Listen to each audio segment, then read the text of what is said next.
Okay, we should be live. We are back with the PlayStation 3, the original launch 60 gigabyte model. We're going to be doing a retro stream. At least the first part of this stream is probably going to be retro.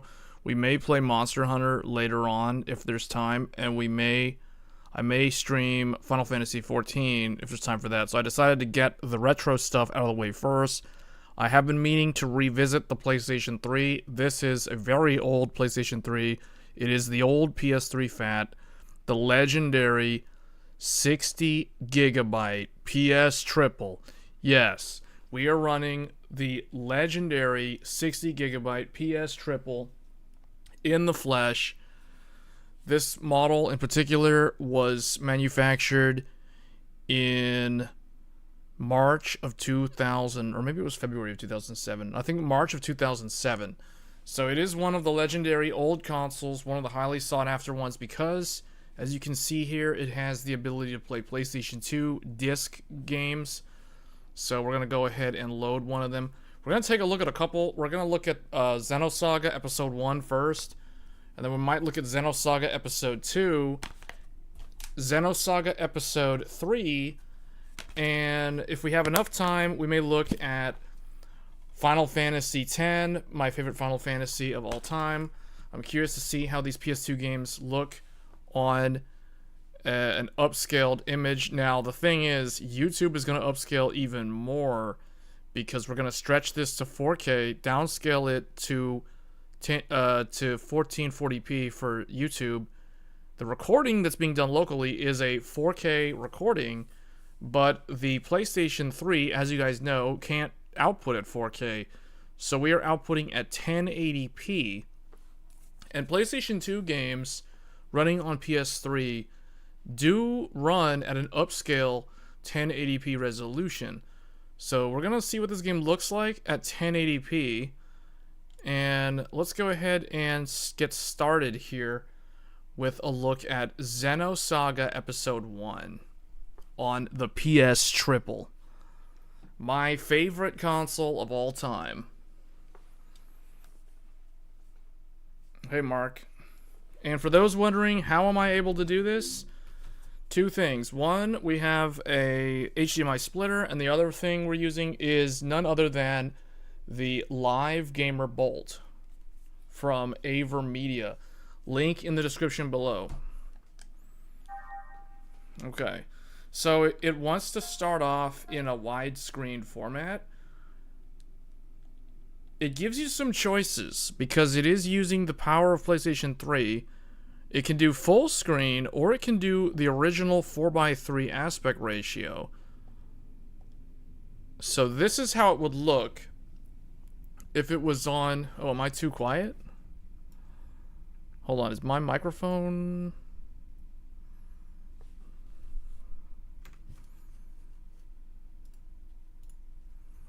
Let me see.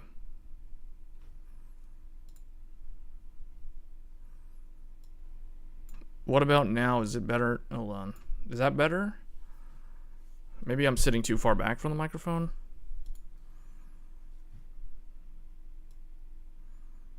That should come through.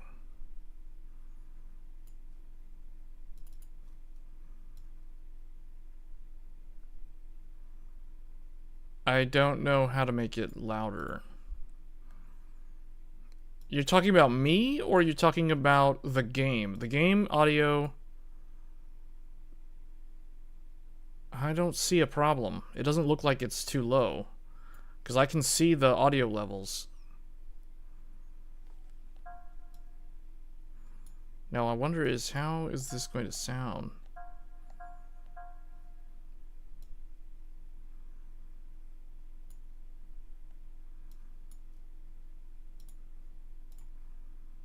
Monitor only mute output. Hold on. Okay, hold on. Now it's not.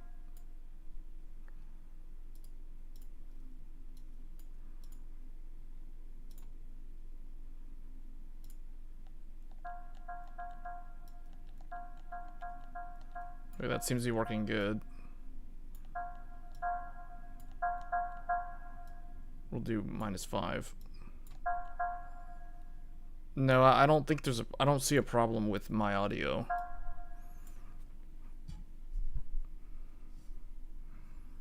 This is really no different from how I normally talk. I don't know why you can't hear me. I'm not... It doesn't show... It shows that I'm actually... It shows that I'm talking.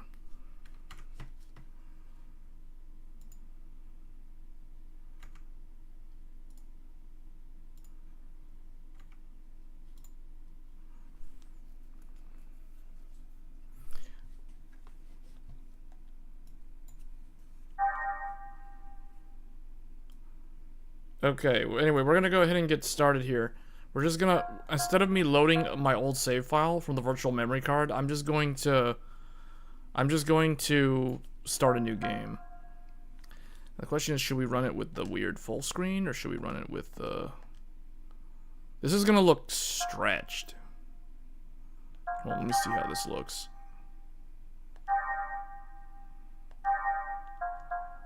Wait, what is this, episode 1? Oh, no, that's the end of the game.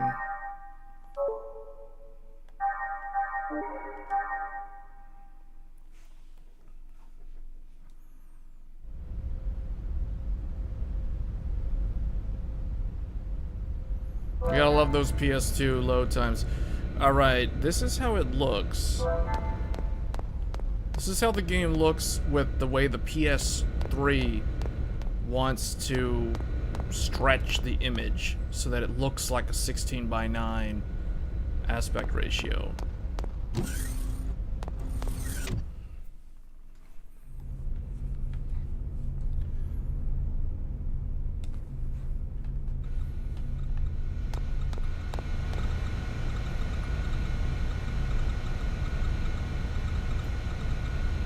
Yeah, the audio seems to be fine from what I can tell. I've lowered this down a little bit. Let me make this -6 there. Yeah, this seems to be working good.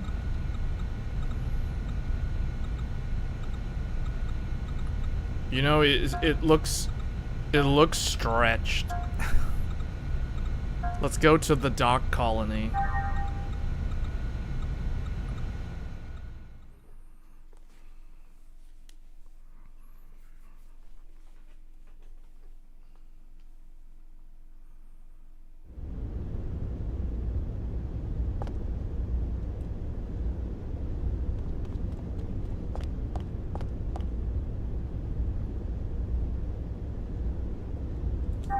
I wonder, okay, I'm starting to think maybe it is better to put it in the normal 4x3. It wants to do this stretched one. Yeah, this is how it would have looked on PS2 back in the day. This is that 4x3 aspect ratio. Now this is retro. This looks retro. And also, PS3 has this smoothing filter. So if we turn that off, see, like, yeah, you can see more jaggies. PS3 put some kind of anti-aliasing filter or something on there. Without it, it does look more... I don't know. In this game, it doesn't look as pronounced, at least not yet.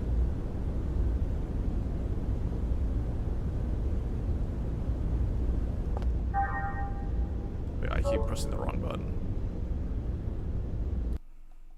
Let's turn the smoothing filter back on. Just see, oh yeah, this does look blurrier. This is like you turned on DLSS level 1 or something.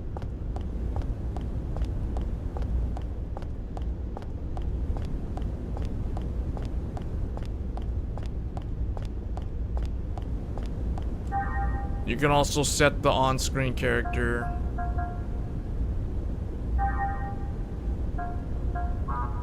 But you can't set a reserve.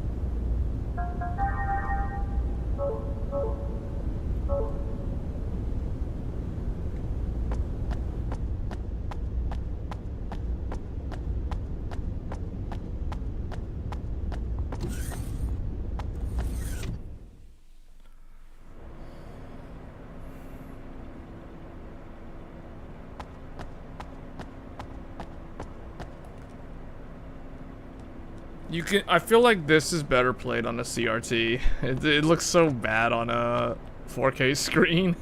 It just looks so bad. Because it's like everything just seems so distorted because of the way they're taking like a 480i image and they're upscaling it.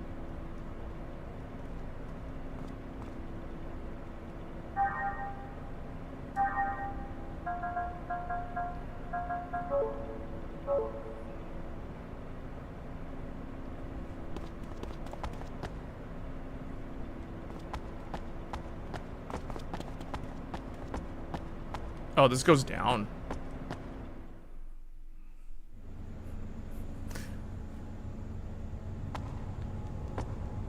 Who's this guy?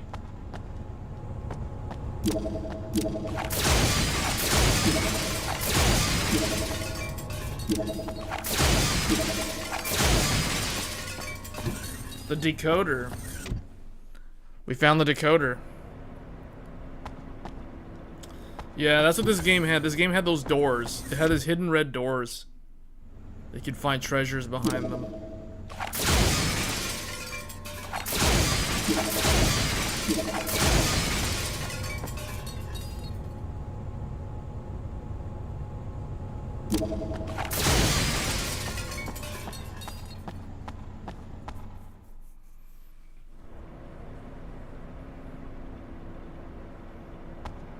I think I'm just gonna start the game from the beginning. This game was a very cinematic game. That's what I remember about it. The third game was more like... This game, Xenosaga 1, the story was very good, but the gameplay was kind of... I mean, this is the gameplay. With Xenosaga 3, the story was not as good. I mean, they crammed so many things into the game. But it's weird. It's like the third one's the best one to play, but the first one's the best one to watch.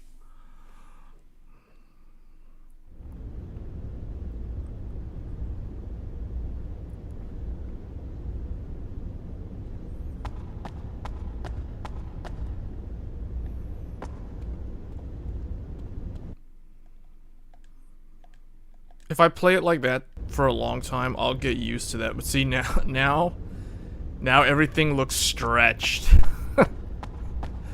It's like, it's got that wide, it's like the widened meme. It's like everything's just stretched.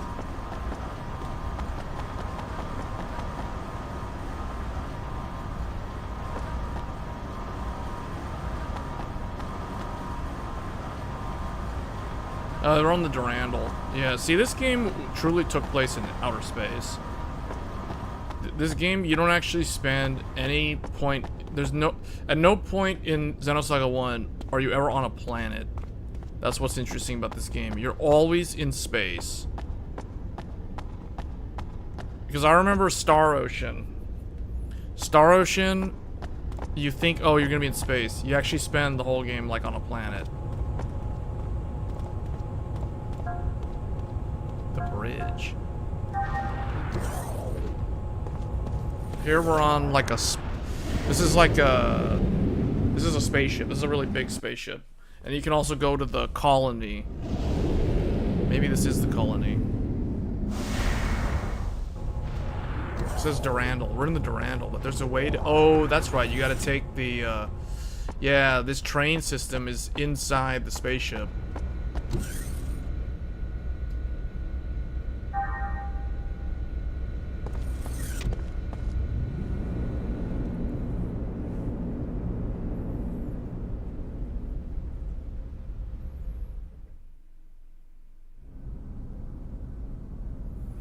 I did spend a good chunk of the day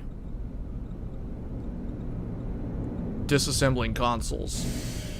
And I was gonna take apart the GameCube, but I wasn't able to because I don't have the tool. Apparently, you have to have a specific type of tool to take apart the GameCube. Like, it's called a game bit. You have to have a game bit driver to take it apart. Proto Merkaba.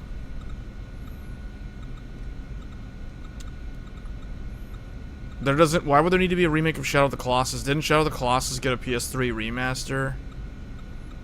This is the game that needs a remake. The game that we're playing right now is in desperate need of a remake.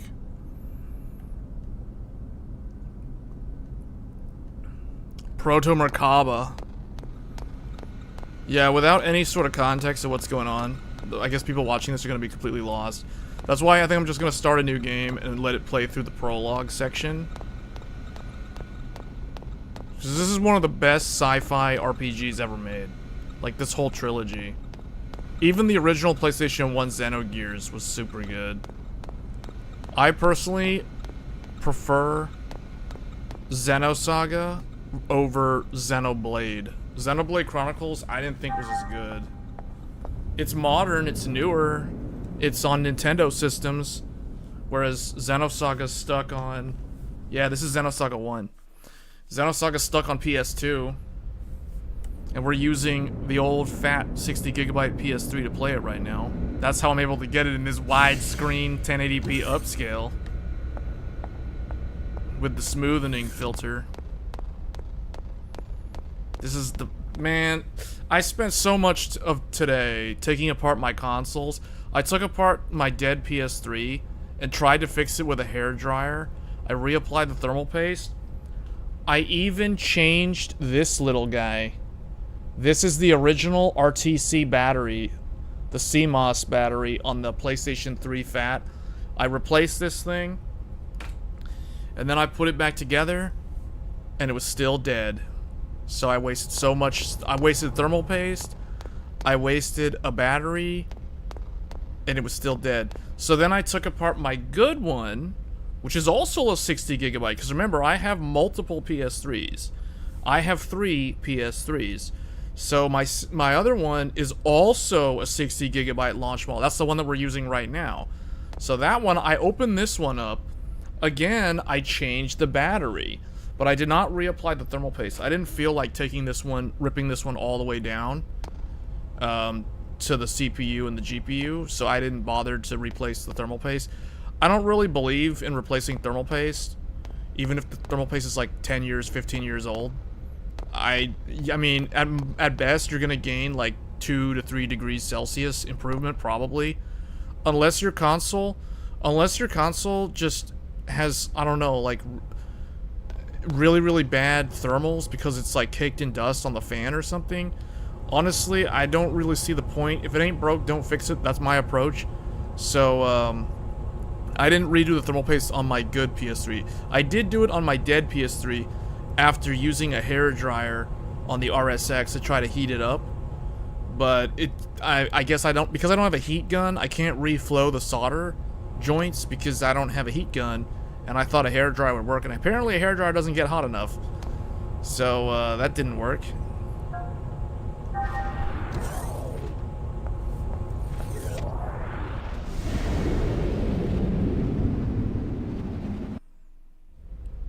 You bought all 3 Xenosaga games and a PS2. Oh, speaking of PS2, yeah. After I took apart my PS3 and changed the battery, I took apart my PS2 today, the old PS2 Fat. I replaced this thing. The CMOS battery on my PS2 Fat was dead. This one actually has the PlayStation logo on it. I don't think it's going to show up on the camera, but it literally has the Sony PlayStation logo on the battery. Man, this thing is like 24... This is a 24-year-old battery from a 24-year-old console. So yeah, I cleaned out my PS2. The PS2 was so annoying to take apart. It has like 5 or 6 ribbon cables. It was a nightmare. I would rather take apart the PS3 Fat than the PS2 Fat. PS2 is so annoying. The only good thing about PS2... The dumb thing about PS2 Fat... To change the battery, you literally have to strip the console all the way down until you can see the CPU and the GPU, the emotion engine and the graphics synthesizer. Because the CMOS battery, this little coin battery, is literally right next to the CPU on the motherboard. Whoever thought that was a good idea, they need to go find another job, because that is super annoying from a repairability standpoint. it was just so irritating to have to take apart the entire console just to change a battery. The PS3 is pretty bad also, but not as bad. Like, you don't have to take the whole thing apart. You have to take it. You have to disassemble about half of it to get to the battery. And the PS3 uses one of these batteries that has the little connector thing, whereas the PS2 uses the exact same battery that the GameCube uses. So at least the PS2, it's easy to find the replacement battery. You can get them like anywhere. The PS3 one, I had to order this one like off of Amazon from some, I guess you can get it off of Alibaba or some other place, but yeah.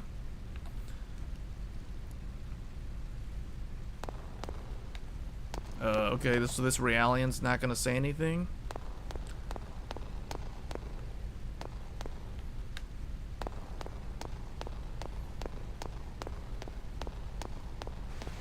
I think I'm just gonna start a new game.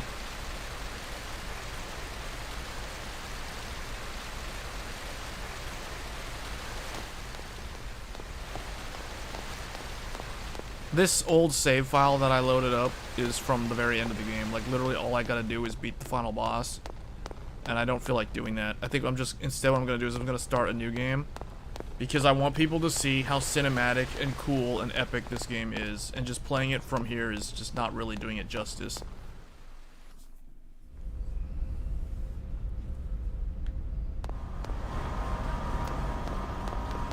So yeah, let's get out of here. I'm just gonna reload. And we're gonna do new game. And we're just gonna leave it in the widescreen.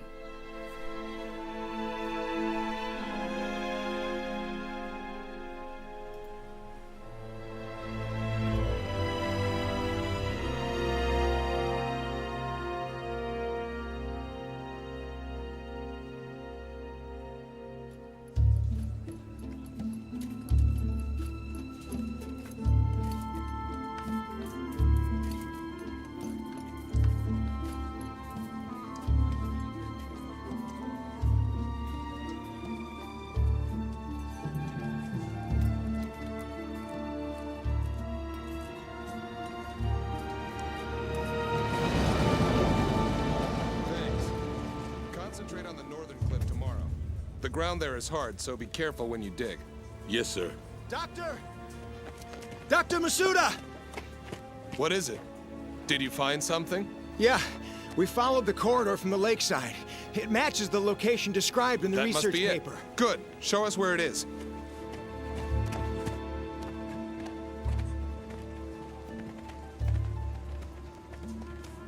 It's different from the others. I knew it!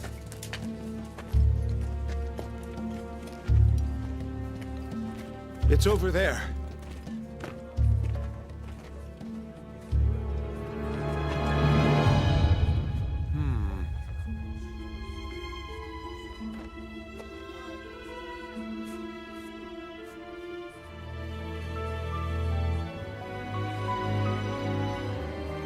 This must be...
Yeah, this game is so good.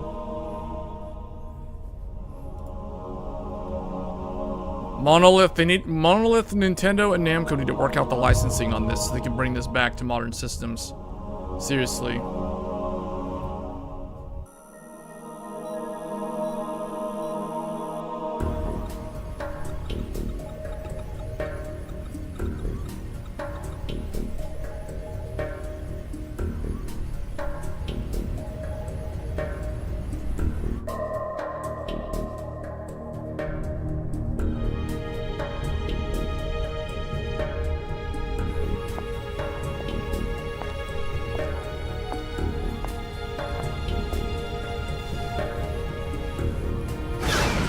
.1080p upscale's pretty good on here.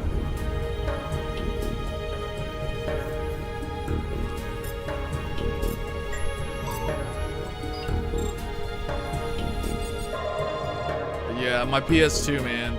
PS2's the OG right here. This thing gave me a massive headache today having to take this thing apart. But it's working good now.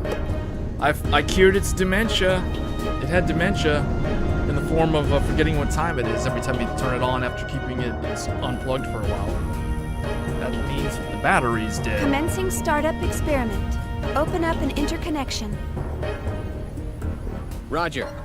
Opening interconnection. Connecting with dummy protocol. Now, if only I could manage to fix my dead PS3. Secured. Opening cage partition. 60 seconds to release. Beginning countdown. 57, 56, 55, 54, 53, 52, 51. Man, the quality of the art direction and the cinematics in these old games, man. This is how you do a sci-fi RPG.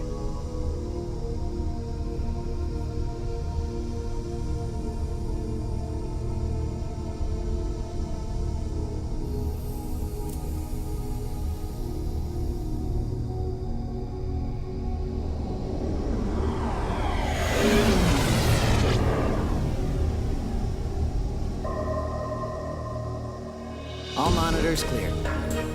3, 2, 1. Partition open. Proceeding with Cosmos body formation.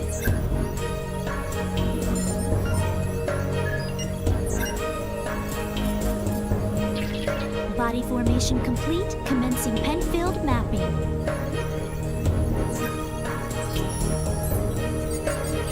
It's AI. It's all about AI. Proceeding with Encephalon's This game's all about AI. Mapping percentage at 76, 77, 78.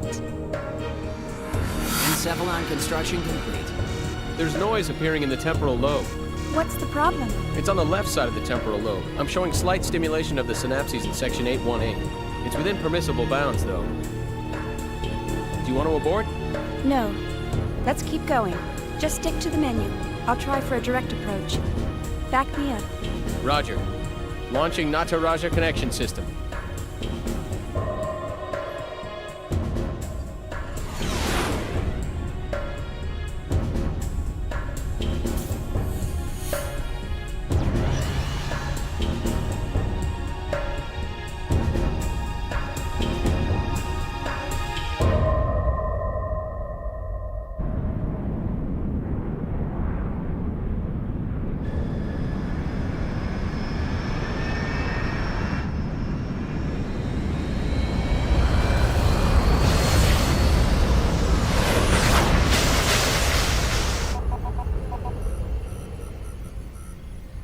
Password accepted. Commencing Nataraja boot up sequence.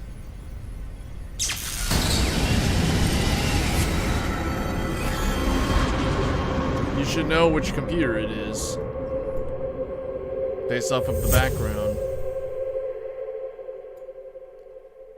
If you see this curtain thing behind me, it means I'm on Threadripper. Yeah, I put my PS3, I decided to put PS3 and PS5 like right next to each other. Well, one's over here and one's over there. Connected to Threadripper. Alan, Using there dual seems to be a problem live with the gamer visual bolts. field connection. One for each console. Ah, I see a small break in the MT field, route K12. It looks like The bi-directional link in the V4 field is lagged too. Hold on a minute. I'll fix it now. Man, this game needs a remake. Okay. Or it needs to be a Looks remaster good. of this. Let's keep going. This game desperately needs Roger. a remaster. It's Proceeding so with good. Cosmos host separation. To this day, this is one of the best sci-fi RPGs ever made. This is better than all the new Xenoblade stuff on the Nintendo systems. Morning, Cosmos. How do you feel? Good morning, Xian. All systems are normal. Well, how about introducing yourself? I am an anti-Gnosis humanoid fighting system, serial number 0000000001. Development name KPX, abbreviated name Cosmos. As I am currently configured for simulated battle, my output is limited to 22% of its normal capacity. My estimated weapons specifications are... All right, that's good enough. Thanks. You are welcome. All I have for you today are the usual startup tests. Sorry to wake you up just for that. You'll have to go back to sleep once everything's checked out. These old consoles, I didn't know they were gonna see. take this much work though, man.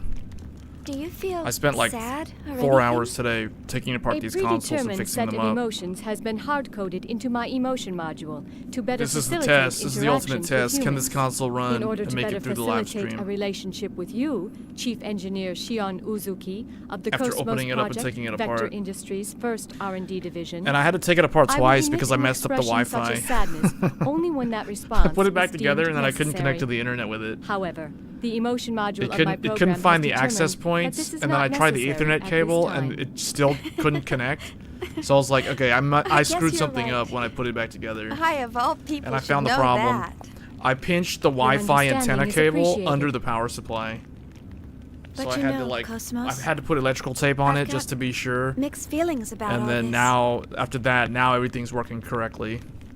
Of So I course, did a I'm system happy that you're update and awake, everything, and now it seems to be working But the good. fact that you'll go back to sleep makes I had me to a change bit out this little sad. guy here, the CMOS battery. On the I've other been dead hand, for who the knows next how time many you wake years. up, And now it may it be a now it can time tell of time much again. So now bloodshed. all my digital games work on this system because So it was deep down complaining about inside, the I time hope that day limit never comes.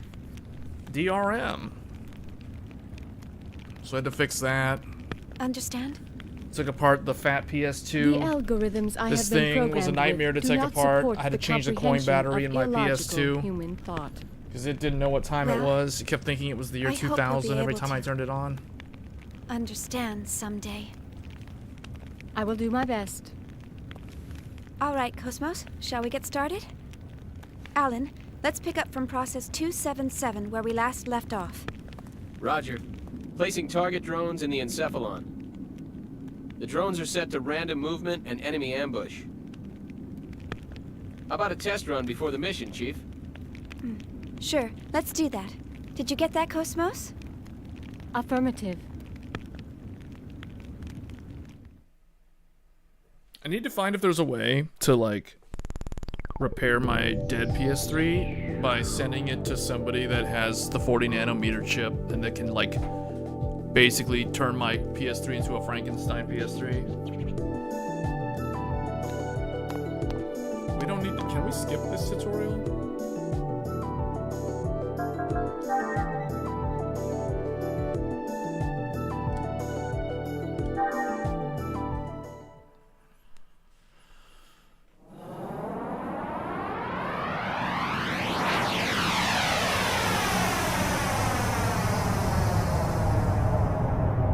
It's basically, this game, it's all about AI and VR.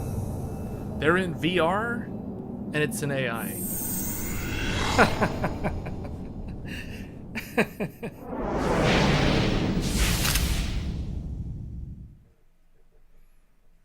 They did that a lot in games. That's like the very Kingdom Do you Hearts really thing think to this is do. a good idea? Knuckle? Knuckle sandwich. Hold on. Knuckle. Defeat the enemy. Because the enemy in the middle. Whatever. Oh, bio type, mech type, and gnosis type. GD.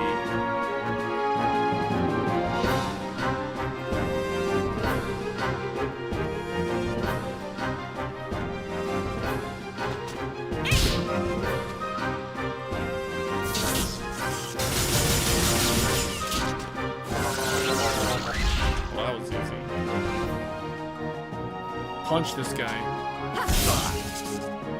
Hit him with a sword. That was a sword? What?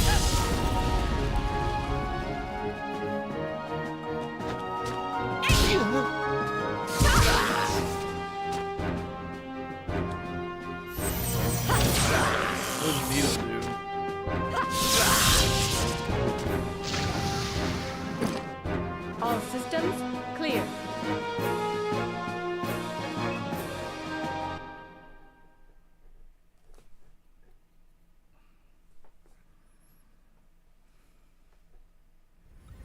If you guys want to run Jindahad again for A rank, I'll do it. If anyone needs it. The data transfer is going smoothly. I kind of want to do it because I needed it on my other character. It sure is. The response levels are really good. I'm too lazy to do it by If we myself. can maintain these levels, we'll have some great results soon. Yeah.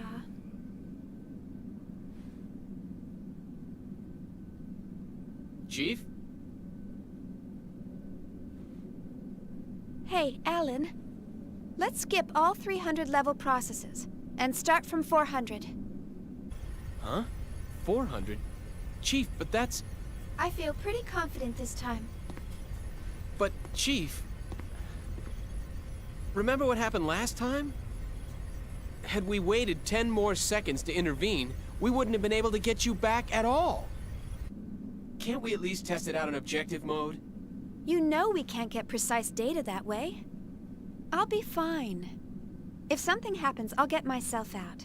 Besides, you want to test it out as well, don't you? We spent all night building the native A-line protocol. Well, yeah, but... That settles it. Let's get started. Alright then. But if anything happens, I'm gonna shut it down from here. So don't press your luck. All right, all right. And don't deviate from the On the big program. screen, this looks really Okay, weird Mom. compared to how it would have looked on a PS2 Jeez, on an old this CRT is so TV. typical of her. But I wonder on a Will she YouTube ever browser stop screen, to it think about probably the looks hell I pretty go through good. for her?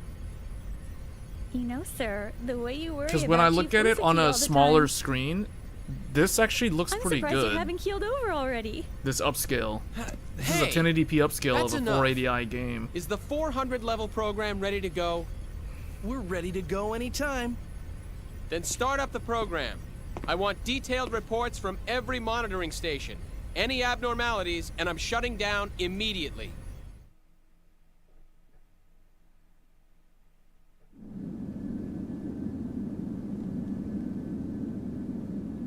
This is imaginary space constructed within the network. It's modeled off of some ruins from the early 2000 AD.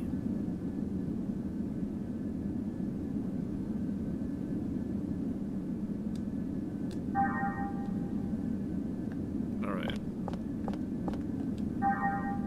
Are we can only play as her, or can we control what's... Oh no, we cannot. Okay.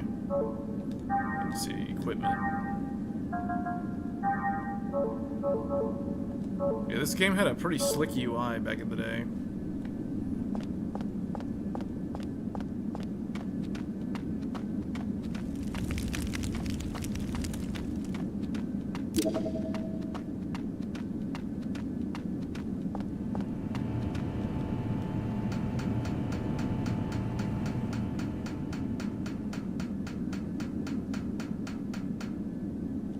Oh, I can't go. Oh. Oh.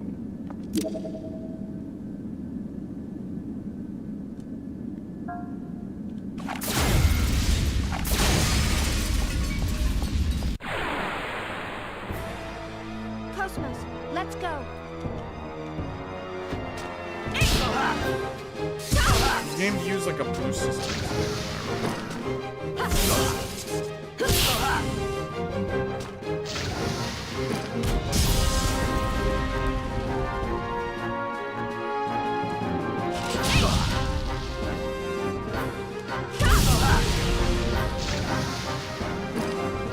Who would have thought one of Miyuki's invented?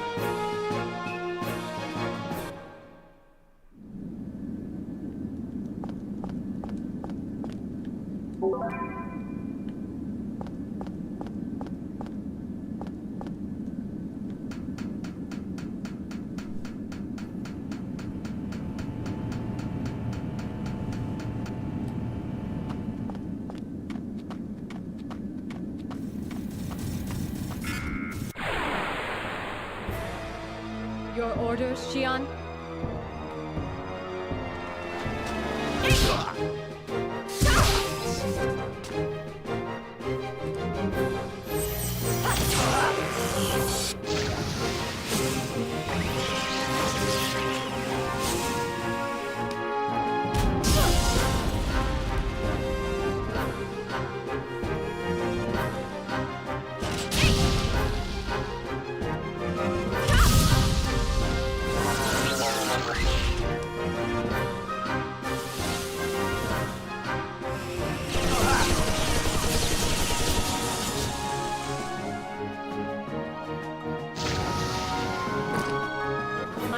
That's what I remember. The battle system was slow. It felt slow compared to the third one. That's why the third one was the most fun to play, but this one had the best narrative. Okay, here we go.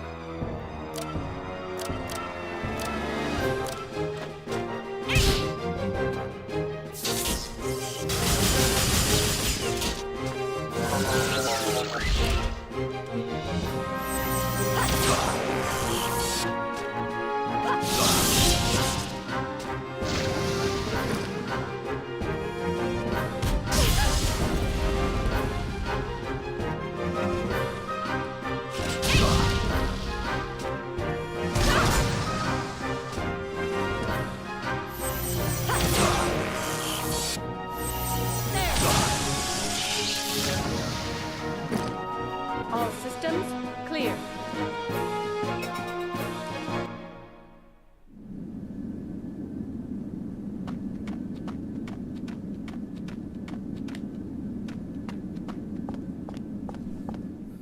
And because this thing had the emotion engine, when you play a PS2 game on here, it doesn't get as loud or generate as much heat. Well, it doesn't get as loud as the 80 gigabyte because the 80 gigabyte had to use emulation on the cell for the PS2 games, whereas this one didn't have to do any of that emulation because it was running in native.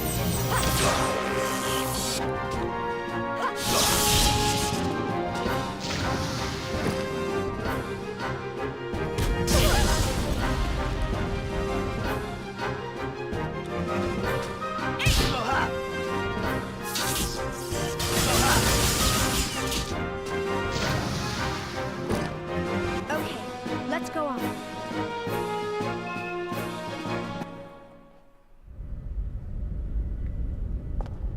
Oh, there's gotta be a way to get to that door. Gotta find the way to the door.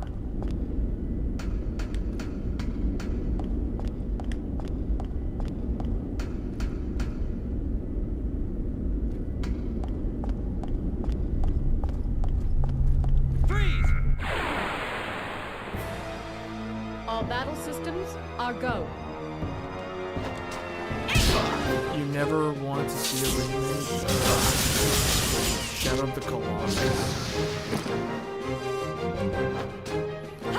Didn't they do a remaster of it? They did a remaster for PS3 like years ago. But you're talking about remake though. Remake is like they completely redo the game. Like what happened to Final Fantasy VII. Who would have thought one of Miyuki's invented?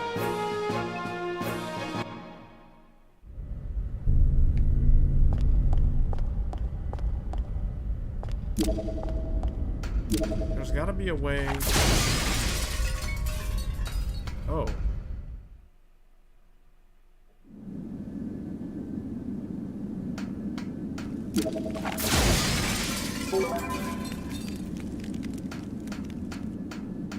There's gotta be a way to get at that red door. I need to get to the decoder.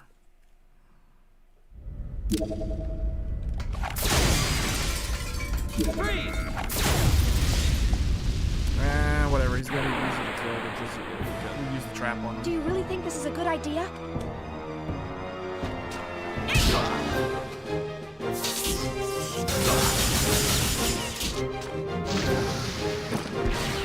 She's gonna go next.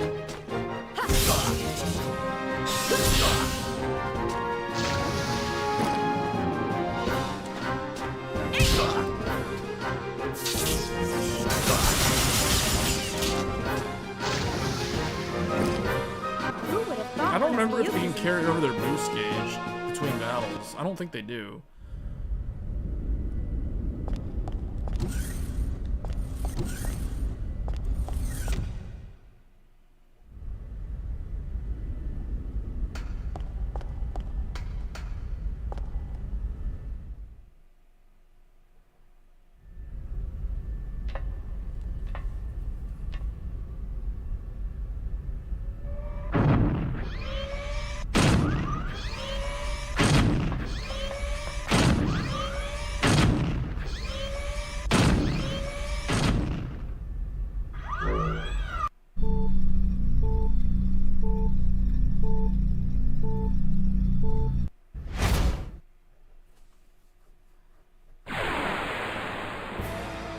Target locked on.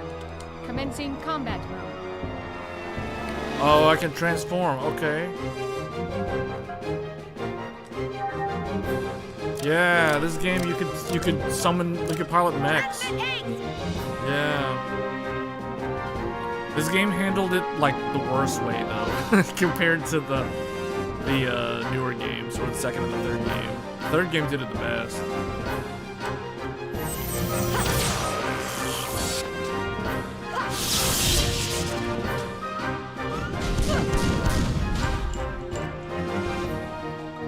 Because they made your Gundams or your mechs really slow.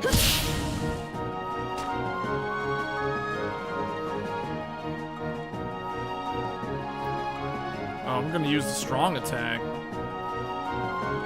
Same weapon are equipped on both arms, 6 AP is required.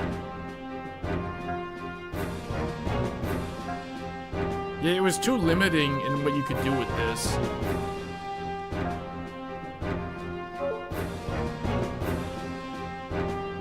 Yeah, and if your eggs ends up getting KO'd, then your character can't be revived.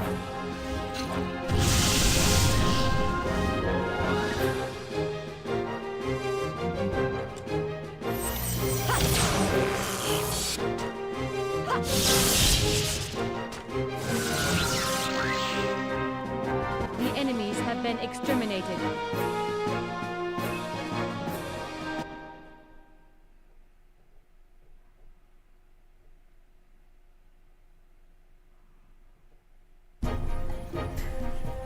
Status check. I don't see anything unusual. All systems are stable. It's looking good. This ought to make up for last month. I sure hope so. Cosmos has reached the checkpoint. Entering process 431. Replacing targets with Type G drones. Commencing display.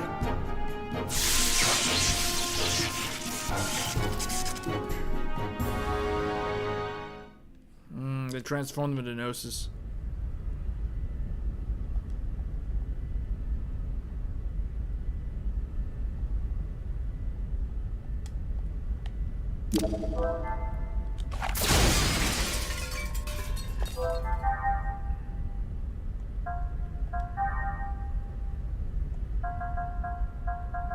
See, so I'll create a new one here.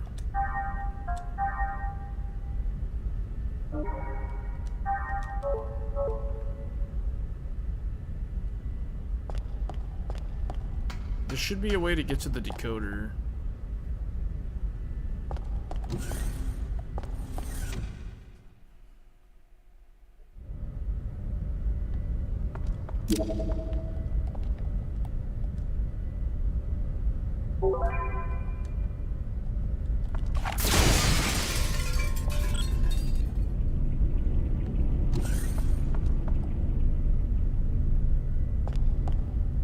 Wait, I don't want to go there just yet.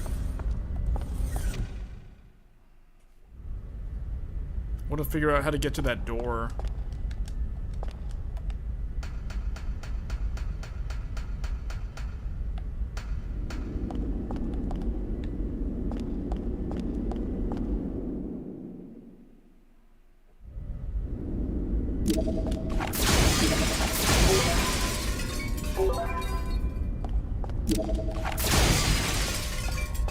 There it is.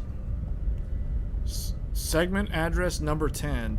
So the way this game had secret red doors, but you have to find not only the door, you have to find the key to the door.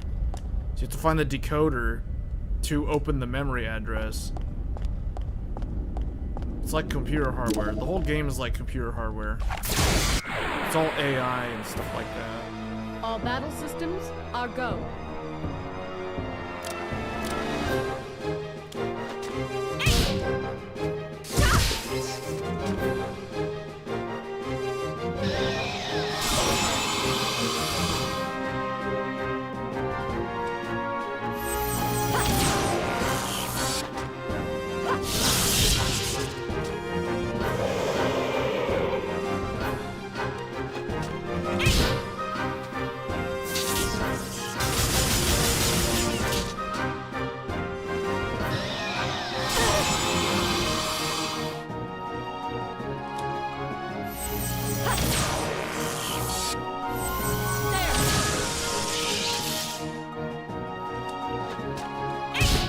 Knuckle and power kick it.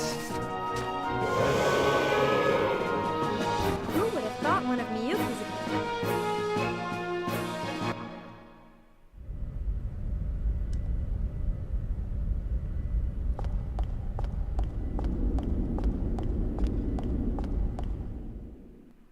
I don't remember if save points heal your characters all the way up. I don't think they do. I think you have to manually... Well, actually, let's see, because we're not at full HP here. And if I access the save, does it actually fix everything? No. So it's old school. It's like the old Final Fantasy games.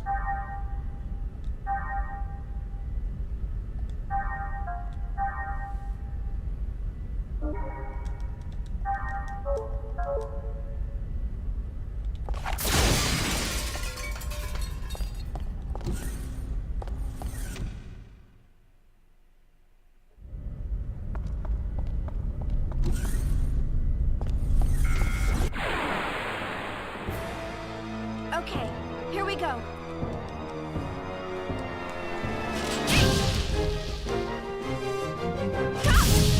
It's like, oh, if it's airborne, you can't use melee attacks, so you have to use ranged attacks.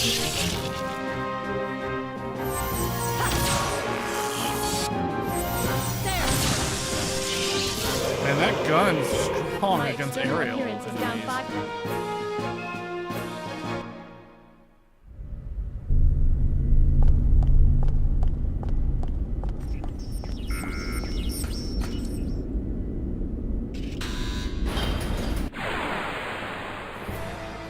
Get out of my way, or else...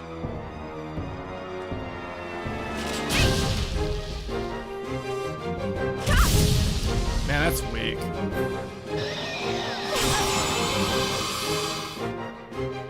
Like, use all beams.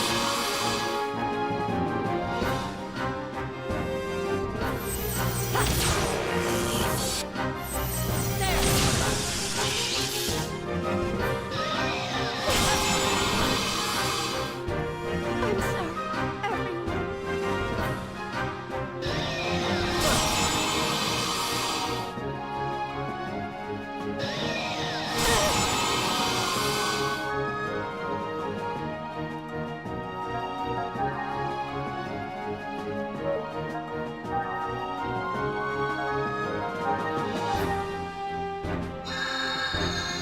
I'm not done yet. She's just gonna get killed off of a beam again.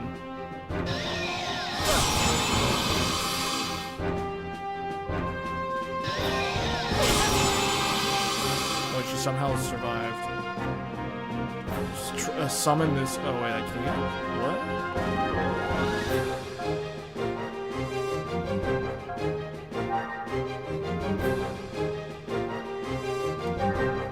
Good.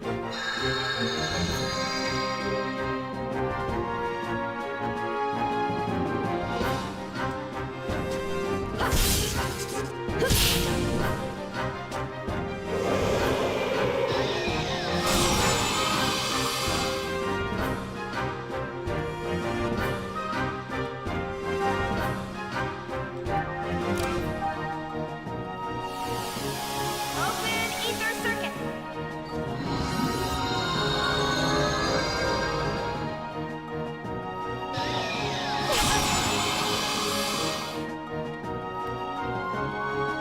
was her again?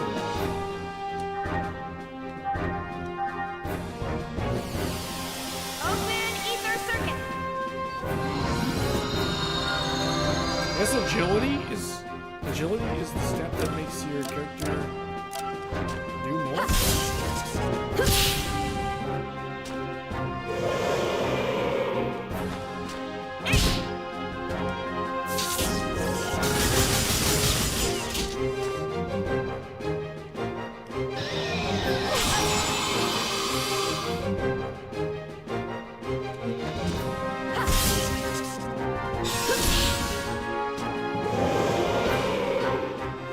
All systems clear. Okay, when they level up, do they heal up all the way? No, they don't. Wait, can I learn some stuff? Tech attacks?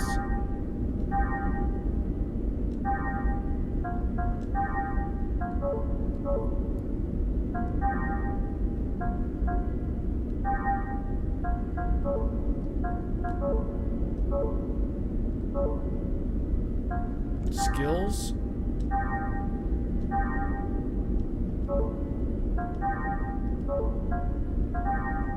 I guess you get to play more to learn those or something. The Unis Mundus network. You get emails.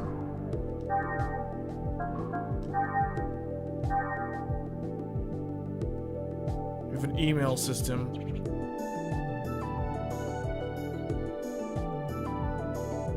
You gotta get the speed. You have to upgrade the speed to high to be able to do the special moves in like one less action.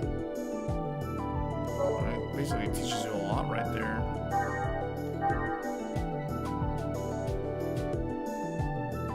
So basically they put the tutorial stuff in emails.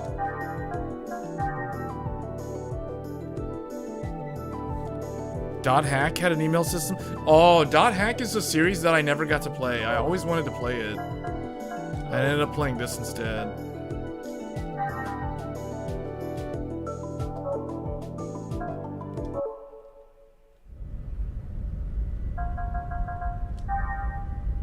Guess I have to use her healing. There, now we're ready.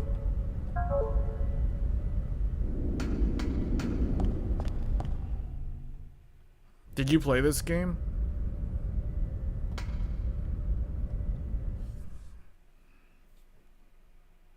Back in the day on PS2?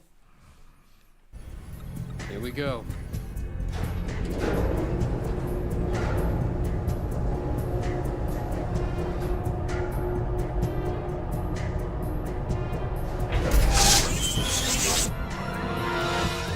What's going on? A brand new network is being created within the Cosmos mainframe. We've never had a reaction like this before. This is incredible. I remember Toonami. Look at it. I remember Toonami. I remember revolving. like the commercial for the Dot Hack series. And I always wanted to play it.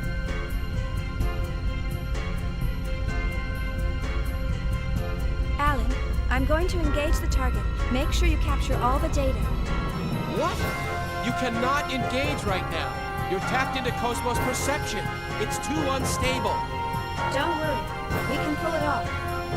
What do you mean, don't worry? Chief? Boss fight. Disabling auto safety. Destroy all targets. Did you summon her thing? You can summon the eggs, but I don't even know if it's needed. Just fight it with Firecracker and spin kick.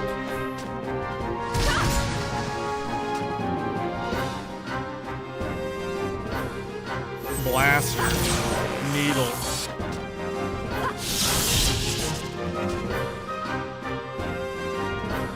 Was it defending?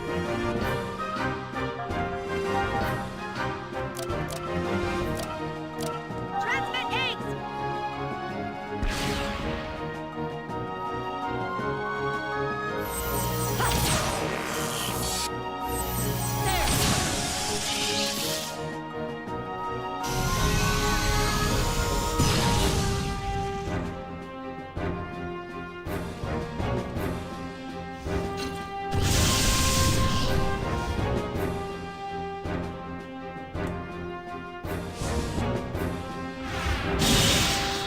Wow, that blade's strong. The blade's strong. All systems clear.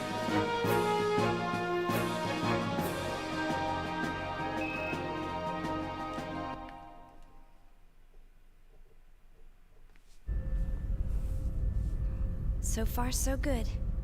Shift target to real mode. We'll test the Hilbert effect. What? Chief, you're supposed to follow the program. Cosmos, activate Hilbert. Roger. Activating Hilbert effect.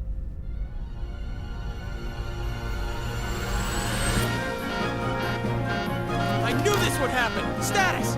This is bad. Something's wrong in the encephalon. The whole thing could collapse at any moment. What? What about the Chief? Chief, you're in danger. Get out of there now! Hold on, just a little longer. Chief! Nerve impulses in the limbic system. We've got kindling. That's enough! Shut it down! Pull her out of there now! Roger. Entering shutdown command.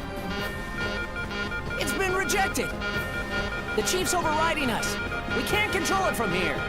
What? 10 seconds to encephalon collapse. Sir! Damn it!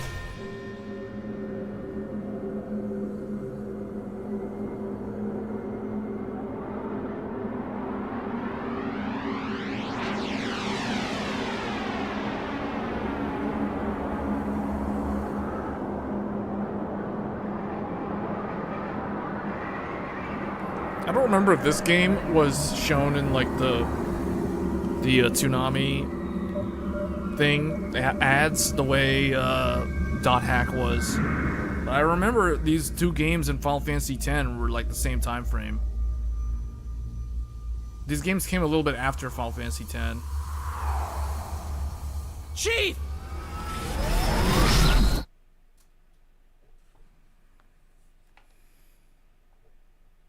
Chief?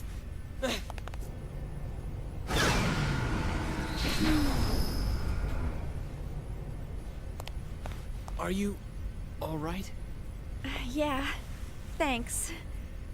Did I push my luck a little too far this time? Alan? You can't keep doing this, Chief. I thought I was gonna have a heart attack. Sorry about that, but I bet the data's really good. Besides... Huh? Was there something else? Oh, it's nothing. Well, we better get started on that data.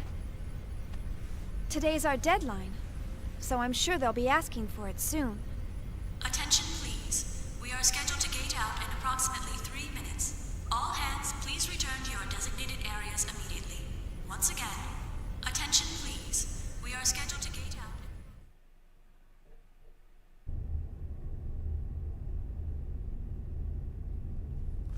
I like how this entire game takes place in outer space. Like, there's no planet. There's no planet in this game. You hear about planets, and because they do a lot of world building in episode 1. It's got all your typical sci-fi. It's like, yeah, man, this is Xenosaga. Xenosaga is so much better than Xenoblade. Xenoblade Chronicles X, I think, was the closest one out of the Nintendo published games that comes close to this. Like Xenoblade Xenoblade Chronicles 1, 2, and 3. They're okay. I don't know. I didn't really like them that much, to be honest.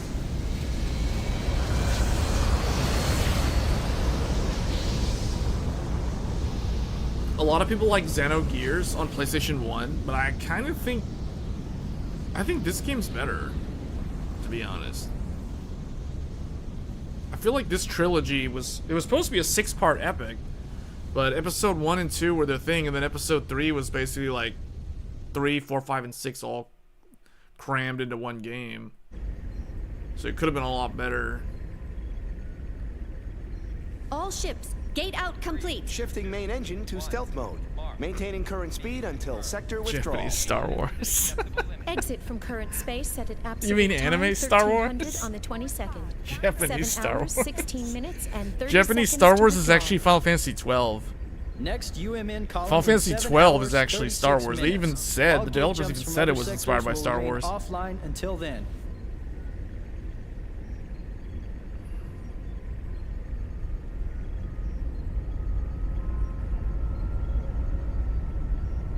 I like how they just look at that asteroid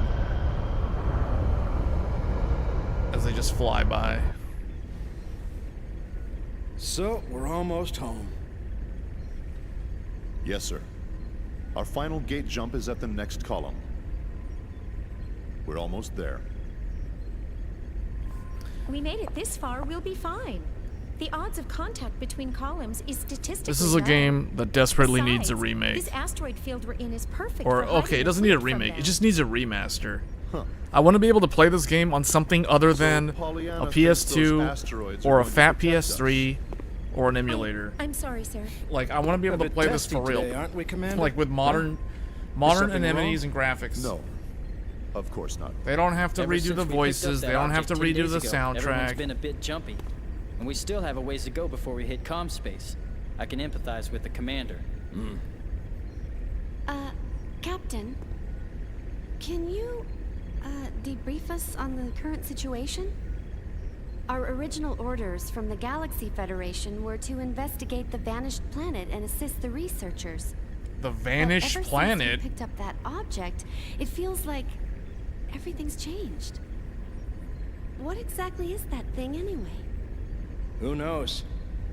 I haven't heard a thing from the research team.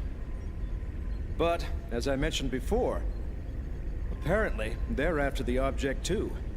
That's unofficial info, of course. What about the rumor regarding the casualties during the retrieval process? Even if it were true, that's none of our business. The research team has their own orders to deal with. The only explicit instructions we've received state that should any salvageable objects exist in the area, their retrieval takes top priority. Top priority? What does that mean? What it means is, over our very lives. Now, no need to scare them. Those orders merely reflect the importance of this operation to the Galaxy Federation government, that's all. Just stay sharp and be careful. That makes sense, sir. The entire fleet was renovated for this mission. Besides, if there's an emergency, we've got the trump card to fall back on. Ah, yes. Speaking of which, what's the latest on that situation? They're scheduled to turn in the A7 reports today. A7, eh? Only one step away from fully operational. It's about time, I suppose. Lieutenant, please ask Chief Uzuki to come to the bridge once her data's ready. Ask her to bring all the previous data as well. Yes, sir.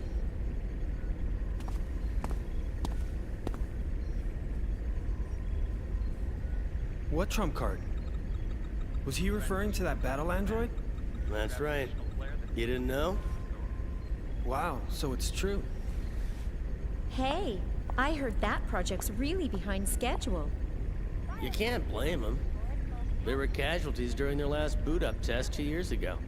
They're being more careful this time. It's hard to believe they're making an android in this day and age. The only place I've ever seen them is in old space novels. Well, trump card or not, it's still an experiment. And it ain't like one android's gonna make that much of a difference. The whole project's just a chance for those Vector guys to show off. Someone's outdated hobby, that's all. I heard that even their commercial models differ greatly between those that have seen action and those that haven't. They say ignorance is bliss. Looks like they were right. Commander? I'm just envious, that's all. He knows. He knows, but those three don't know anything.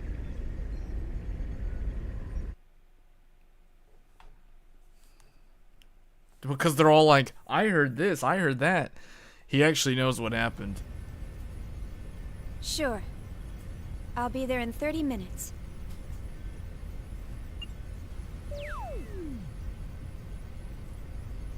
They certainly didn't waste any time. See?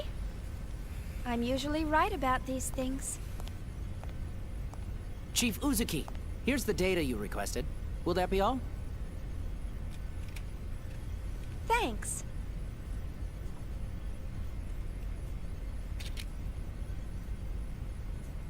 This should be good enough. I'll take care of the rest.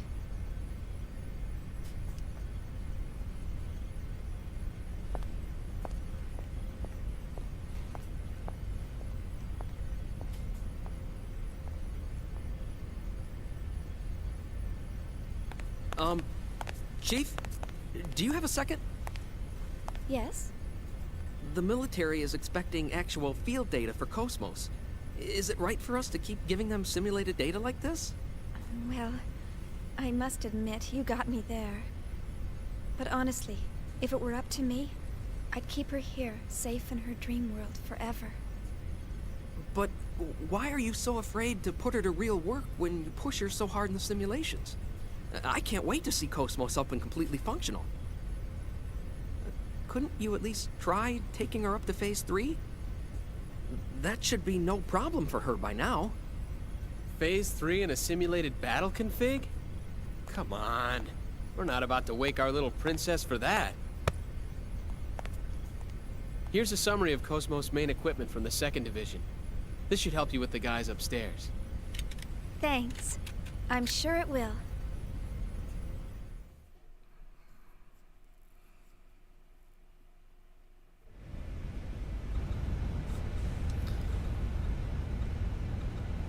Alright, so let's go and turn in the stuff. The data.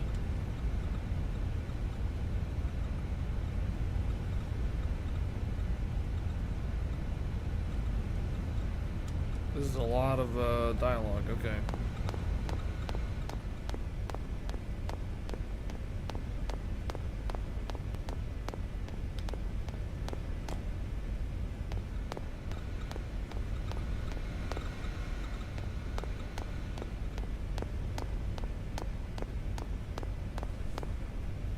The game does feel kind of like a Star Wars game because you basically go from different location to location throughout space.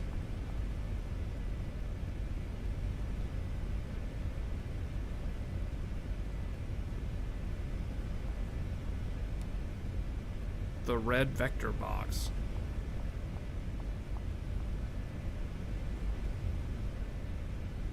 The red vector box.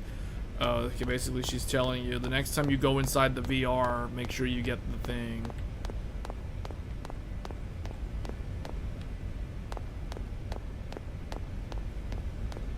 Where's the door? Oh. Early 2000s, Japanese games never disappoint with their funny running cycles.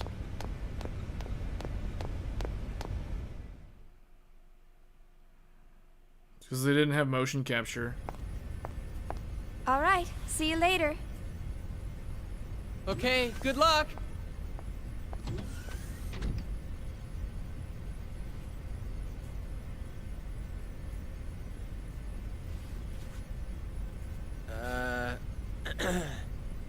Well, back to work.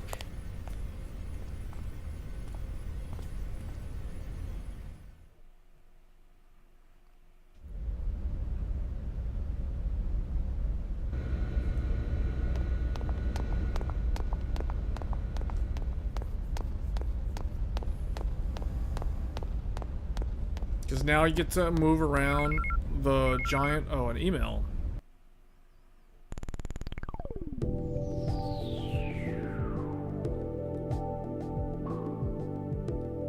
Yeah, this game had like email and it had an entire, like the internet system was in the game.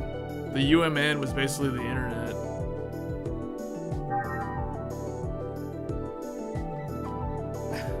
And then this bunny thing is basically like ChatGPT. It's like, dude, it's so weird. Going back and playing this game from like, this game I think is from 2002 or 2003. And it's got like ChatGPT in here, it has the internet in here, it has virtual reality, encephalon diving, light speed travel. Yeah, it's explaining how the internet works and all this stuff. Yeah, the emails. Yeah.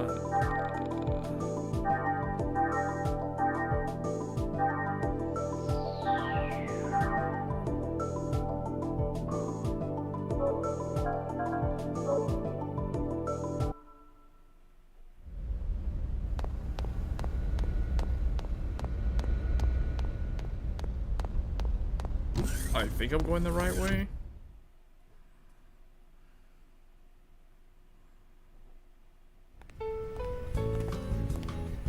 Does it give you wrong info? Hasn't she, sir? What? I don't think so. Train? What do you mean? I mean, I think that you get like junk what are you email. Smiling at? Hurry up and get back to work. I'm on it.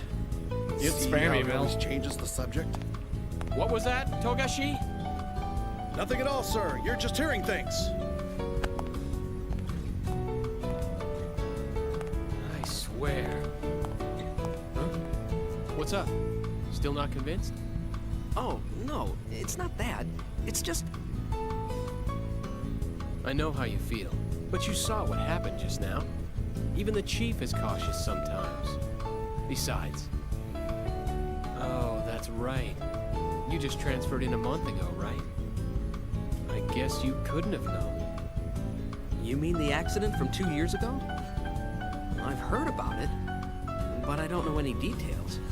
Oh, right.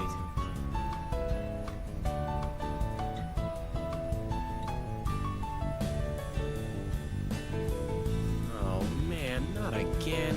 Oh, well. Perfect. Now the two of you can be alone. Why don't you ask her out while you're at it? We can handle the rest by ourselves. This is your big chance. I told you guys, it's not like that. Crying out loud.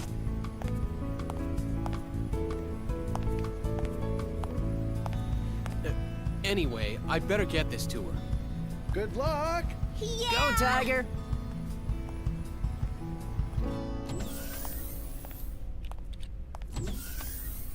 Jeez, they just don't know when to quit. It's not like I don't want to. I just can't.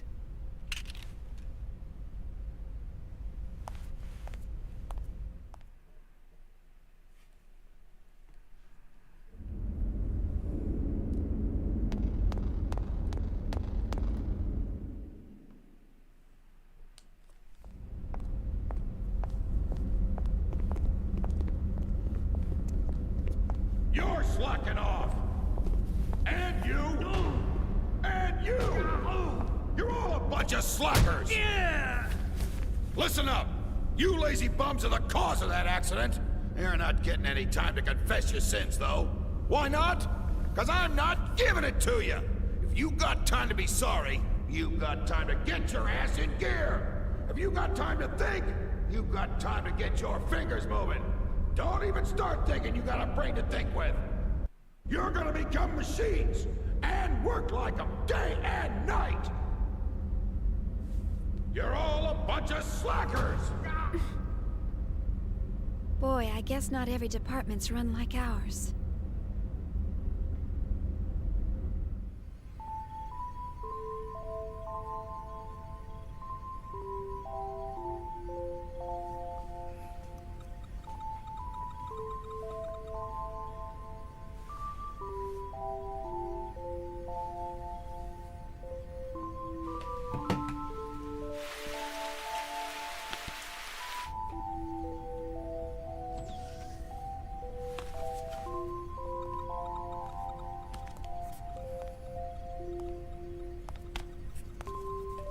You're still here, huh? Killing yourself over work won't get you very far. Oh. How are you? I had to get this data done before morning, so Well, what are you doing here so late, Kevin?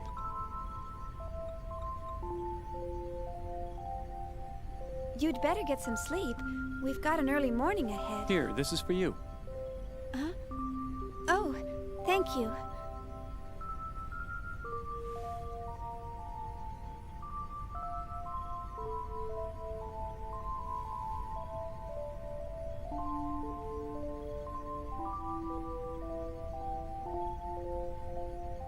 To tell you the truth, I haven't been able to sleep lately.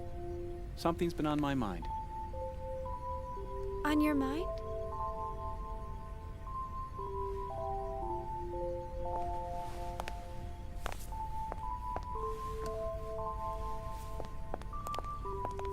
Tomorrow, she's finally going to wake up. I'm looking forward to seeing her come to life, but I have no idea what to say to her when she wakes up. It's been bothering me. I'm just being weird, huh?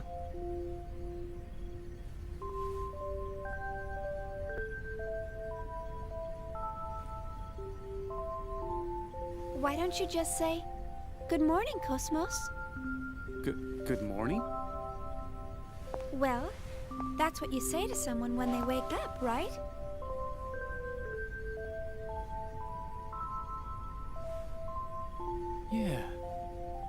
Yeah, I guess you're right. Thanks. I think I can finally get some sleep now. Glad to help, sir.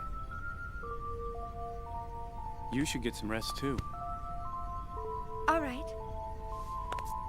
Well, good night. Good night.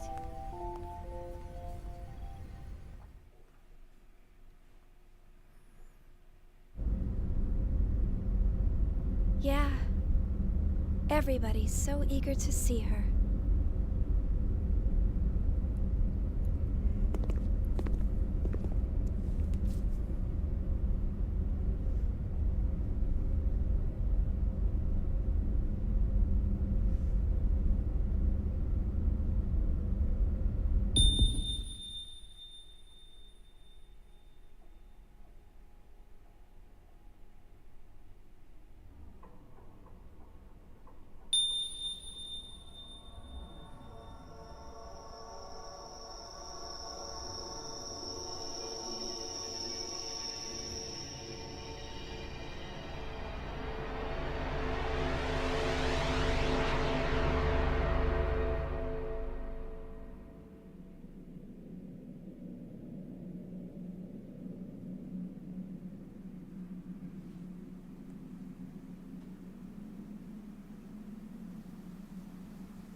She looks like the character from Xenogears.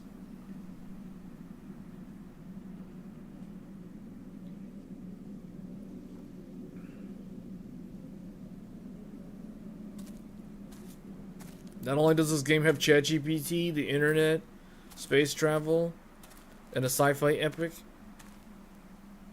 it also has like ghosts. It's got the supernatural elements too.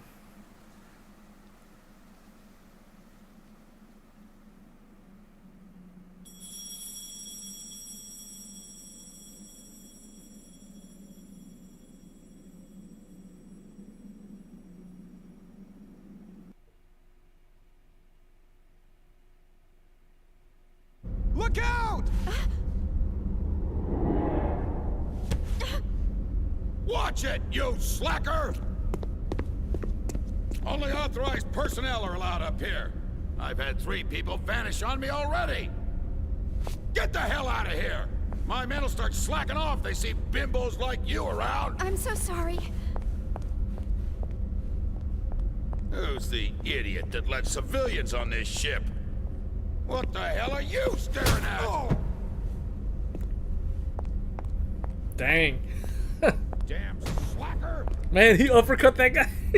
He punched that guy and then uppercut that guy.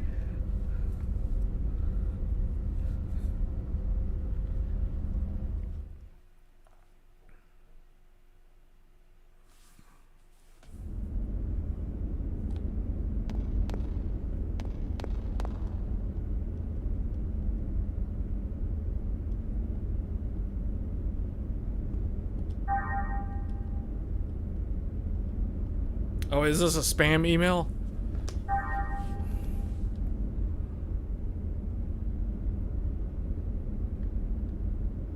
Be on the lookout for an email.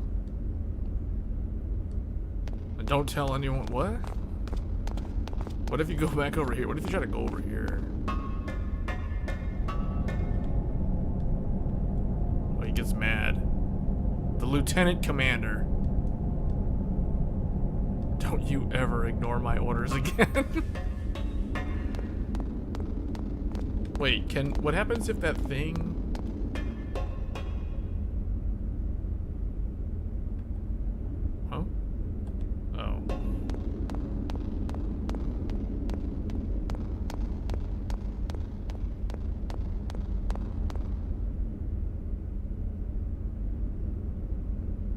This guy's hiding.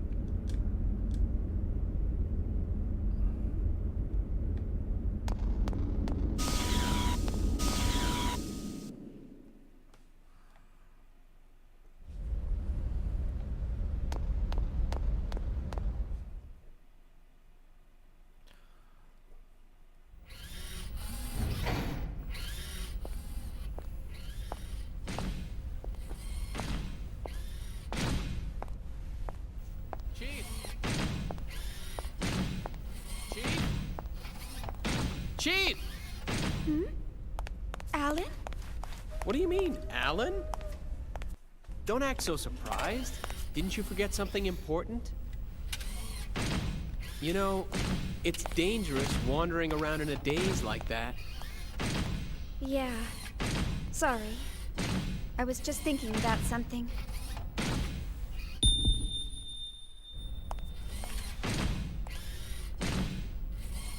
Are you all right? Huh? Yeah. I'm just not myself today.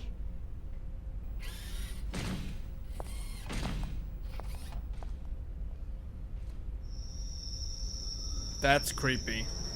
This is like The Shining. She's being stalked now. Alan, thanks for stepping in back there. No. I should have spoken to the new guy earlier, so you don't need to thank me. But it would really help if you would try to understand their feelings more. I know everyone's still a little uneasy about Cosmos, but they've been pouring their hearts and souls into this project.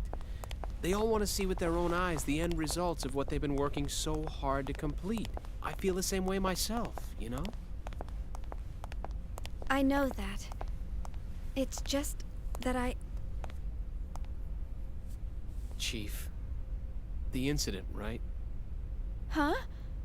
Oh, I see. You're... Hmm? Sorry, that's not quite it. Forget about it. It's nothing. Let's just hurry up and get Cosmos completed, okay? Oh. Who could that be? More Realian maintenance? They really should stop calling you all the time. Technically, it's a violation of regulations for you to deal with other divisions. Besides, aren't they expecting you on the bridge? Oh, don't worry about it. I don't want to brush them off. Besides, it's on the way, and I've got some time. See ya. Oh. Ugh. I forgot to ask her out after work.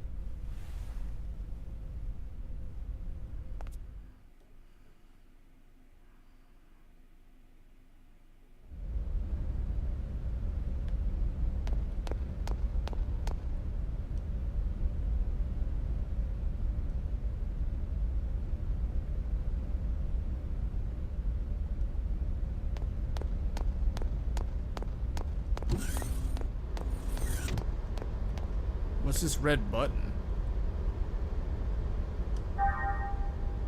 Manual lockdown of bulkhead activated. The passageway will now close. Please use caution near the closing doors.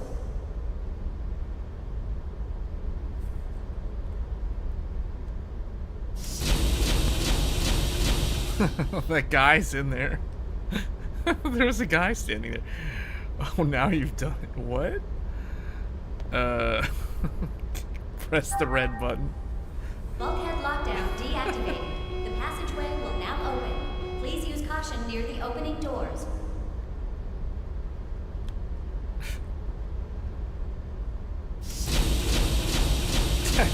What? Oh man, I should have talked to that NPC before before I actually did that.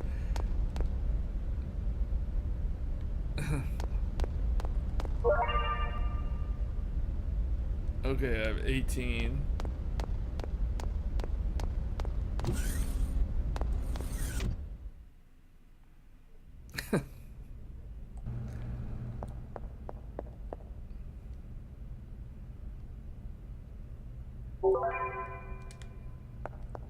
Maintenance data. Oh, here's the save point.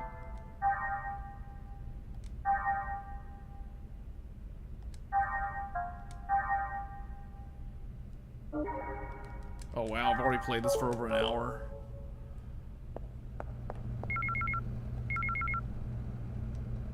An email.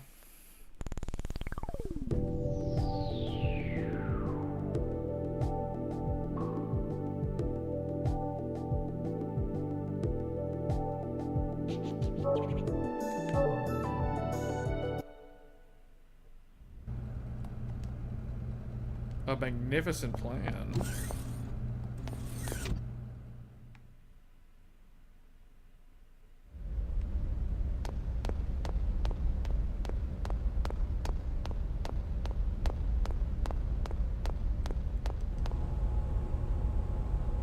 We won't be able to go this way for a while.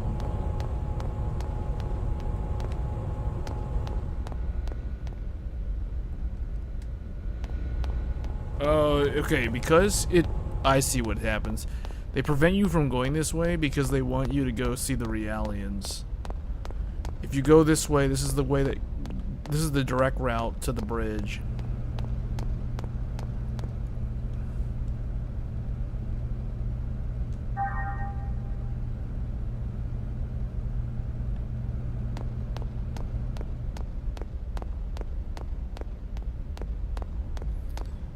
Yeah, before they had motion capture. Wait, oh, now what does he say? Oh. Yeah, they gotta make you go through the tutorial where you get chased.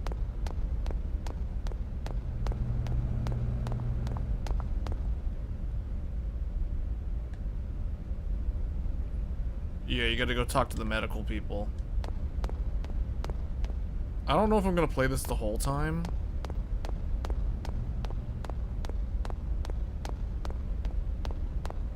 Hold on, is this? Oh, I guess we're supposed to go this way. I'm trying to remember if I'm supposed to go this way, because I don't think there's a map system. Is there? Hold on, is there a map? There's no map. That's the other thing, too. There's like that one map in the lower right of the screen, which is completely useless. Yeah, this scene, the Realians. I don't know. I guess I'll just go back to the save point and switch to another game. Hello, you rang? We'll probably skip my apologies, the second Suzuki. game and just go straight it seems to the we're third constantly one. in need of your help. No problem, Lieutenant. I want everyone to be healthy and happy too, after all. So, what's the problem today? Well, I'm trying to teach them some new battle algorithms to better reflect the unit's reorg. But the integration is not going very smoothly. You're right. He's rejecting the data. This is machine learning. He's using see. AI, machine learning. It's model training. Except these things are not actually AI. They're actually living organisms. They're like humans, sort of. They're like manufactured humans. Known as Realians.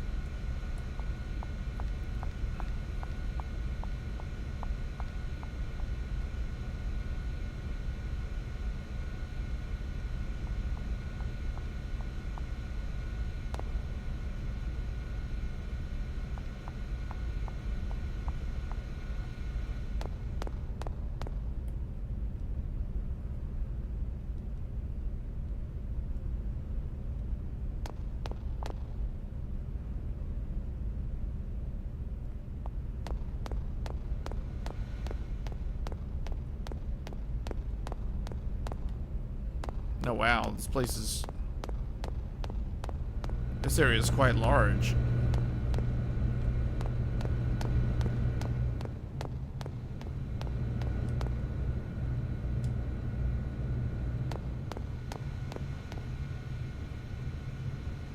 Brain waves assigned to the Woglinde.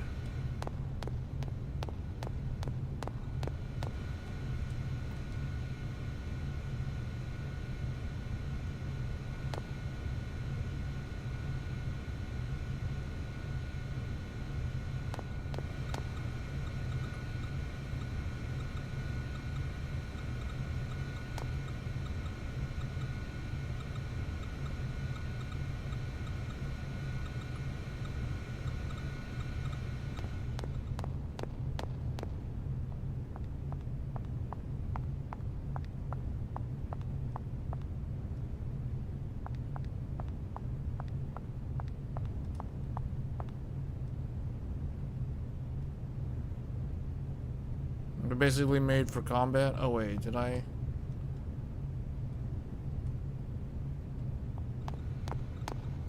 Yeah.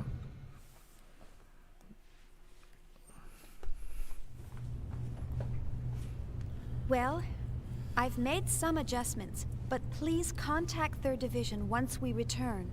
I recommend they receive more intensive counseling soon. I'll be sure to do so. You know, I'm really impressed. Providing Realian psych support on top of developing Cosmos? I hear even specialized counselors have a hard time... Oh, I'm just making the most of what my mentor taught me. I'm glad I could be of help. Besides, I always wanted to work in the 3rd Division. Actually, I'm thinking about requesting a transfer once my current work's finished. But Vector's first R&D division has the best researchers in the organization. Everyone knows not just anyone can get in there. Are you sure that you want to transfer? Oh, yes. Besides, my family's always asking, how did you get assigned to the 1st Division? There must have been a mistake in the paperwork. Who knows? Maybe they're right. Besides, I want to learn so much more about them. What's learning about them going to do for you? Lieutenant Virgil.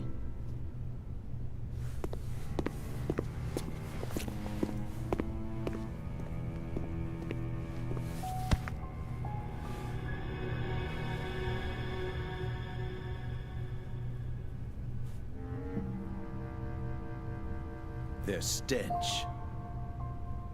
What? It reeks. I can't get their rotten odor out of my system. Can't you smell it? It makes me sick to my stomach. Huh? What are you...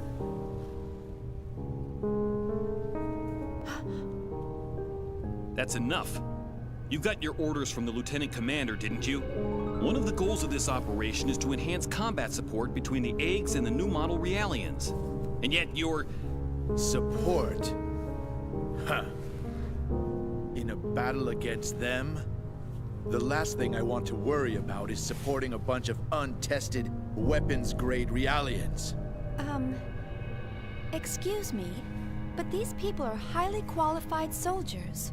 These people? You're treating equipment like people? Oh, you really shouldn't say things like that. These people have the same intellect and emotions as us. And the Miltia Charter clearly spelled out the basic human rights of Realians when it was ratified in 4763. What a load of crap. Get off your soapbox. You act noble and preach about humanity, but in the end, they're just equipment as far as your company's concerned. Or maybe more like merchandise. We don't treat them anything like equipment or merchandise. Then why do you categorize them as weapons-grade Realians? How much more evidence do you need than that? Whatever you care to call them, they're nothing but tools of warfare. Besides, I know your little secret. You guys have an emergency override code to control them, don't you? Virgil! Why are you... Huh? What do you want? It is as you say, sir. We are manufactured as merchandise and raised accordingly. However, I take great pride in what I do now. And this pride was not forced upon me. It is of my own free will.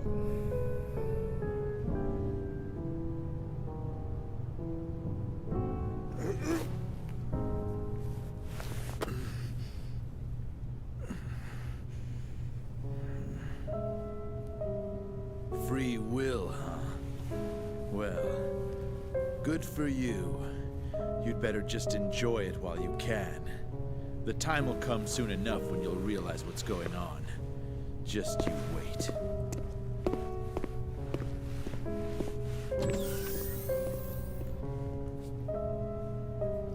Is he... DME addict? DME addict? What?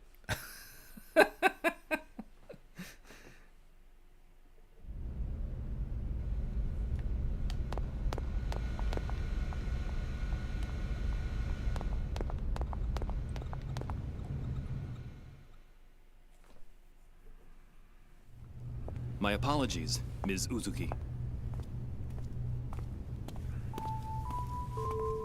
He wasn't always like that.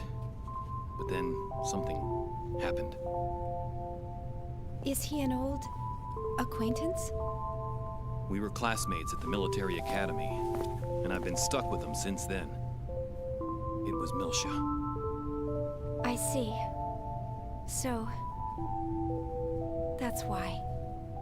You knew about that, huh? Then again, anyone planning to join the 3rd Division would know. Well, I'm from Milsha. Huh? Of course, no When I get one's to the allowed next save point, there we're gonna swap anymore. games. So far, this My is working family good, moved man. to Second I took it Milsha apart when they twice transferred the today, capital after the war. and it's put it back together. It's And working my brother good still after I lives put it there back together alone. the second time. Oh, I see. I'm sorry. I didn't mean to bring back painful memories. Oh, it's all right. After all, it's something we must never forget about. For our sake and theirs as well.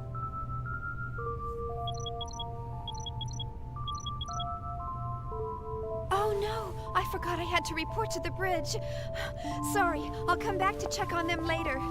Bye!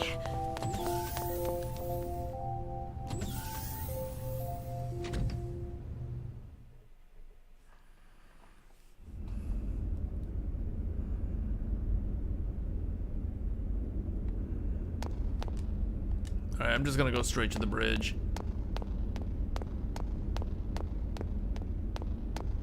What happened here?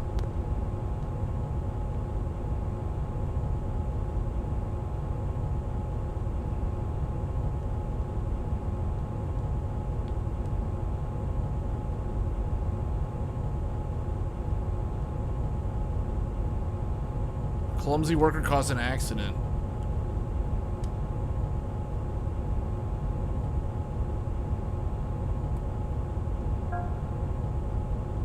Oh, is this the using the drill? Oh, this is one of the mini games. Oh yeah, this game had some really good mini games.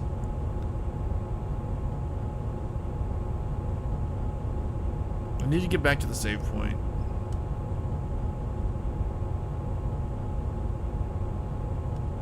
You gotta use the left analog stick to move the thing, move the drill, one-shot deal. It's like the crane game. Man, this is a lot of dialogue.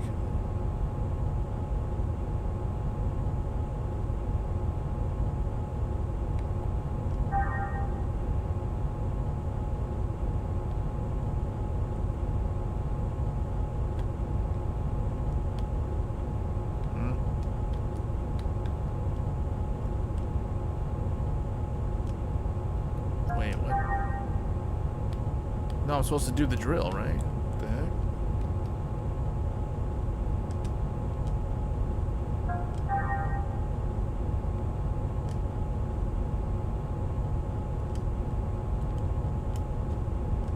What?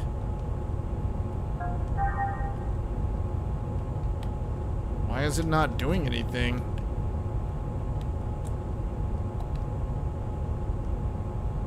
Okay, end this minigame.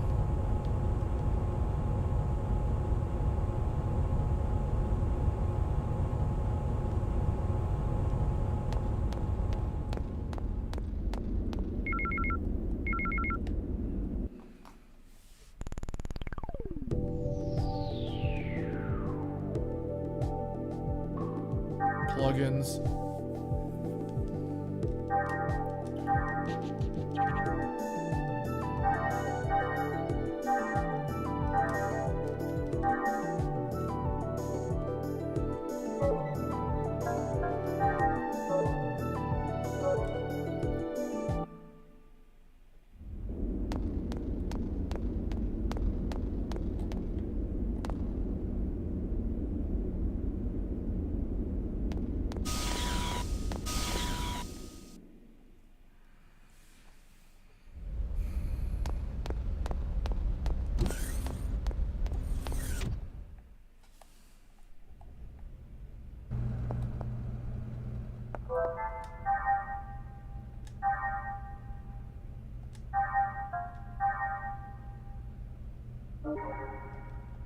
Okay.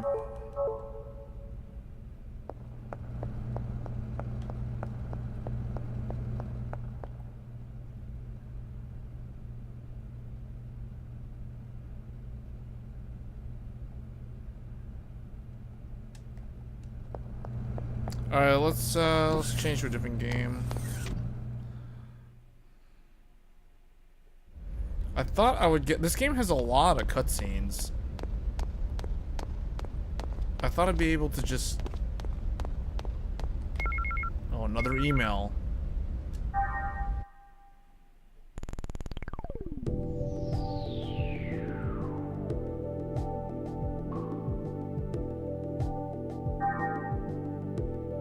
Wait, what is this?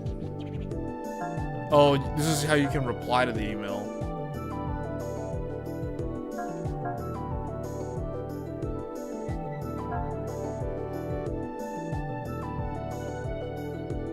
What's the third option? Oh, whenever I read your secret email. There, whatever.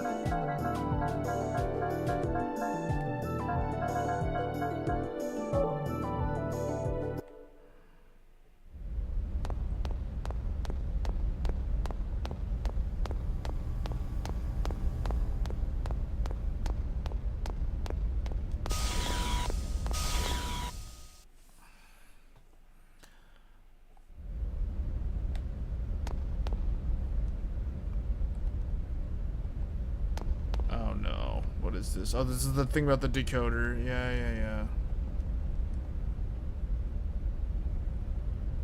Investigating all the doors. Not right now.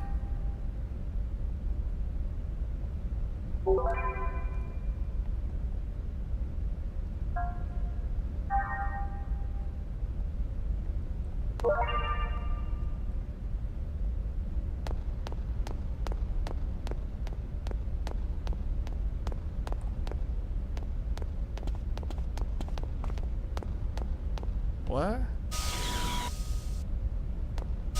Why don't you get what?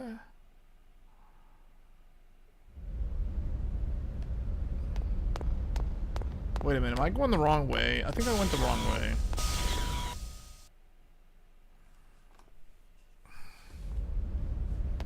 I just want her to turn in the thing, her assignment.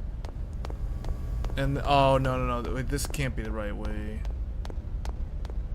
This is the thing where those two guys are like, we're gonna teach you how to run from the enemy.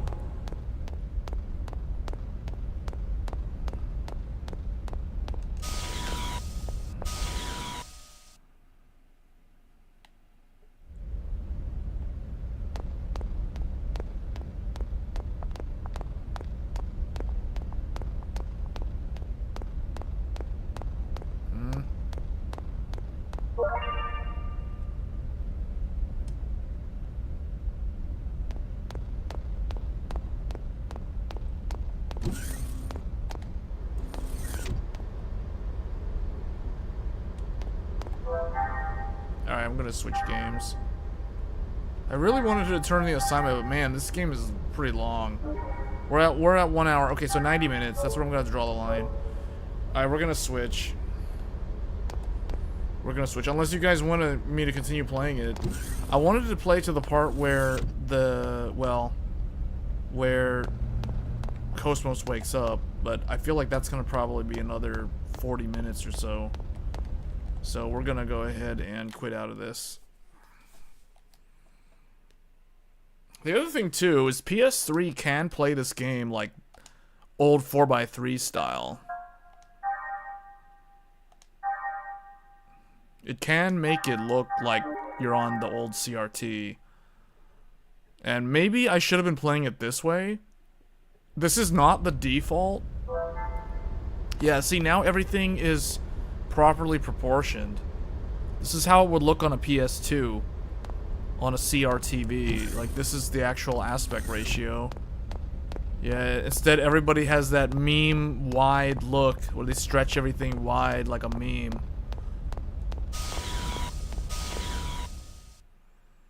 I don't even know if I'm going the right way. I think we're gonna swap games.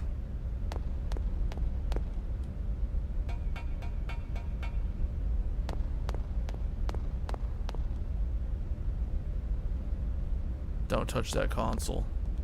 Don't touch that console.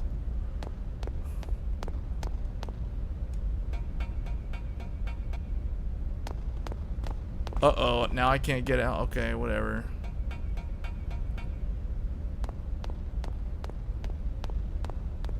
I'm talking about a TV, man, from like the 2000s.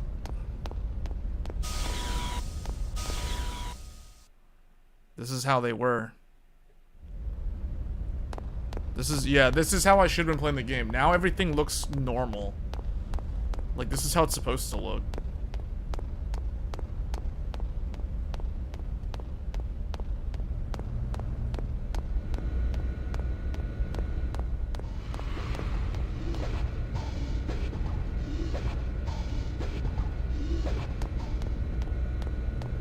Oh, there's a red button. Oh, I know what that does. That just turns off the TV.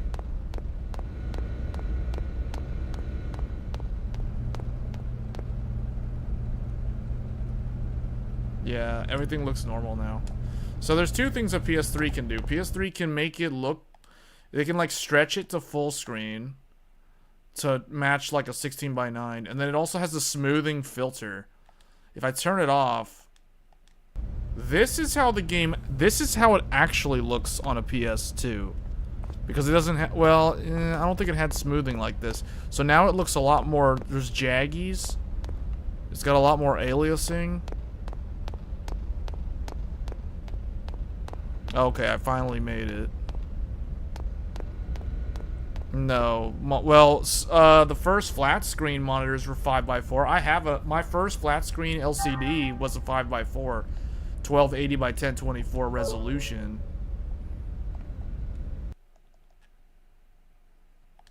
I'm gonna put the smoothing back on. I guess that looks a little bit better. 16:9 CRTs exist, but they were crazy expensive back then. I don't think I ever saw one. I was on 4x3 CR television until like 2009 or 2010. No, 2009. I got my first 16:9 22-inch 1080p monitor in 2009. I think summer 2009. So up until 2009, when I was playing games on PS3, I played them like this on a 4x3 CRT with the composite cables.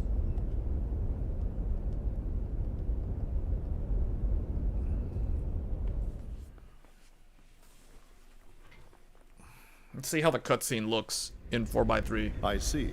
Yeah, now it looks the way it's supposed to. Everything looked kind of stretched to me. So, where's the actual field data? Well, it's not quite ready. All I can provide today is up to A7. So you don't have it?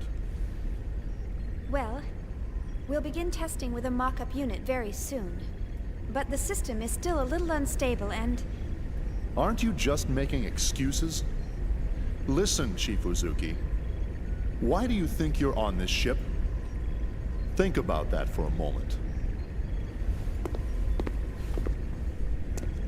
This fleet may be newly outfitted, but it was assembled under major time constraints.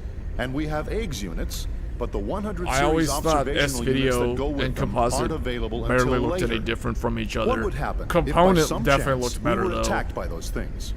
I don't think I need to describe the outcome to I had you. component cables The for purpose of Xbox. Cosmos deployment For the was original to address Xbox. this issue. Or am I mistaken? No, sir. Listen, you're not in a laboratory anymore. You're on a warship. This is a battlefield. Cosmos was supposed to be our frontline defense here, and now you're telling us it hasn't even woken up yet. There's no point in having a weapon that can't even get out of bed. That thing's only meaningful to us when it's fully operational. Why can't you? Let it go, Commander. These people are working under serious time constraints. Just like our own squadron. Besides, they're only one step away from actual field testing. In the end, we all want to see this operation completed without having to resort to that thing. Don't we? Of course, Captain. But I believe we... Who's calling me? Is there a problem? No. Something urgent's come up. If you'll excuse me. Something urgent's come up. I wonder what's wrong. I don't know. Well, never mind. That's enough for today, Chief Uzuki. Let me know if any new developments arise. I'm sorry we failed to meet your expectations. Oh, there's no need to apologize. What's important to us is how reliable the system is once we start using it. Rushing the project won't get us anywhere. So just calm down and take as much time as you need. The government's funding it all anyway, right? You must be tired. Take the rest of the day off.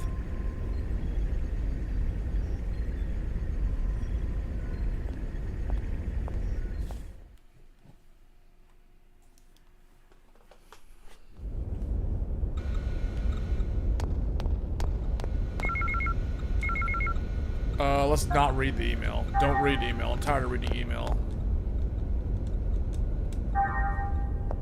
She keeps getting spammed with email. Have you ever used something that connected to the RF port of the TV? The RF port on... You mean like an antenna? You mean just like a TV antenna?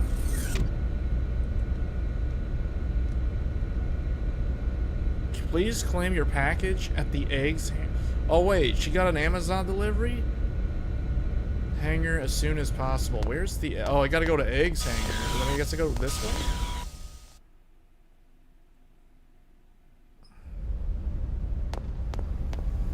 Is this the hangar? Oh wait, there is a map. Yeah. You can use the bulletin board thing, I think. Yeah, okay. Yeah, check this out. This is the map. I gotta go to the hangar. So starboard goes that way. I'm gonna go to port side. Port side leads down. Shion's quarters are on the starboard side of the ship. So let's go to the... I think we're supposed to go to the yellow?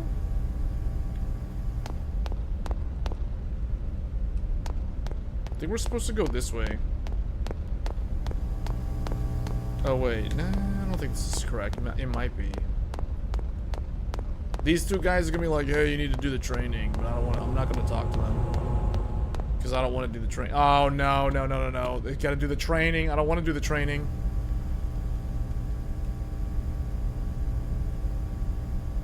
They're gonna play tag, you're it.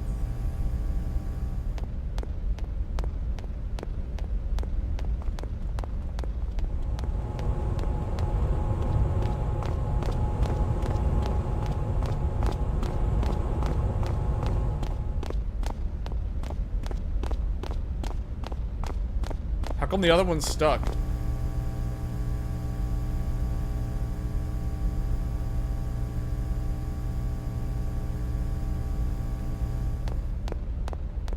The other guy got stuck.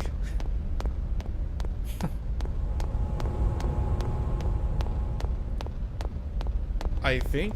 Oh yeah, this is the hangar. Wait a minute, there's some stuff over here. I can't get that treasure chest, though.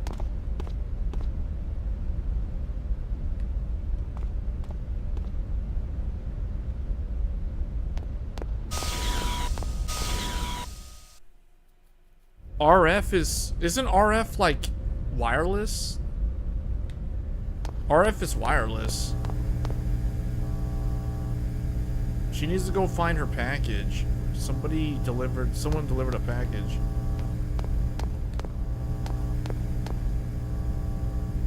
Yeah, there's a package. Here it is. It looks dangerous.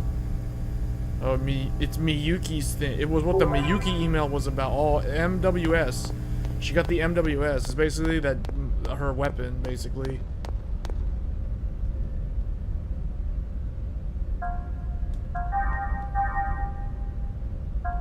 Oh, he sells some stuff. I guess I'll buy like 3 of these so I can revive allies. What is this? Biosphere? All allies. Oh, this is like a tent. I'll buy 1 of these. Escape from battle. I guess buy like 3 of these. What is this? Ether pack. Recover mana. This one's recover. Buy like 2 of these. Buy like 2 of these.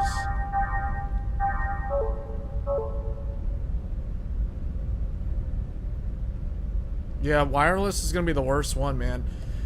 If you're talking analog, component video is the best one. Components best, then S video, then composite, then RF.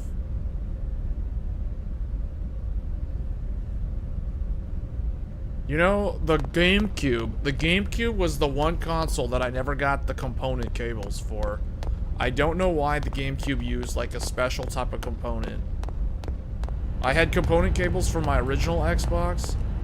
Eventually, I got component cables for the PS2, which also work with the PS3, because it's the same connector.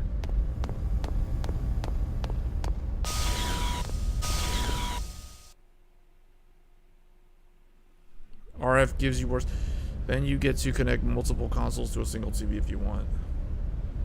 Well, no, not really. I mean, you could... The way I had mine set up, I had my Xbox was connected on component cables. My PS2 was connected on the composite cables. Or maybe it was S-Video. No, it was composite cables. I had S-Video, but I got, like, S-Video way at the end. Like, right before I went to HDMI.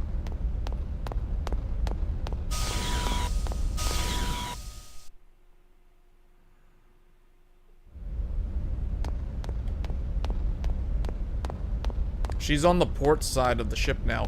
She needs to go to the starboard side. I need to find a map. Is this a map? No.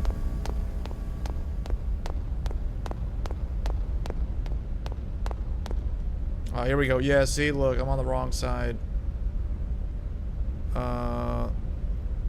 That thing at the very bottom is where the Zohar emulator is.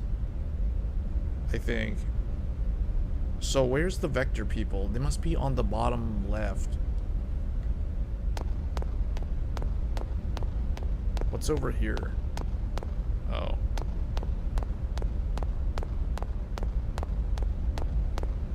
But I feel like there hasn't been a game like this in a long time. Like a sci-fi RPG of an epic scale like this. I guess maybe the latest Star Ocean, but Star Ocean has never felt very sci-fi to me. Star Ocean just feels like a regular RPG where you just run around on a planet. This game, you feel like you're in outer space, because the whole thing takes place in outer space. In the first game, you're in outer space. In the second game, you're in virtual reality a lot, and then you go to a planet.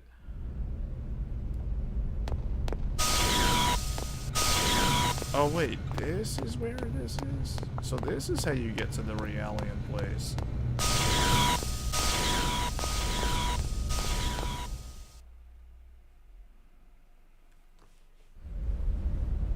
This PS3 is doing good. It's not really making any noise. Hold on, I gotta check that it's not overheating, because the fan's quiet.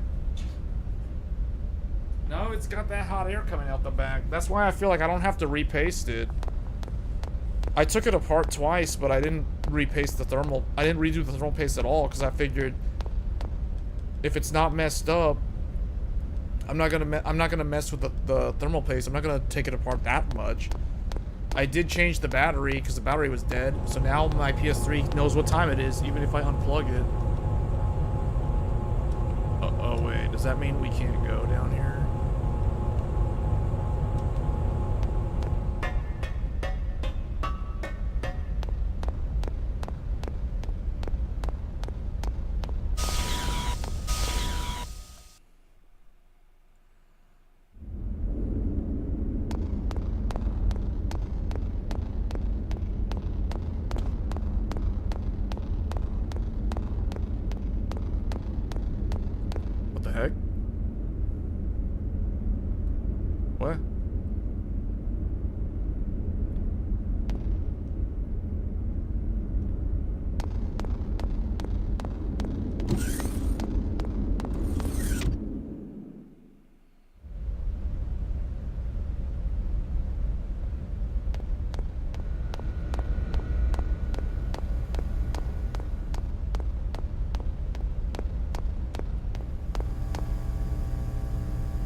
Yeah, I was right. So the bottom of the ship is, the back of the ship is where the Zohar emulator is being stored. That's the hangar. But the hangar for the eggs is at the top left.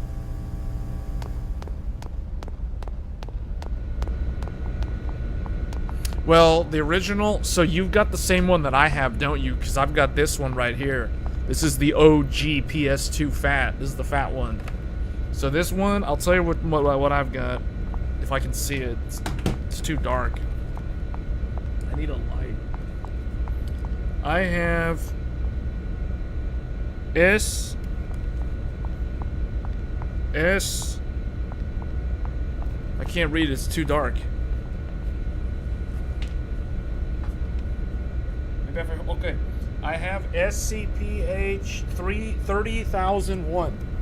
SCPH 30,001. That is my OG PS2. The second console that I ever owned. This is it. I opened it up. I took this thing apart all the way to the emotion engine, just to change this tiny little PlayStation branded coin battery. This little battery, because I was tired of every time I take this out of storage and I plug it in and turn it on, the little dots aren't spinning. You know what I mean? That's because the clock is not keeping time when it's unplugged. That means you got to change your battery. That's the only way to fix that. So I got tired of my PlayStation 2 just like being like that. So today, I opened it up and I cleaned it out. It's all clean and nice now, brand new again. It works so good. Although, why would I use this when I can use the PS3 to play my PS2 like I'm doing right now? Because for those wondering, we are playing Xenosaga on this guy. The OG 60 gigabyte card readers right here. Chrome trim, PS triple. In memory of that Chad Warden. You gotta have that PS triple. With that PS2 full backwards compatibility. And 1080p upscale. But we're going beyond 1080p upscale. We are upscaling to 4K, and then you guys are watching it at 1440p. Oh wait, there's a save point in here? There's a save point in here. Alright, I'm gonna go ahead and save.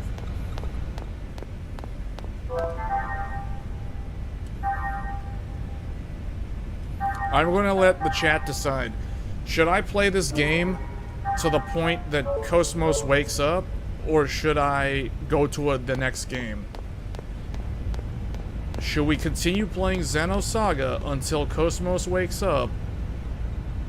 Or should we switch games? I'm gonna start the poll. I need to use the bathroom, so I'm gonna set the poll and you guys vote.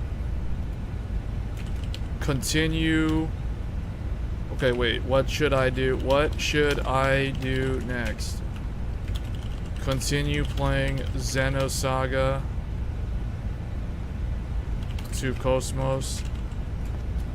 Continue playing. Wait, it's not letting me type that in. Hold on. Play Xenosaga until Cosmos, or switch to the next game. Alright, you decide. I gotta use the bathroom. I'll be back.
Alright.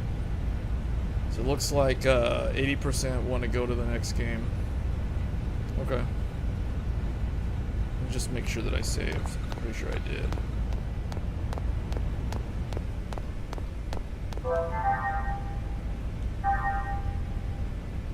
Yeah, we saved in the lab. Alright. So we are going to quit out of this. See, the nice thing about playing PS2 games on PS3 is, first of all, you get HDMI, so you can play them on your monitor or a modern TV. Second of all, you get the other settings. And the third thing is you can quit out and go back to the home screen and then just change games. Whereas on the PS2, if you want to change games, you literally have to, like, walk up to the console and press the reset button. Or, like, yeah, it's kind of, like, inconvenient. So, PS2 format disc. So good, man. I like how it recognizes the disc, too. It even shows you. If you insert a black PlayStation 1 CD-ROM, it shows up here as a black disc. If you insert a one of those purple CD-ROMs for PS2, like, you know how the early PS2 games were using a purple CD thing? It shows up like that too on here. And if it's DVD, like this one. So the cool thing about Xenosaga is one of those really weird, it was one of the few PlayStation 2 games to utilize a dual layer DVD. This is dual layer DVD. So this PlayStation 2 game is 8.5 gigabytes on disc. That's dual layer DVD. Yeah, this thing is one of the rarest games, man. One of the rarest PS2 games. One of the hardest ones to find online, too. But you know what's even harder to find? Xenosaga 2. And even more extremely hard to find, Xenosaga Triple. Xenosaga 3. We're going to play Xenosaga 3.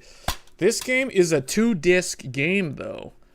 Yeah, this game is 2 discs. Disc 1 and Disc 2. Which means I'm gonna... How does that work on PS3? I guess it'll prompt you when to change discs. So I'm gonna put in... We're just gonna play from the very beginning. So I'm just gonna put in Disc 1.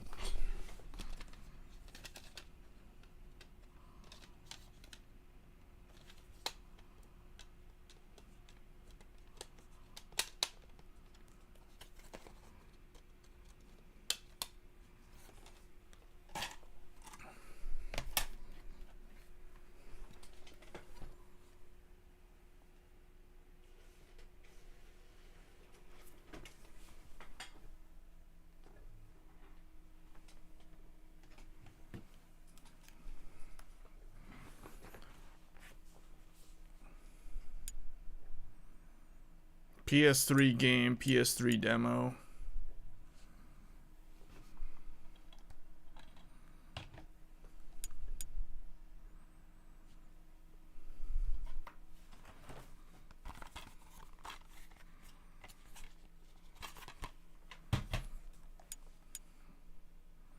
Is it gonna read my disc?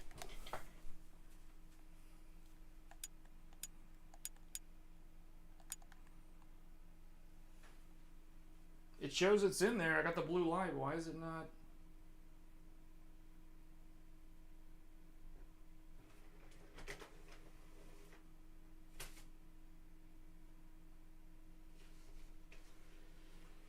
Try again. I always thought they were purple.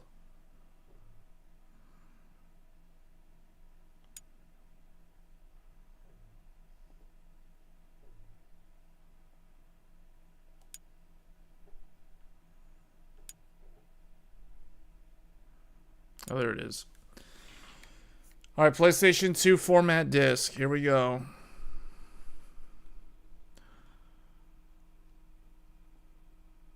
Do you think games still work if you play them on a PlayStation RGB cable?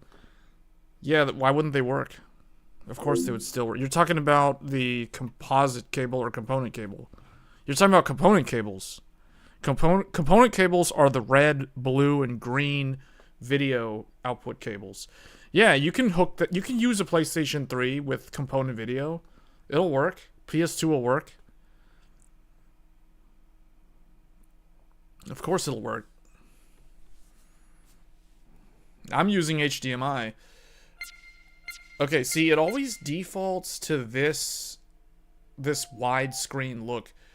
I think we're gonna go with normal, because this maintains the original aspect ratio.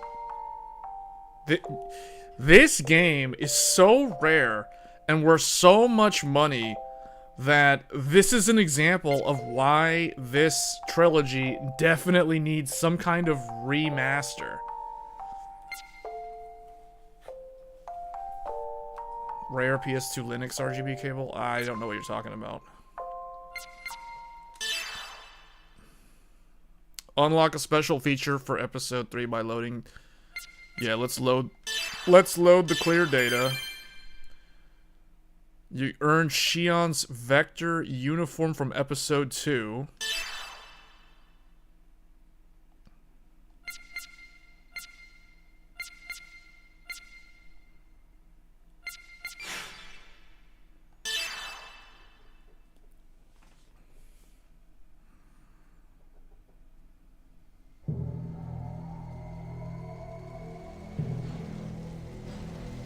This game had a reduced budget, so the game ran pretty poorly on PS2.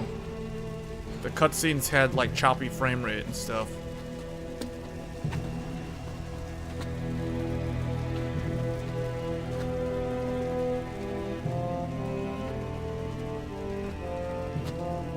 Wait, maybe I should full screen this. Hold on a second. I don't want them to make it look like this. What if I full screen? Is this better? Or is it just stretched?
Whoa, this is like the Superman origin story or something. The planet's gonna die.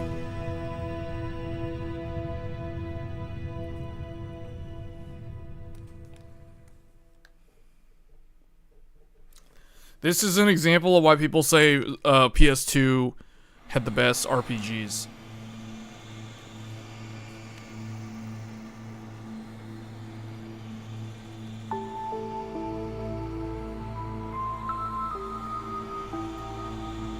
Looks like things are going smoothly.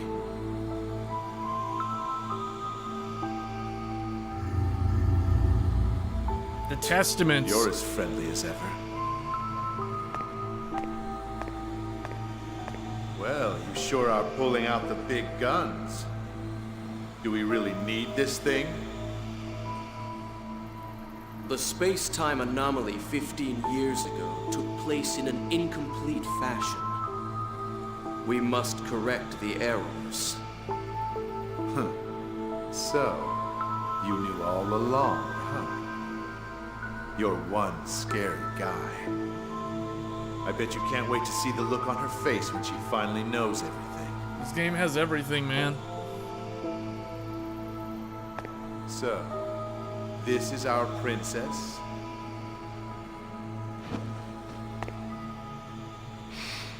She smells good. That's like a corpse. That's so weird. I've fallen in love already.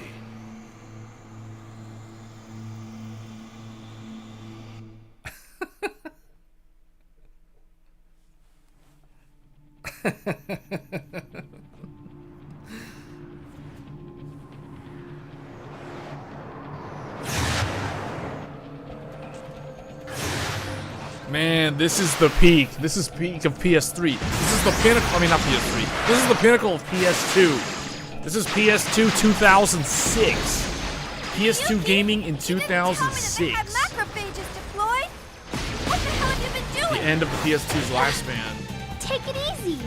I checked it out the best I could. It's not my fault. Look, Shion. 3 more interceptors just appeared out of nowhere. Then concentrate on supporting me instead of making excuses.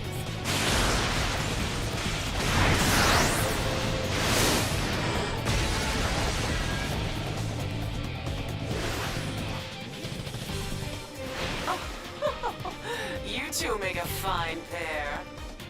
Dogtooth. 3 at 7 o'clock. You got it? Yeah, I'm on it.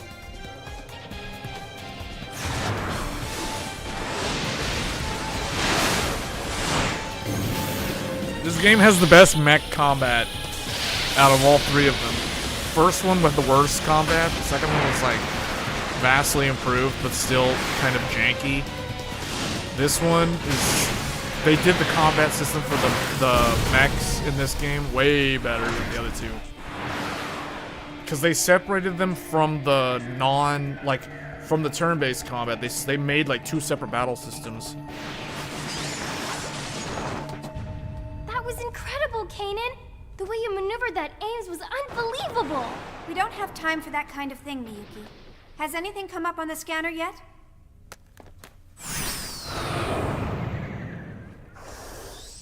I hope you understand what we're after poses a considerable threat to Vector. I'd appreciate you taking the situation more seriously. Exactly. I don't care if you get yourself killed. Just don't take us down with you. All right, fine. Why is everyone picking on me? It's funny because Miyuki is finally a playable character in this game. Is this it, Miyuki? Confirming coordinates. Yep, perfect. She's the one that kept sending all the spam emails in the first game. Then the top secret data we want is just ahead. I'll handle backup. You 3 take care of the rest. And you can already tell the reduced budget for this game. They They went and did this text-based dialogue scenes rather than the fully animated cutscenes that the first game had. Hurry. I want to be as far from here as possible when our pursuit arrives. I know.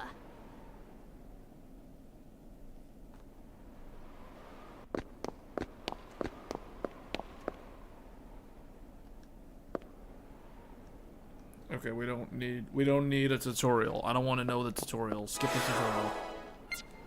Skip the tutorial.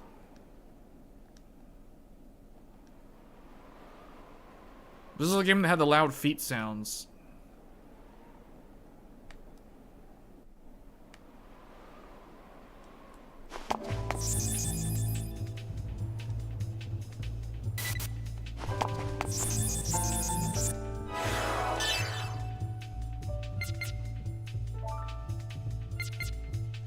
Guess we'll make a new save. Actually, do we have... Oh, there is a save?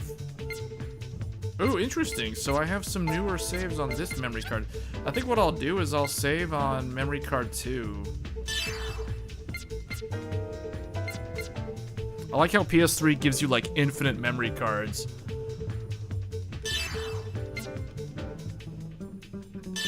Well, we went to the next game because everybody voted for the next game. I don't know, does it look better like this, or does it look better like this? This game This game is a game where I think the cutscenes try to go for 16:9. So the full screen probably doesn't look that bad compared to the first game.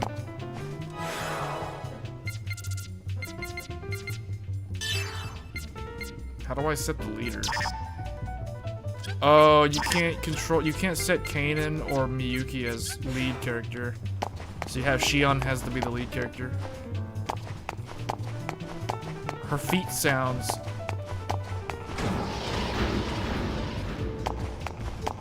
Those loud footsteps, man. That's the one thing about this game, like, why are the feet sounds so loud? The footsteps.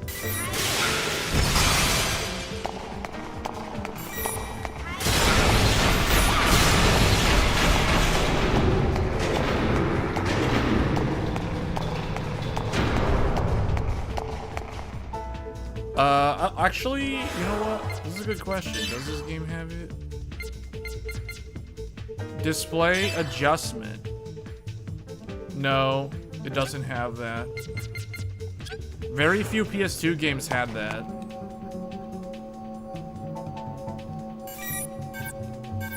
Every character had different footstep sounds. Shion had the worst footsteps.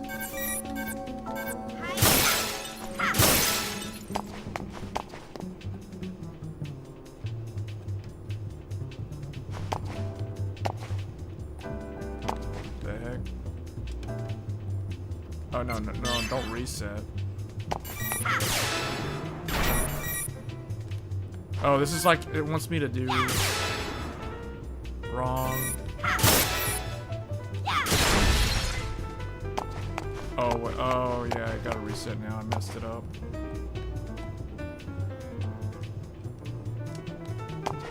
Come on!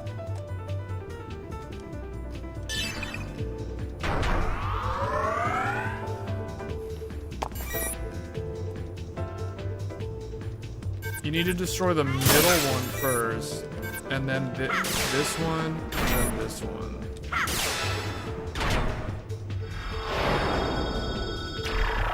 Yeah, you had like some basic puzzles in this game. The second game had like pretty challenging puzzles. This one, they dumbed down the puzzles a little bit. I don't remember puzzles in the first game. If they had them, they were like so basic that they weren't memorable. Segment address. Remember, it's all computer based. You have segment addresses, and then you have to get decoders to open them. You have to decode the memory address. It's like you're inside RAM. It's like the memory chips. It's like you gotta find the micron decoders or something.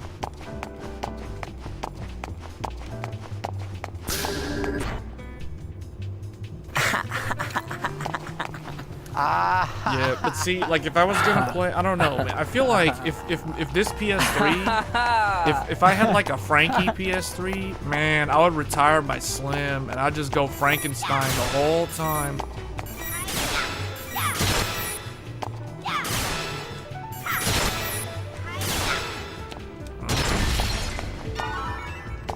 I like how it's like a random like 2D flat thing. Those footsteps.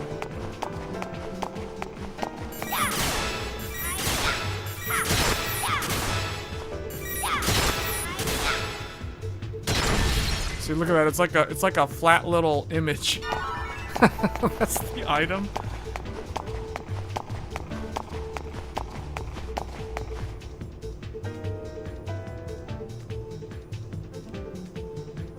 It's designated by color input.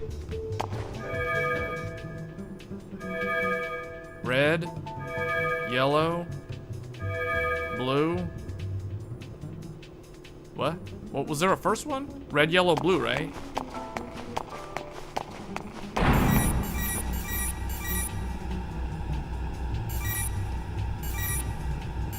Red. And then yellow. And then blue. That was it, right? I got it. Huh? What? Did I do something wrong? Maybe, oh, it must have been like green or something. Oh, I messed it up. I bet I did it wrong. Hold on. I didn't pay attention at the beginning. Yellow, red, blue, green. So yellow, red, blue, green. Yellow, red, blue, green.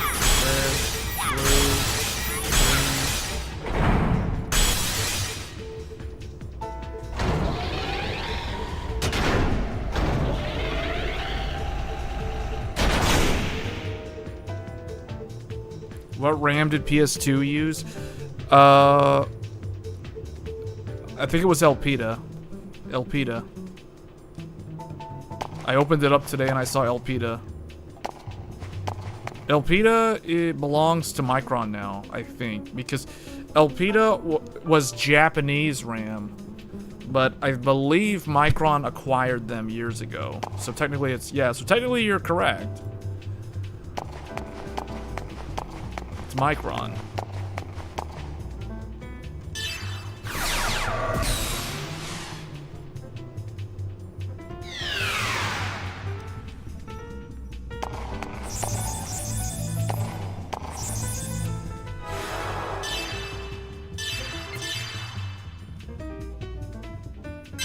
Man, PS2, I mean PS3 is so smooth on the saving.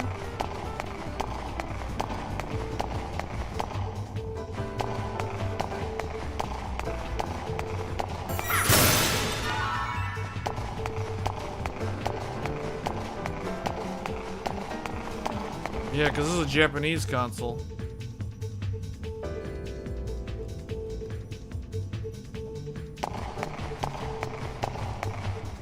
Huh? Is there a way for me to attack it? Get in my way and you'll pay for it. Okay, this is it. Battle system.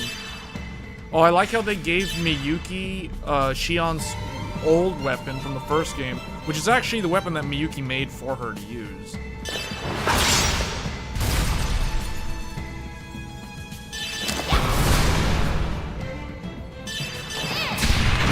Yeah, she has the original weapon. I like how they did that. That's a No nice touch. problem.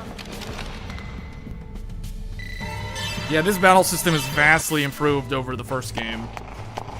Third game had the best battle system. This one was the most fun to actually play.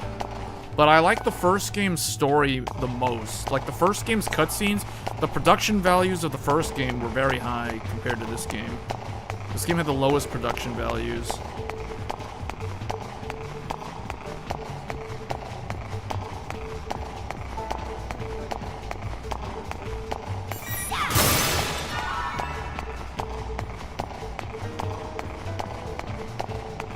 Man, those are some loud footsteps.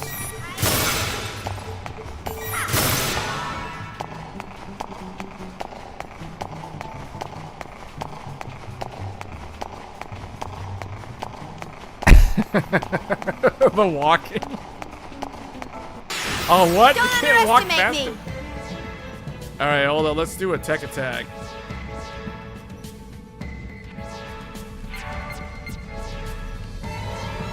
Special attack, finishing strike. Okay, that's cool. I don't have any boost gauge. What about ether? Special attack. Yeah, you had your supers and stuff in this game.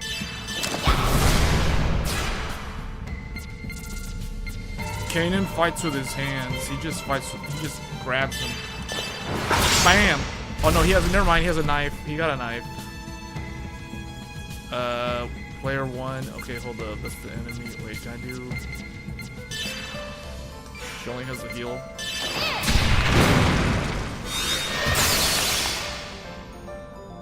Does PS2 use a dedicated sound chip? Okay, good job. No. I opened it up today. All I saw was the emotion engine and the graphic synthesizer.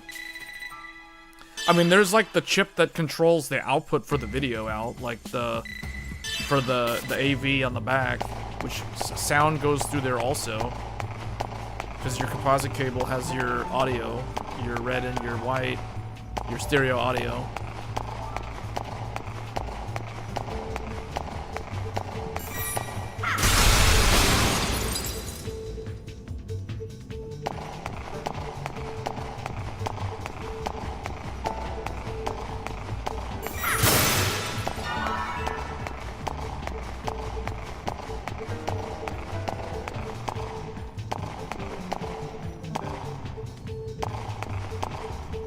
Why is she not able to open this treasure chest? Hmm?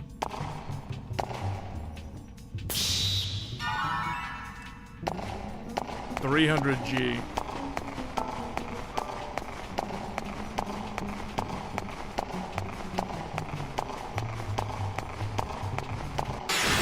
Uh-oh, this could be bad.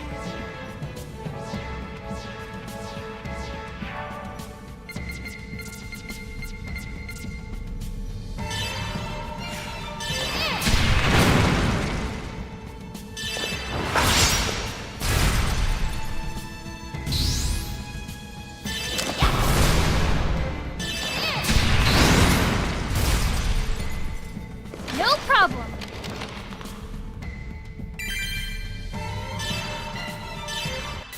Did Kutaragi... Was Kutaragi the one who did PS2? I know he was responsible for PS3. Was he also in charge of PS2? When it was developed?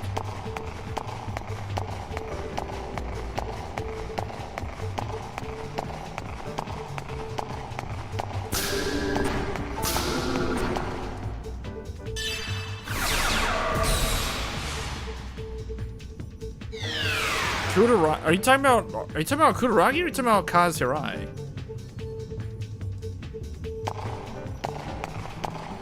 Oh, now we're definitely in the AI in the VR.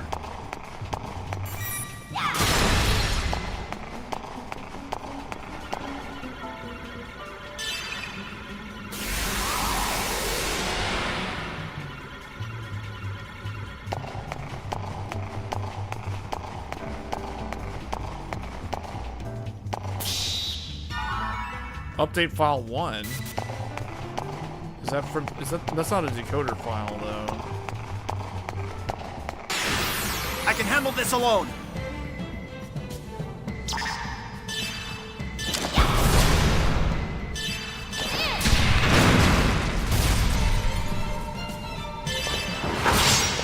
Yeah, this battle system was much faster.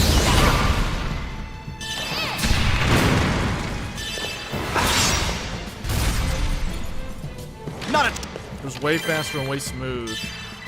Oh, he learned to move. He acquired heat move.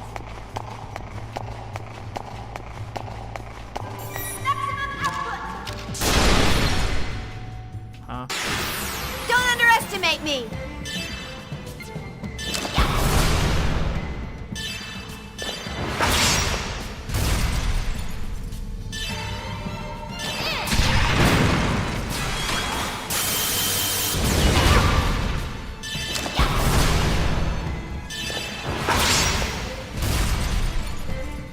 Not a challenge.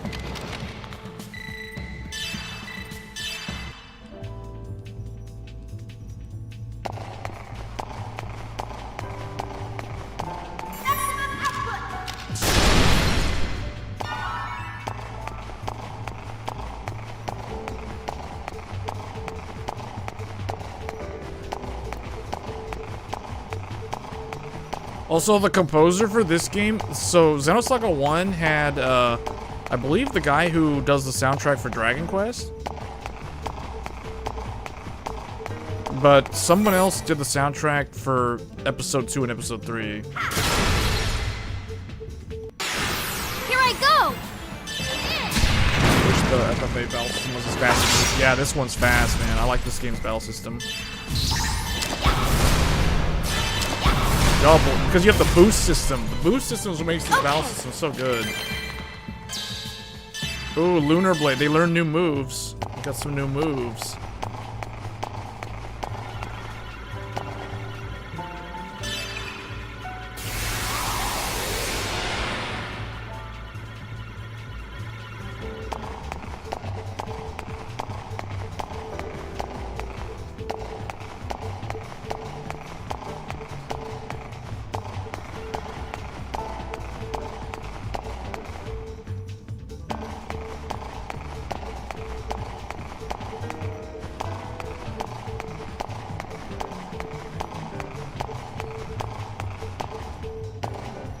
Oh wait, was there something over here?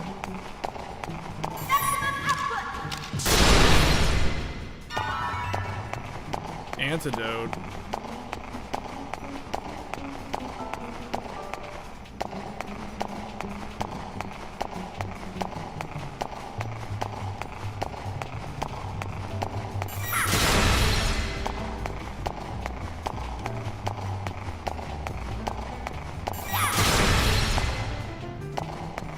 Do you think it'd be better if a lot of these legacy studios just would remake their old games?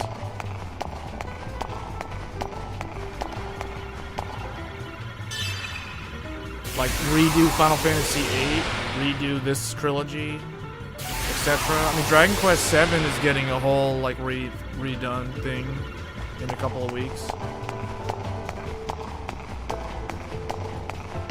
Dragon Quest VII Reimagined.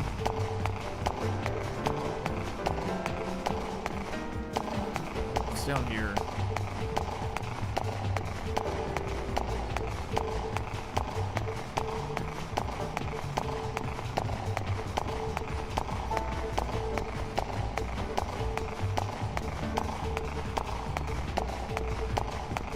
Wait a minute, is this is the way back, isn't it?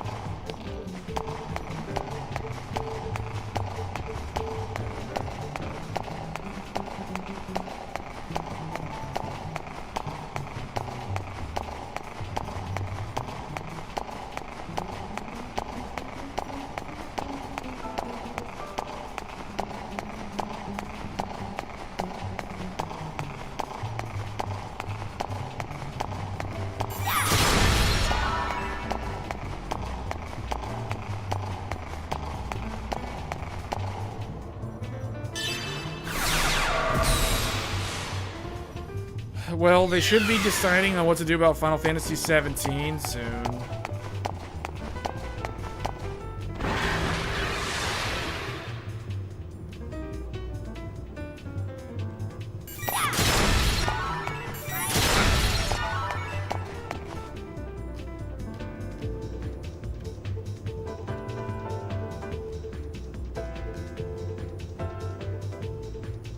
Oh, R2 plus square.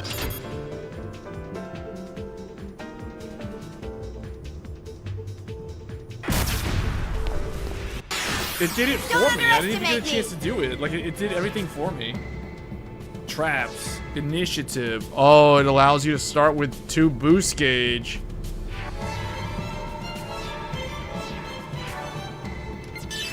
She can do Lunar Blade. Yeah, they get cool moves in this game. What does she have? Lightning Blast.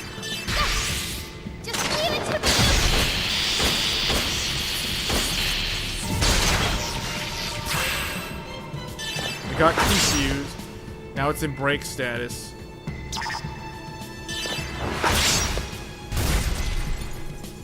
Not a challenge. No, it's not gonna be like Final Fantasy 16. It's gonna be different.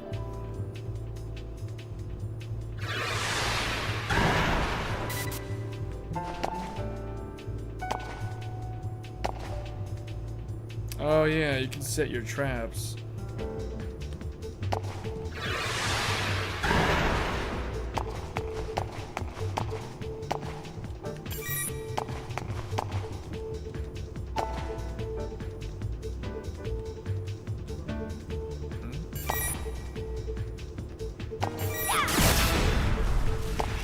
Can I get more than one trap? It'll only take 3 minutes.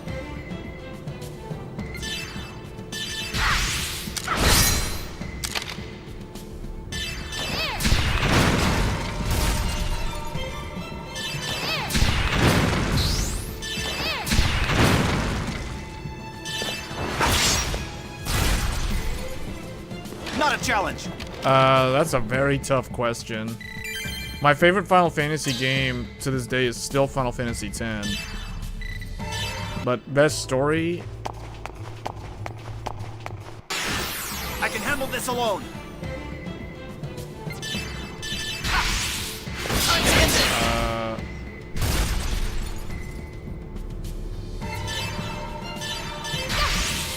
I don't know, 6 and 10, man. 6 and 10 and 9. 6, 10, and 9, probably.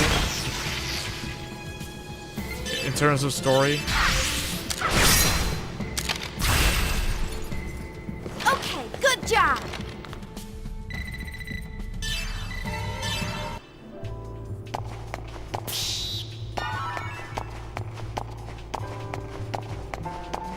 Seventh generation of consoles is my favorite, but oh dear. I was supposed to use the trap. Attack from behind. Oh no. Oh, you can't do the boost when you're back attack? Jackal. You got a critical.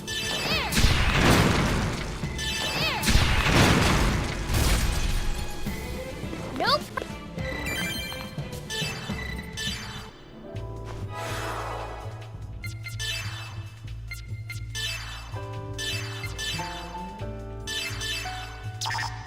Oh, she's out of mana?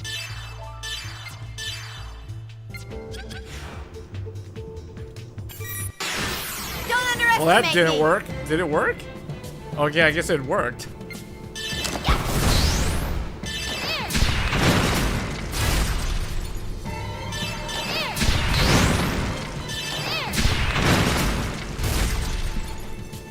No problem.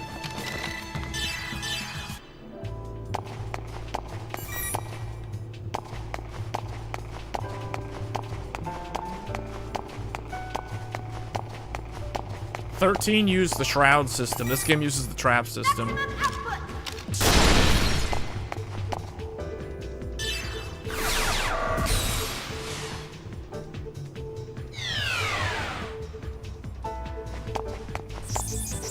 Does this heal them? Oh, saves in this game? This is a really good quality of life improvement. Now when you touch a save point in this game, it heals you all the way up. In the first game, that didn't happen.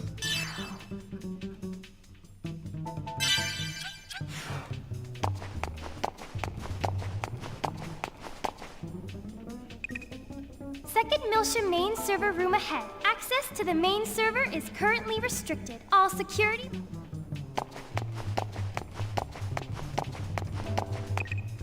Secondary security must be disengaged first in order to disengage primary security. Hmm?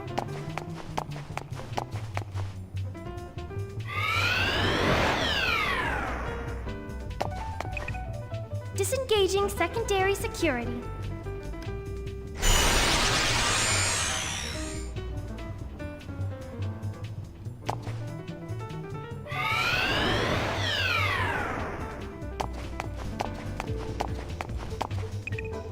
Secondary security must be disengaged first in...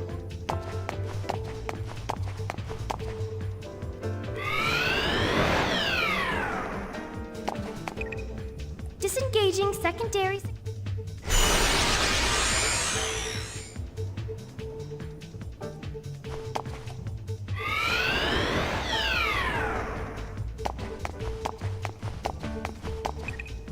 Disengaging primary security.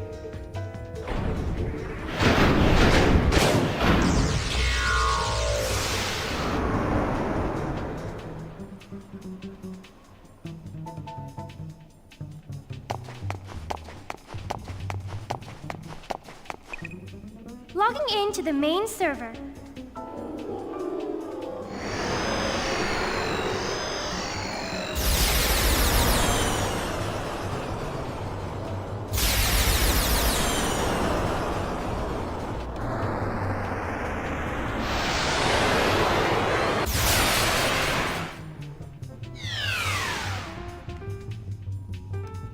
All right, this is it.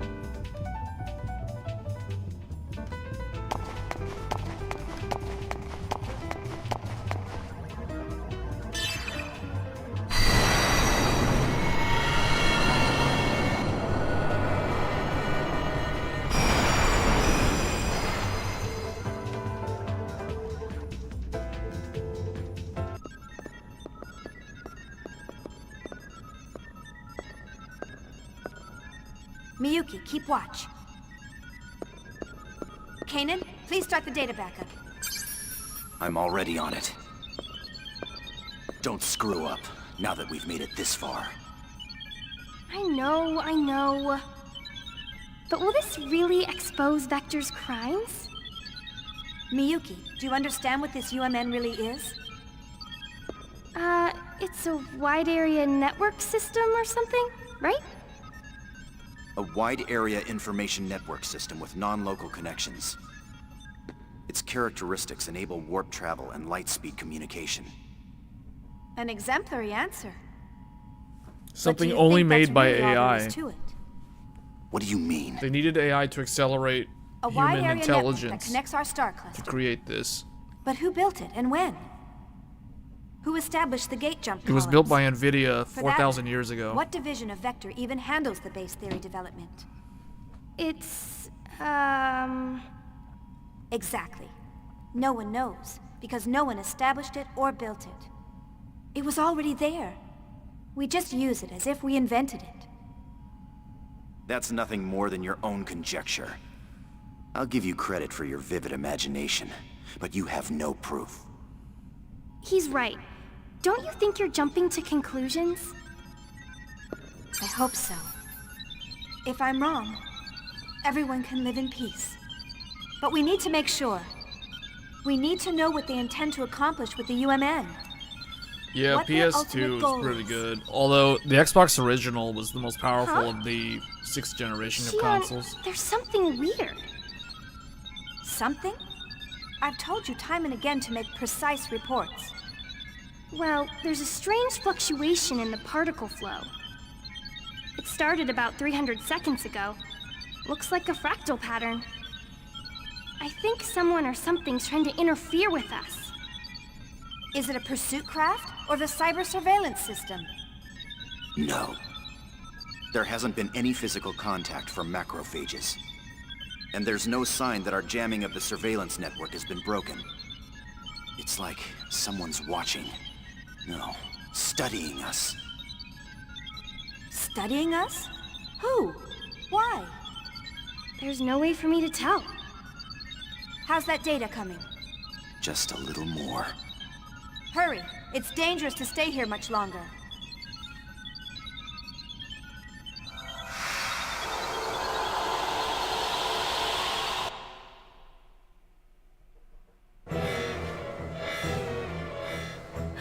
Xion, I think it's a little too late for that now.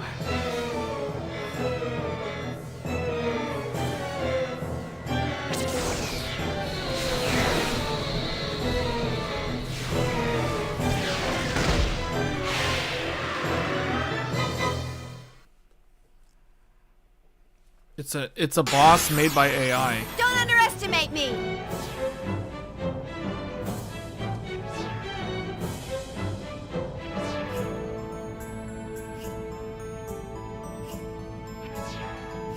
Unable to act, unable to use boost, unable to evade or defend, increased chance of being struck by critical hits.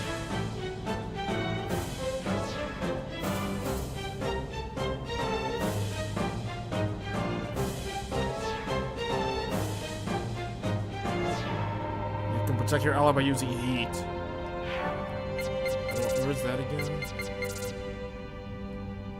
You're gonna be boost. L1, no status change. Lunar Blade. Actually, does she have Analyze? Ether Drive! 3000 HP. It's a Gnosis. And it's weak to nothing, and it's strong against ice. And it's null. It's immune to poison. It has items to steal apparently. Just leave it to me!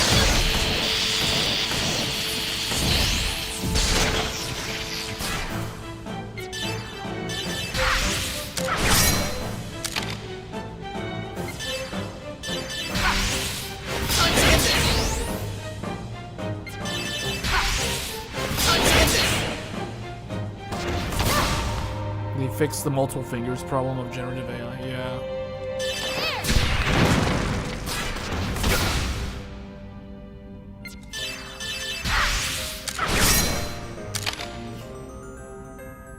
I didn't even notice this. That thing has like, it has 4 fingers.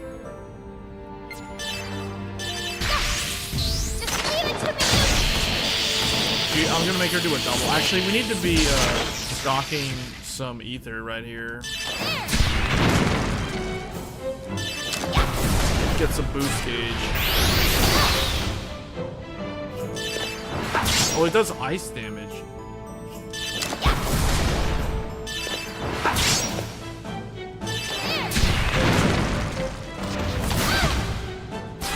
Miyuki's in break status.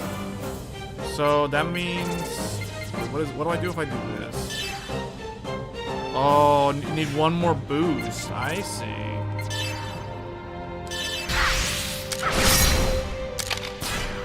Oh, the boss is broken too? Both of them are in break status? Wait, can he do... He can't do a special, but... Oh wait, heat. Set the target of all enemies to self. Oh. Oh, I see how that works. Okay. Okay. You can do Jackal.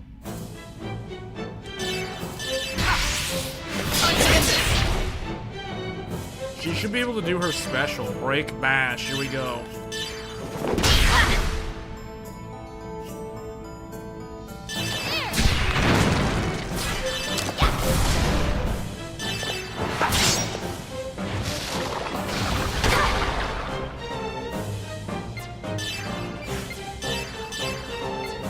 Ether drive.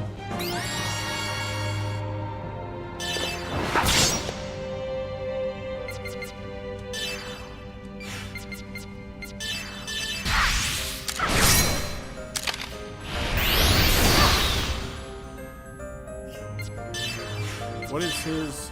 Okay, you know what? Ether drive! Yeah, he should do this. Yeah, do that. Kanan's doing that. He's gonna tank. He's going tanking. Enemy has 1 boost gauge too.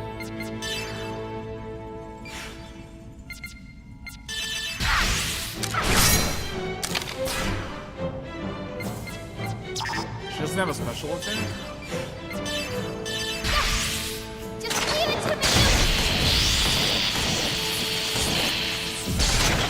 That does 60 damage? Just leave it to me.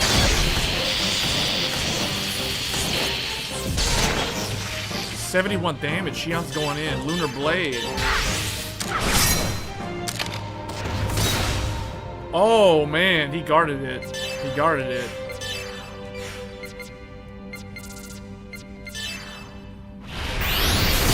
He guarded it. Oh, he parried it. He parried it. Man, like the boss has some high boost gauge. He has 2 out of 3.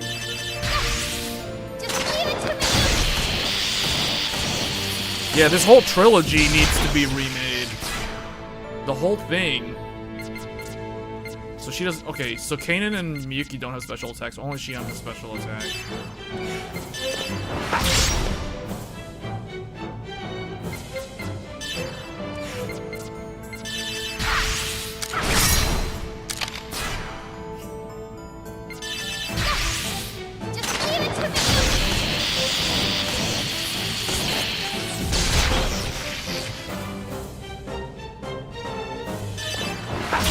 It's almost dead.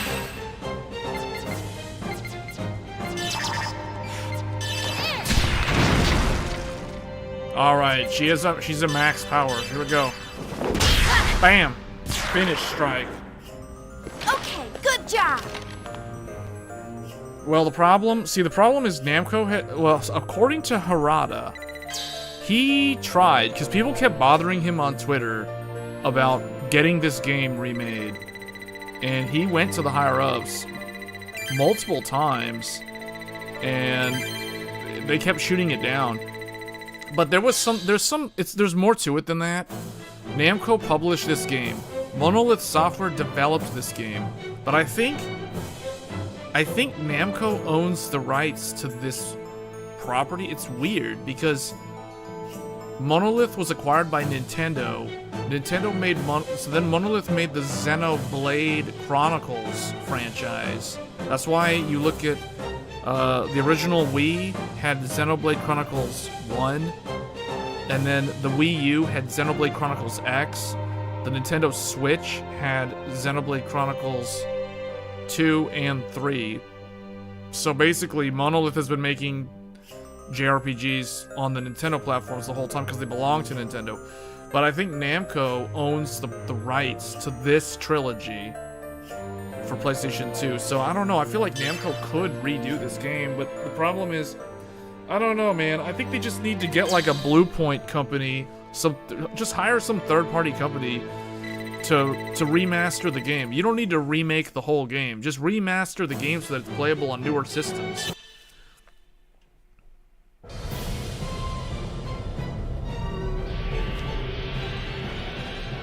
Yeah, this is Monolith.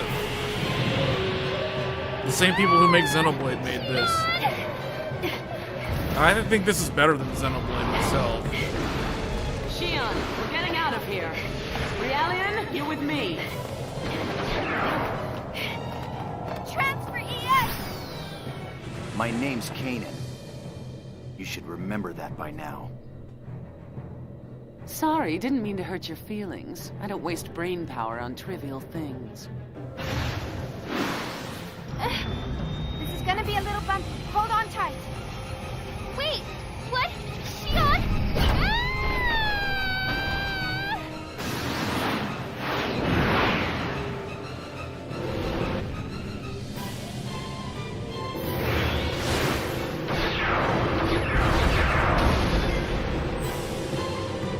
You know that you have a point there.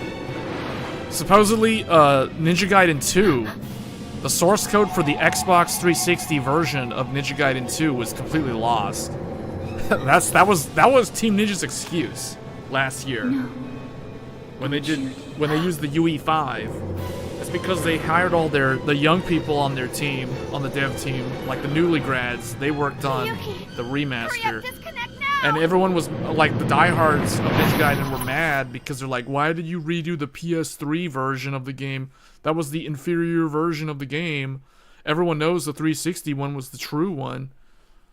Well, that's because they claimed that they lost the source code. So they had to use the PS3 version.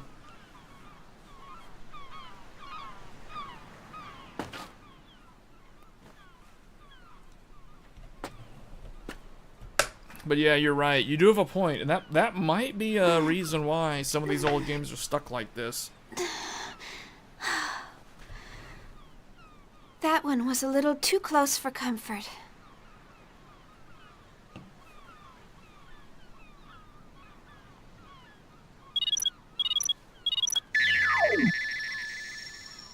Are you alright, Shion? Whoa, you look pretty sexy. Miyuki, you're starting to sound like a dirty old man.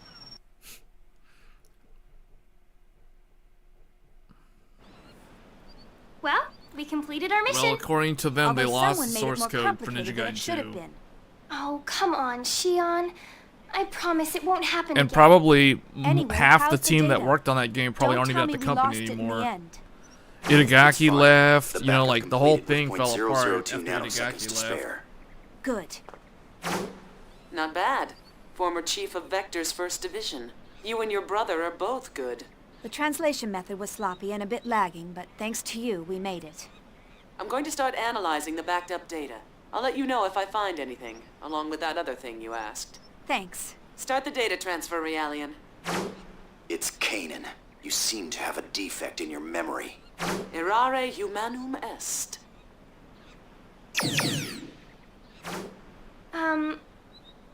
Shion, you aren't mad, are you?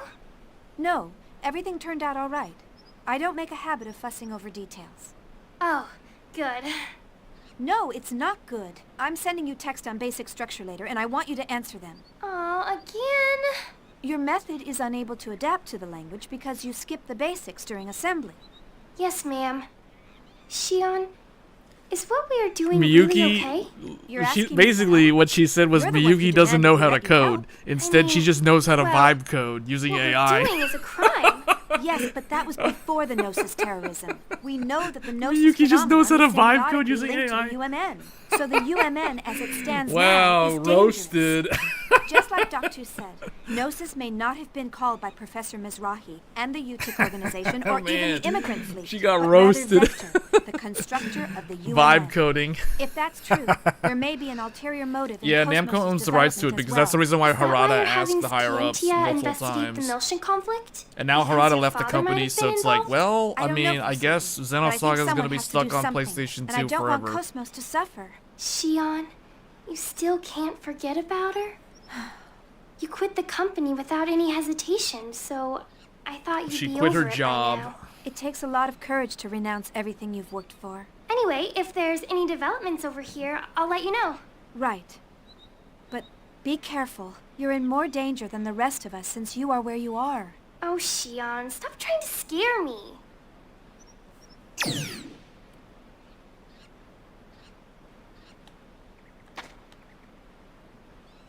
Nephilim.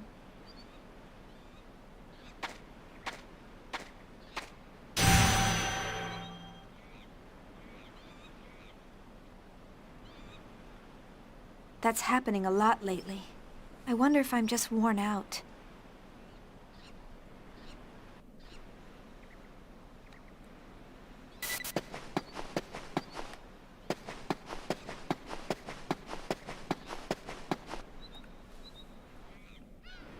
Start a petition? People already tried that. Look, you'll see like there was multiple attempts to try to get this trilogy remastered.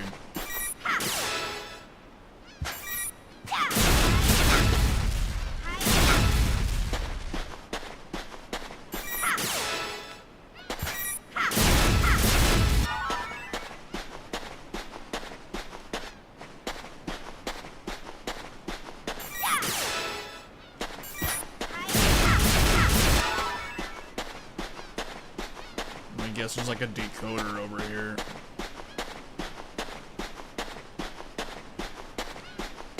What is this thing on the ground? Is that supposed to be like a crab?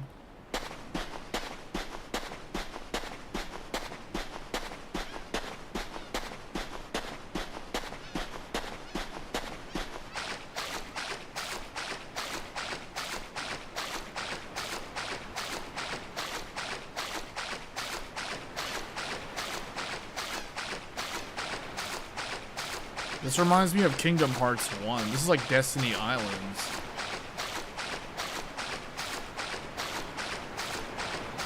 Where's she supposed to go? Supposed to go over here?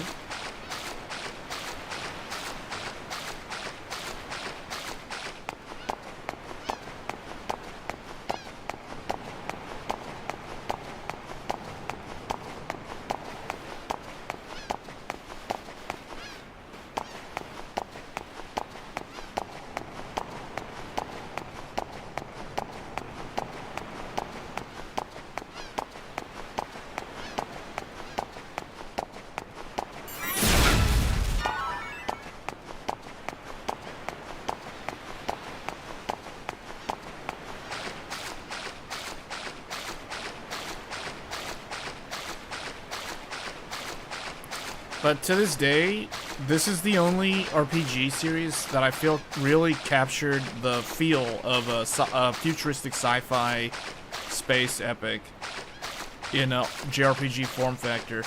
Like, none of the other games, like Star Ocean never really... Okay, Star Ocean 4 had that kind of vibe. That was also PS3 and 360 too. Yeah, that was 7th generation Star Ocean. Ooh, I finally found a decoder.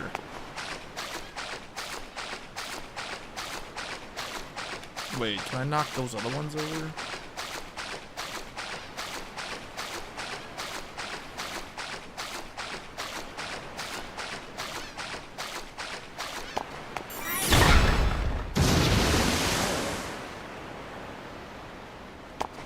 What was the point of that?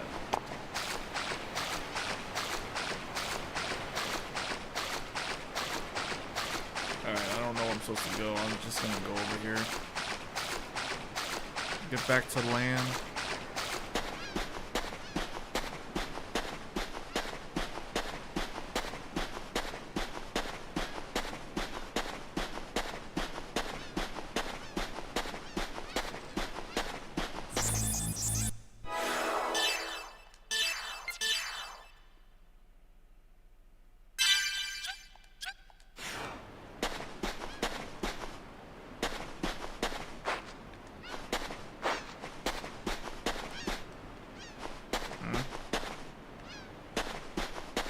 Is she supposed to sit here or what?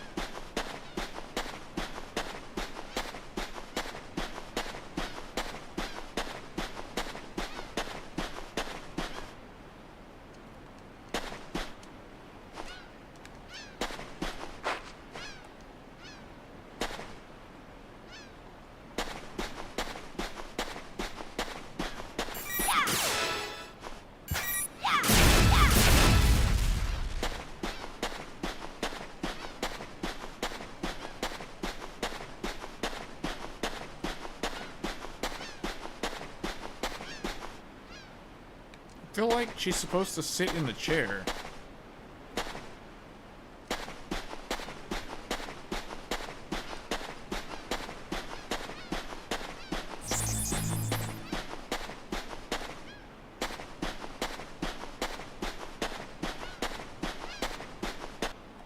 Or not. Okay.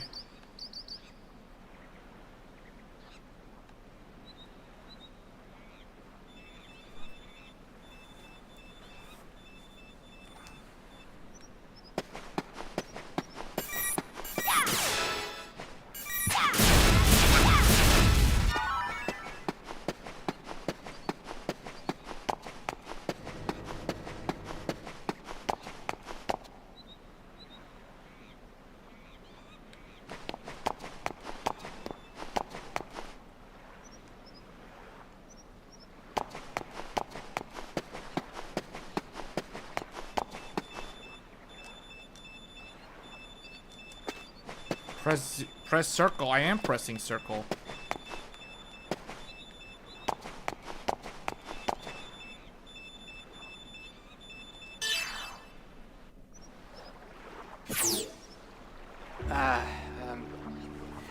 I guess it's been a while, Chief.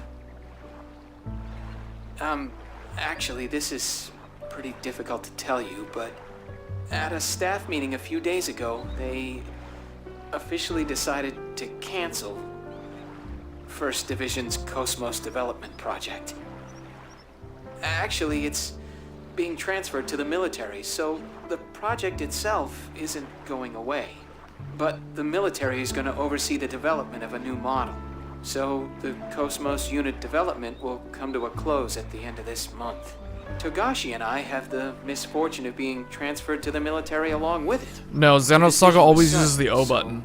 This is We're using all the scrambling Japanese to organize controls. the data we've accumulated, though all of us are pretty down since you've left. So, This is one of the now few, I'm the on rare Fifth Jerusalem, games, where the even project is in being other transferred regions, to. it still uses the O button. Would you like to come and visit us? Everyone misses you. I'm sure even Cosmos. Well, she's antisocial as usual, so I don't know what she thinks, but I bet she misses you too. I'll await your answer. I hope to see you soon, Chief. Our flower of First Division. Well, he's certainly learned how to talk smoothly. I can't believe it's been 6 months already.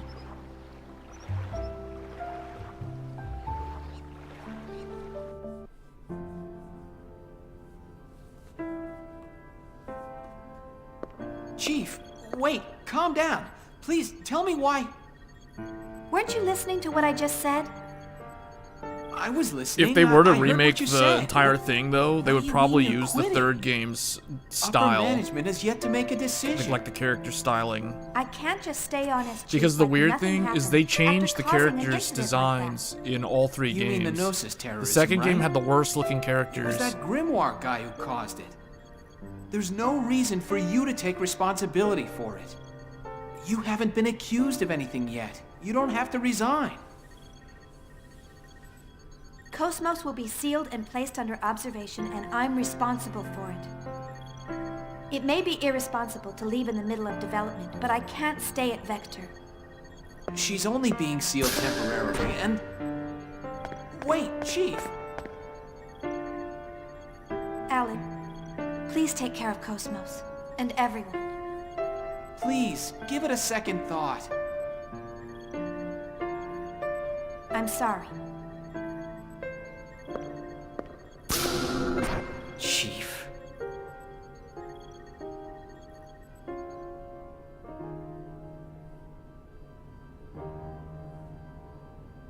A female form? Yes. Since ancient times, women always healed people's hearts and granted them hope. But there've been a lot of men who were healers, too. Historical records have always been compiled from a male point of view. And besides, men are creatures capable of nothing but destruction and conquest. It's important to choose a female form when it's going to be a creator or protector.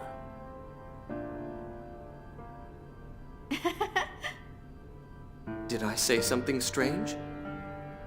No, it's just funny to see you with a gentle expression while you lecture with such intensity. Really?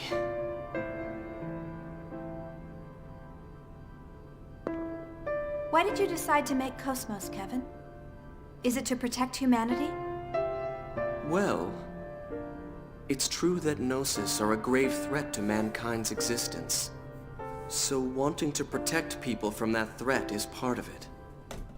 But more than that, there's something much stronger inside me. Stronger? Everything exists for a reason. If the Gnosis represents a truth we haven't known before, then I want to know what that is. The truth about Gnosis. I think that may actually be the shortcut to saving this universe. I know you can do it, Kevin. You'll build Cosmos, and you'll find that meaning.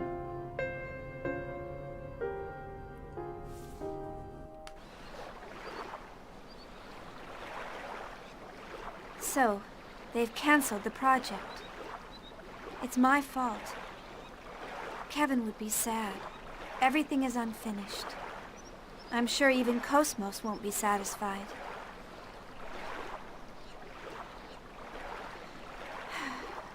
No, I'm the one who's not satisfied. I can't go on leaving things unfinished like this. I have to go see Cosmos.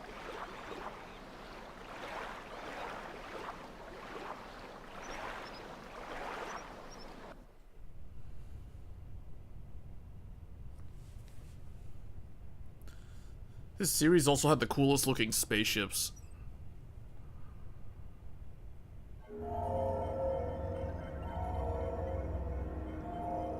It appears part of the S-Line division data leaked.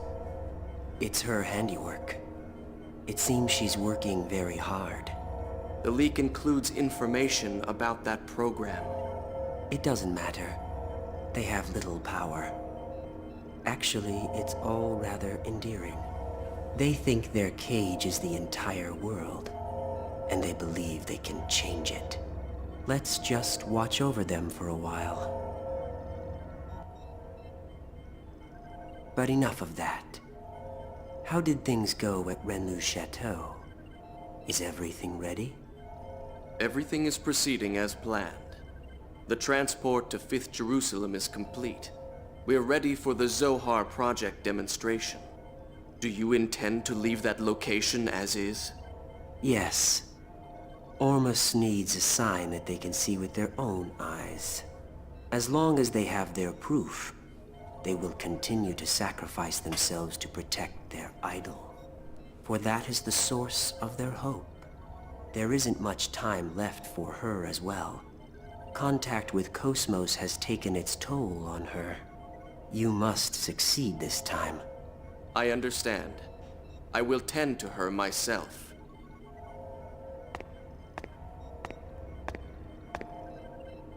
She emits good wavelength, just as you said. Thank you. Save the game? Oh, what the heck? Save the game.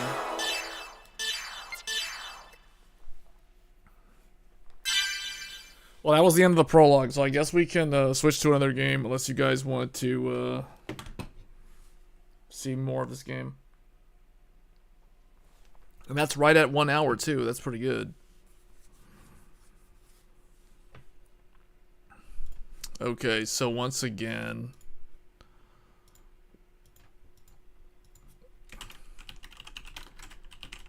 Continue Xenosaga 3, yes or no? You guys decide. I think we have time for like one more game, I guess.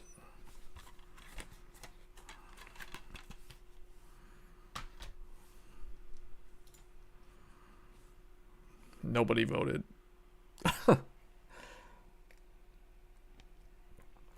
People voting no. Okay. Alright. How do I get out of this?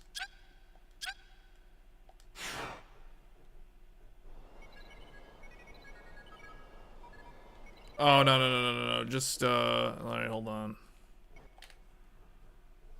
There we go. Okay. No one voted. Okay, everyone voted no, so we're done with this game. I can see myself actually replaying that, though. Like, because I actually like playing the third game. The first game, I like watching the cutscenes in the first game. I don't actually... After playing through the first game, I was like, yeah, this game is slow. It's fun to watch, but it's, like, kind of not fun to play at parts.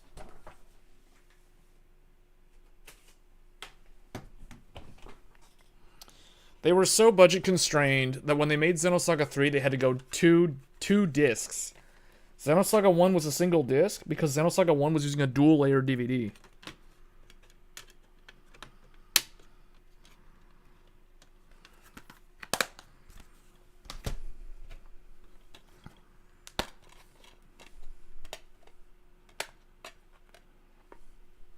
Yeah, Xenosaga's very good. Very good.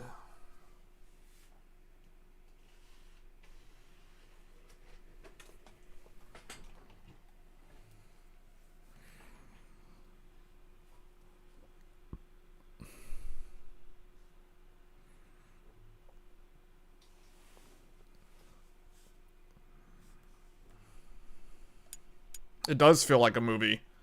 It's very episodic.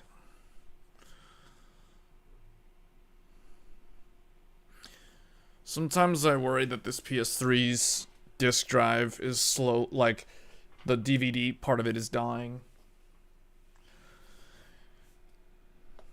Yeah, it's not reading the disc. It doesn't have a problem reading Blu-rays. It has a problem sometimes reading DVDs.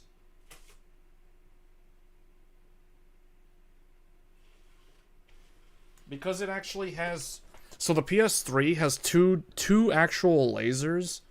It has the laser for reading DVD and the laser for reading Blu-ray. And from what I read online, the DVD one starts dying. Or it starts failing over time. Similar to what happens with the GameCube, I think.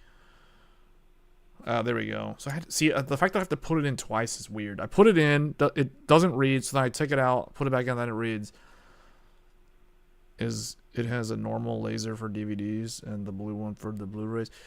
All I know is that to read a Blu-ray, it uses a different wavelength. The laser operates at a different frequency to read Blu-ray versus DVD. And it's the range of wavelengths for reading the DVD that starts failing on these PS3s as they get old. So I was thinking about that. When I messed up my Wi-Fi on this console earlier today, I was thinking, man, if I broke something in there, I'll have to take apart my dead PS3 and source the parts out of it for this one. So the nice thing about having a dead PS3 is if the good PS3's DVD drive or Blu-ray drive needs to be replaced, I can just swap it from my dead one. You have gone to Blu-ray DVD players, put there. Huh? Oh. Alright, we're gonna put this last game in.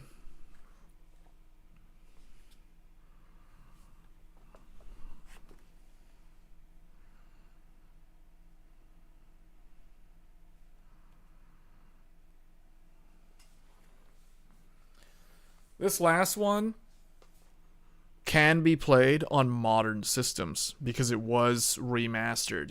But we're going to play the original PlayStation 2 version.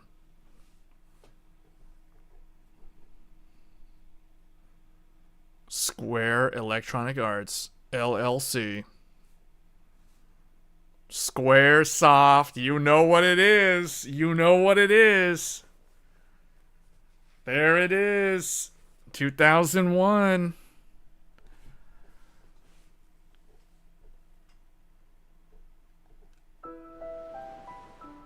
Alright, we're gonna skip this part. We're gonna go to new game.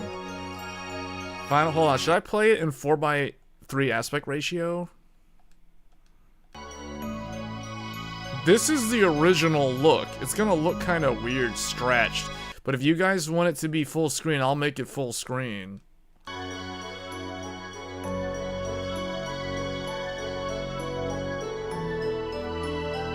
PlayOnline.com. That's the thing for Final Fantasy XI. Oh, they had like some mini strategy guides on there for these games. I remember PlayOnline started in the PS1 era, like 1999, I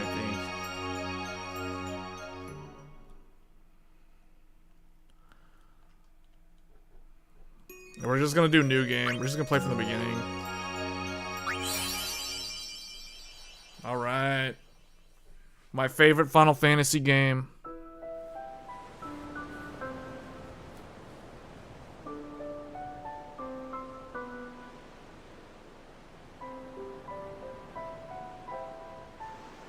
It does the thing. Where it does that thing like in Uncharted 2. I forgot what they call this in theater, where the very beginning starts at like the halfway point, or like a point way later in the story, but then it does the thing. I forgot what they call this. It starts off in the opening scene. You already see like all the characters, all the major characters.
You've never seen a standalone Blu-ray player?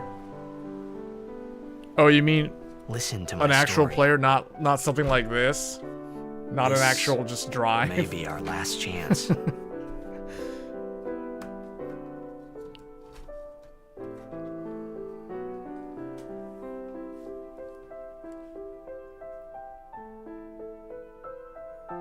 See, I feel like when people first got a PS3 back in the day, they were just playing PS2 games on it most of the time. There weren't that many good PS3 games at the launch. There was some good ones. There was Ridge Racer, and there was a Need for Speed game. I think there was a Need for Speed game. Resistance Fall of Man, Heavenly Sword, Genji, and some other ones.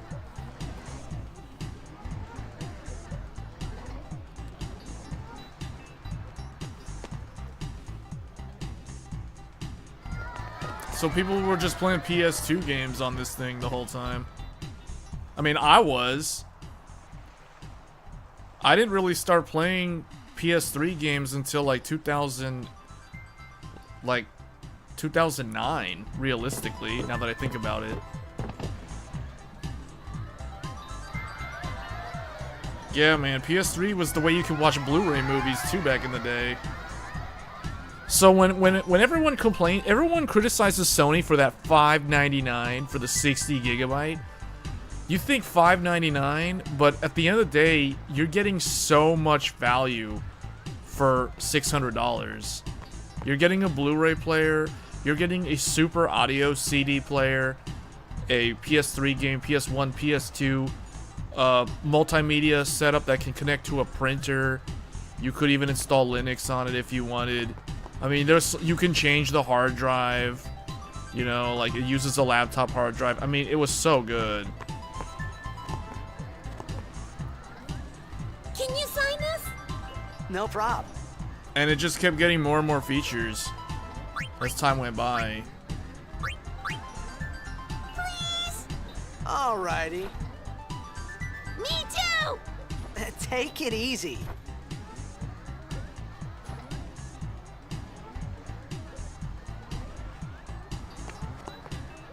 Can I have your autograph? Of course. Good luck tonight. Nothing to worry about. Oh, if I score a goal, I'll, do this. That will mean it was for you, okay? What seat? Ace block in the front row. Fifth from the right. Got it.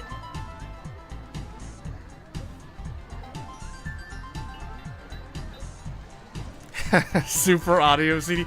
Hey man, super audio CD Well, is the real deal. gotta go. Cheer for That's me. the real deal right there. 2, 3. The audio enthusiast. Teach us how to blitz. Hey, I got a game to play. Then teach us after.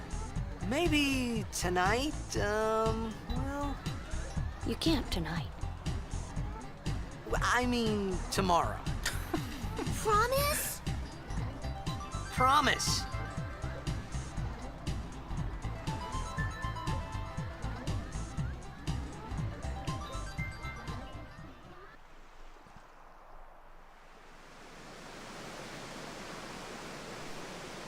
Man, this game, when this game came out, it was so good.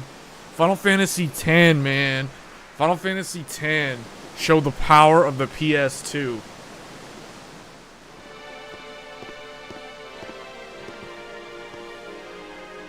Incredible game. This is still my favorite game on the PlayStation 2.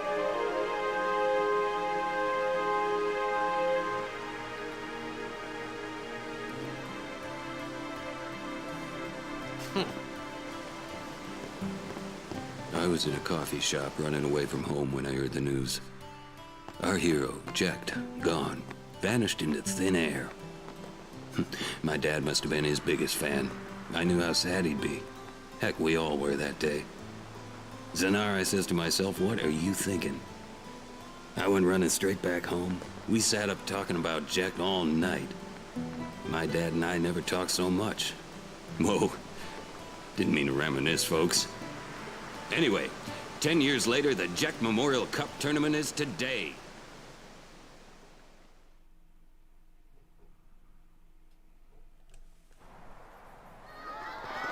Make way, make way! Coming through, sorry. Hey, I'm gonna be late. Hey, let go of me.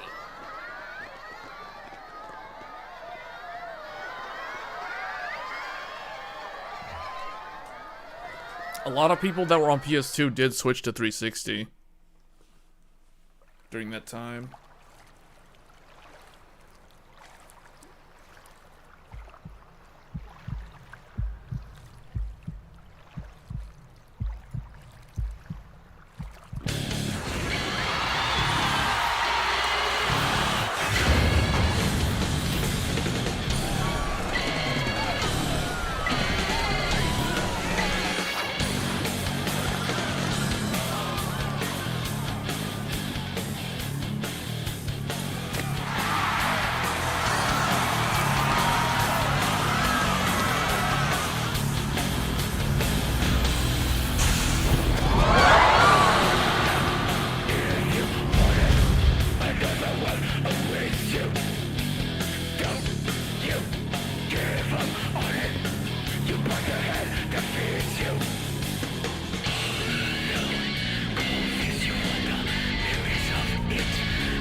way this game started, man, it just starts off. The prologue section is so unique.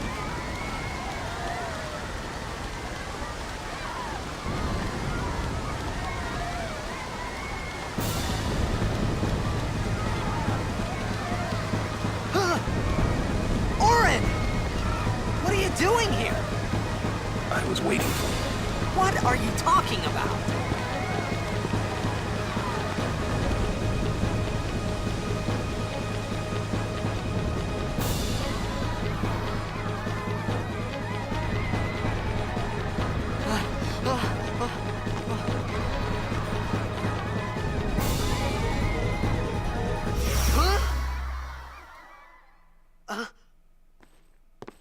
Huh?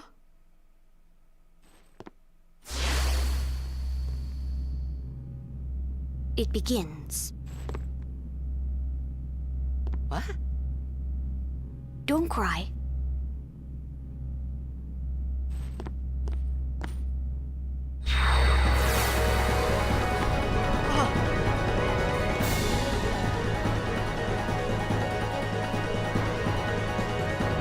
What the? Hey, wait!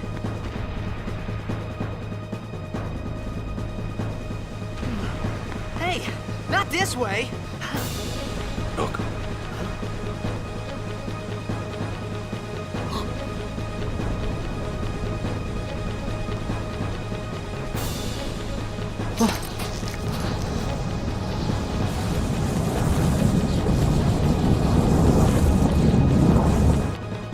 We called it sin.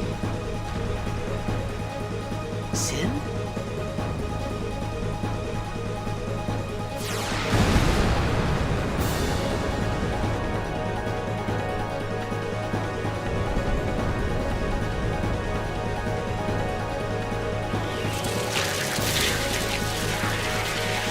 This was a technique that they used in a lot of PS2 games, where they kind of like interweave a pre-rendered cutscene, like an FMV, within, like, between scenes within an actual in-game engine cutscene. Take it. Xenosaga did that, this game does that. Oh, this is funny. Like, I like how he just, like, lifts it up, and then it's just like, what the heck is he, why does he do it like that? My old man?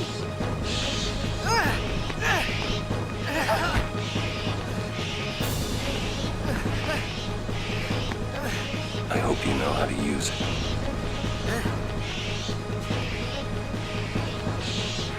It wasn't until the PlayStation 3 era that those FMV type cutscenes quality was matched by in-game engine. See, that's another thing that the 7th generation did so spectacularly.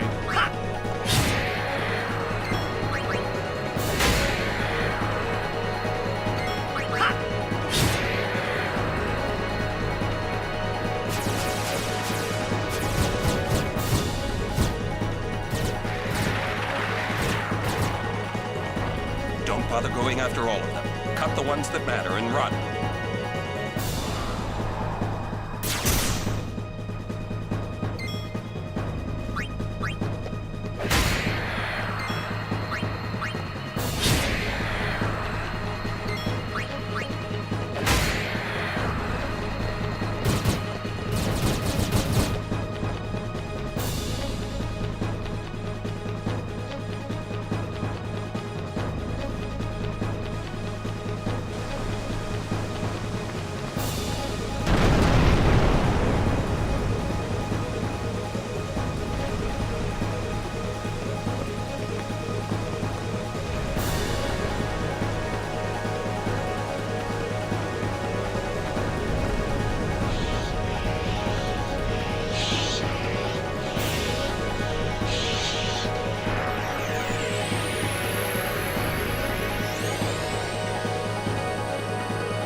Get out of my town!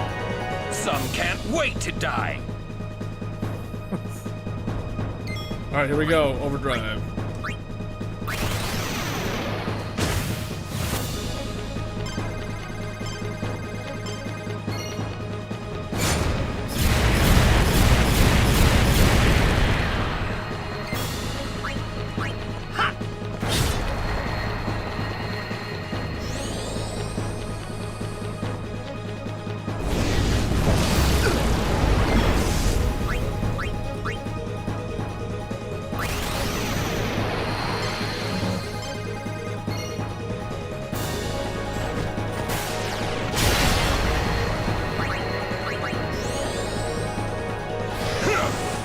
Yeah, this game had a good battle system. It was so good. It was so fast.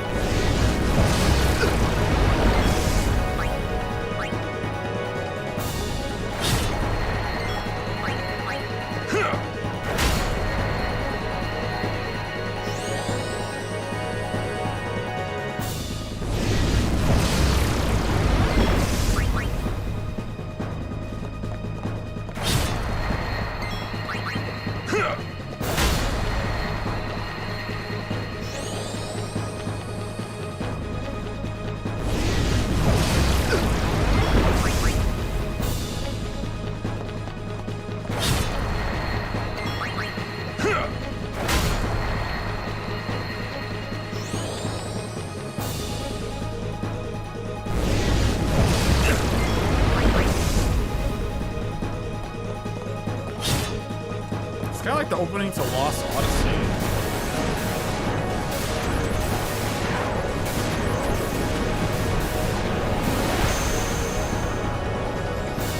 Has there ever been a Final Fantasy game that doesn't have a good soundtrack?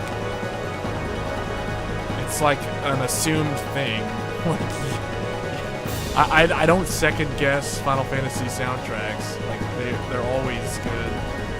They're always like right up there at the front of the line. Let me see. Do I want to create a new save on this? Oh, so there is some saves here.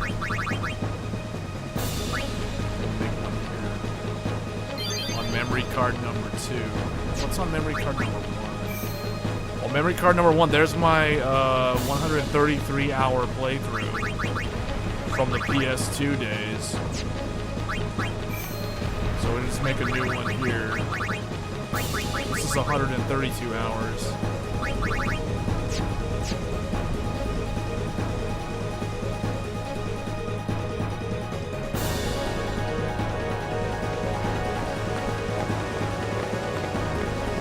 What are you laughing at, old man?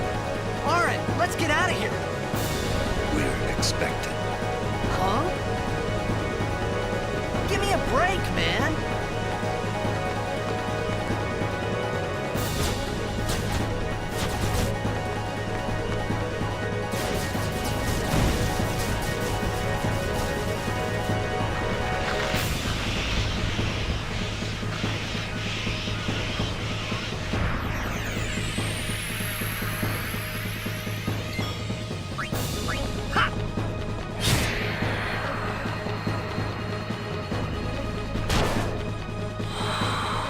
Waiting to start to flicker. I guess that means just attack that one? That way you can't do it special.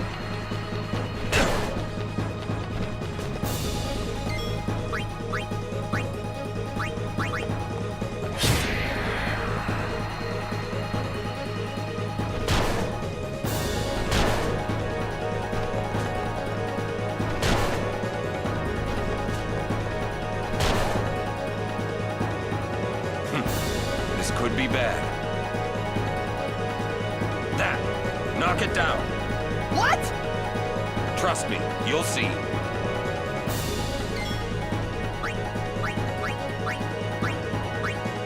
He needs to attack.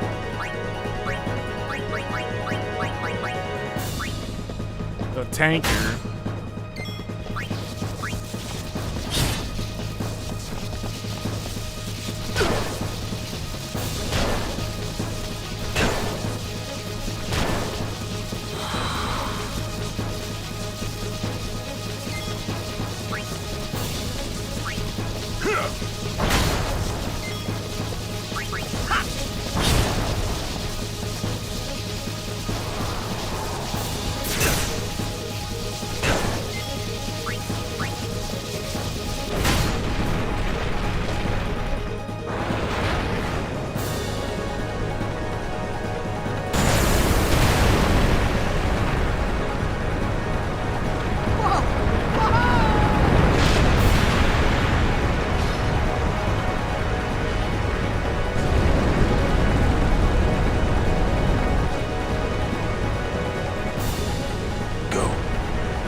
like how it doesn't show Auron at all doing the jump.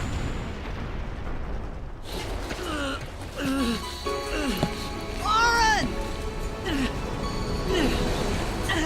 Auron!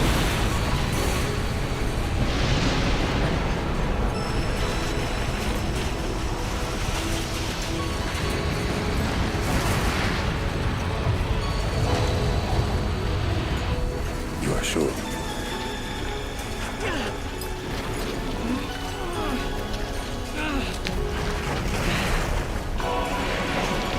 This is it.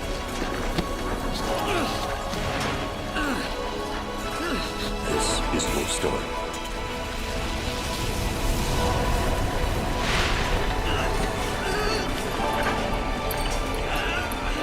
It all begins here.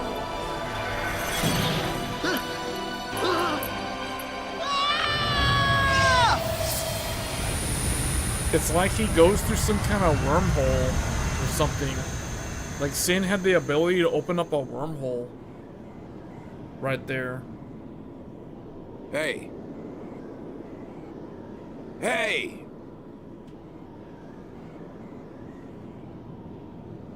My old man?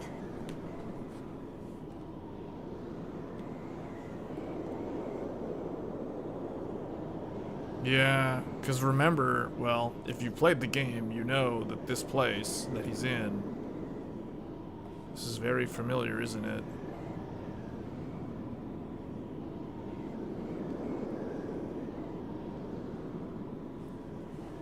I thought about a lot of things. Like where I was, what I got myself into. I started to feel lightheaded, and then sleepy. I think I had a dream of being alone. I wanted someone, anyone beside me, so I didn't have to feel alone anymore.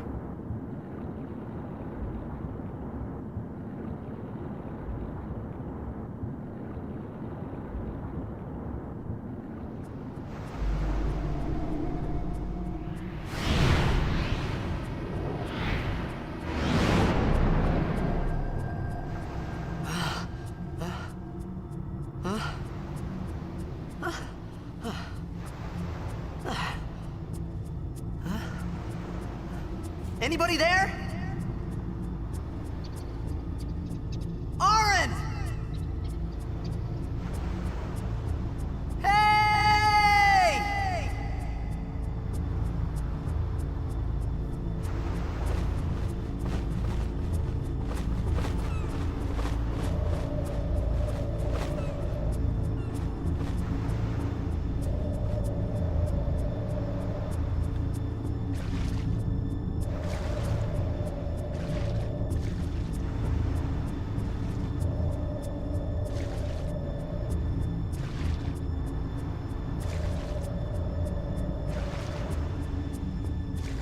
I remember this, and it was like, oh, there's different places you can go, and some of the, I think there was like treasure chests hidden somewhere under the water or something. The Baj Temple.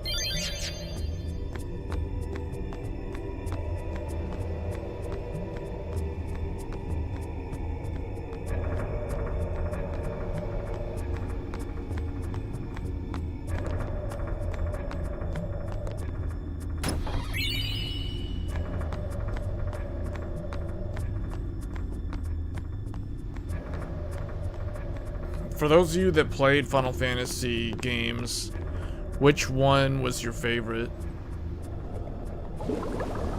Oh, if you haven't played this, you are missing out, man. The nice thing about this game is you can play it on a modern system. It did get a remaster a number of years ago for PS3, and then they re-released that for PS4 and PC later on. So it can be played on modern systems. Oh, you played the NES ones? Wow, you haven't played like any of the 3D ones like Final Fantasy 7? 7, 8, 9 on PlayStation 1?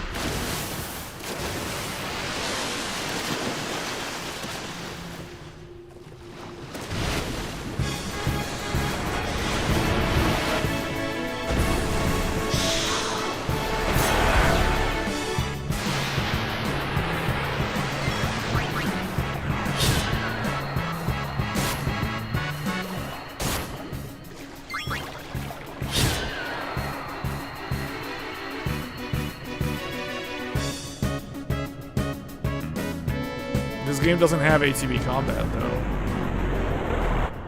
Not all of the Final Fantasy games have ATB. Oh, you're talking about the ones on PlayStation. Well, oh yeah, that is true. 8 did use ATB. Yeah, 7, 8, 9 all had ATB.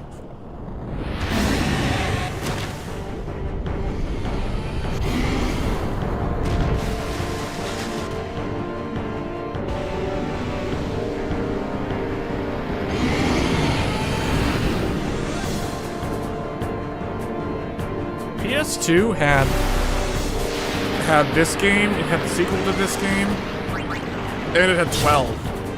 Technically it had 11, which was the first MMO of the franchise.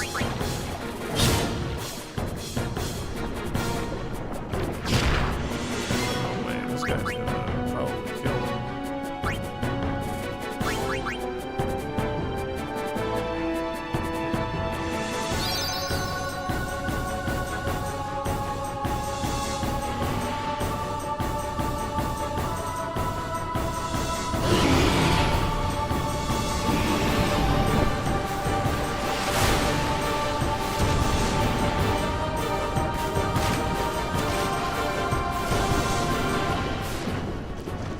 It depends. This game has turns, but this game doesn't have an ATB.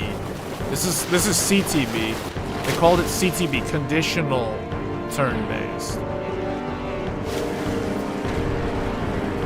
So this game had a different kind of battle system, but it's still turn-based. 12 had ATB turn-based with automation, and then 13 went to more like the traditional ATB with well, it's more like the old games. And then 15 went with like action, real-time action, kind of like a Star Ocean game. And then I had made it out of the frying pan 16 and into was the Devil May freezer. Cry. So yeah, I thought I was gonna die in this place. 16 is the one that doesn't have the turn-based. Although 15 also doesn't really feel like you're playing a turn-based game. He made it into the frying pan and into the oh, you know, he made it out of the frying pan and into the freezer. He says. He's in Baj Temple. This was the first Final Fantasy game to get rid of the overworld. It's notable for getting rid of the overworld, which I actually really like the overworld, even though this is my favorite Final Fantasy game. And this game also did airships differently. You didn't get an airship that you could fly around manually. Instead, you would just tell it where to go, and it would just autopilot to it. It would basically just, it would be a menu system that would teleport you to where you needed to go. Cold. Need fire.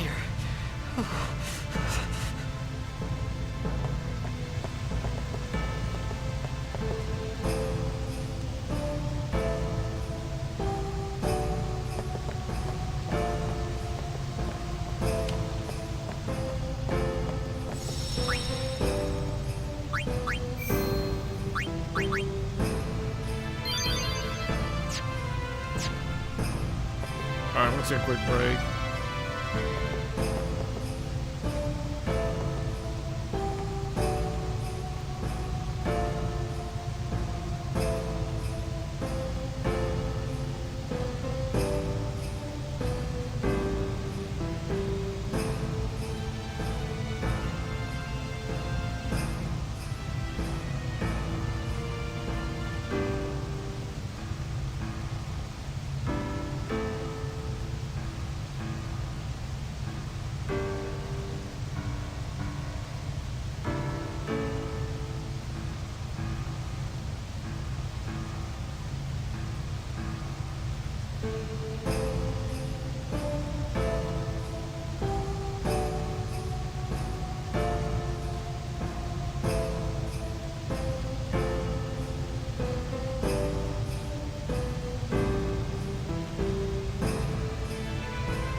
You know, when I was putting this PS3 back together earlier today, I was thinking about how one of the reasons why I feel like I was very much a console gamer back in the 6th and 7th generation of gaming was because though I had a decent computer at the time, it was basically the first computer that I ever built. The PlayStation 3 was more powerful than my actual PC. Like, my gaming PC was weaker than the PS3, and it remained that way for many years. So that's kind of the reason why, now that I think about it. Because when I think about the PS Triple, you know, this thing had a very powerful GPU and a very powerful CPU. And when I look, oh, hold on.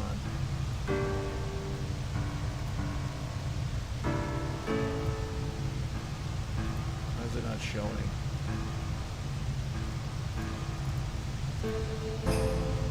Oh, there it is.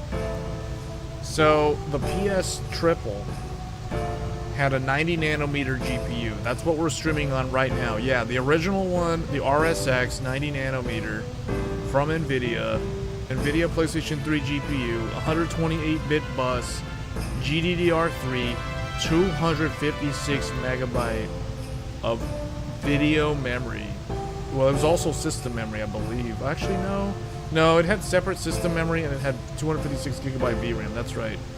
Yeah, here's the VRAM. You can see the 4 chips surrounding the RSX.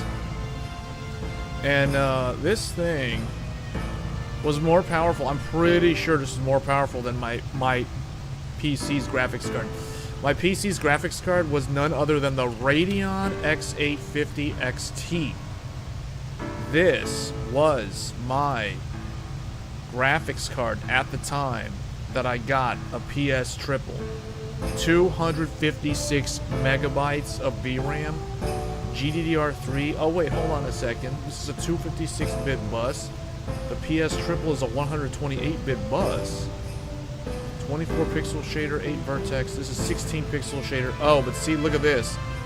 The PS3 had 24 pixel shaders, 8 vertex shaders, 24 TMUs, and 8 ROPs. I had 16 ROPs though on my GPU. My GPU was known as the ATI Radeon X850 XT. The very first GPU that I ever had. TDP, 69 watt TDP. So let me see here. S video, DVI, 1/6-pin, DirectX 9B. This is PC, yeah, PCI. Wait a minute. This would be PCI Gen 1. Yeah, this is my GPU. So it's hard to say which one. I'm pretty sure PS3 is more powerful. PS3, because the pixel shader, TMU, vertex shader, all higher. But my GPU had double the ROPs, and it had a 256-bit bus. Maybe they were similar in power. They're probably comparable. So my PC and the PS3 were... But the thing is... Okay, yeah, that's what I remember.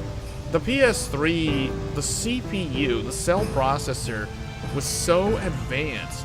It was kind of like having an 8... Well, more like a 6-core with no hyperthreading back in the day. My CPU... Actually, how do we find this? CPU... Cell... Is there a way to... Do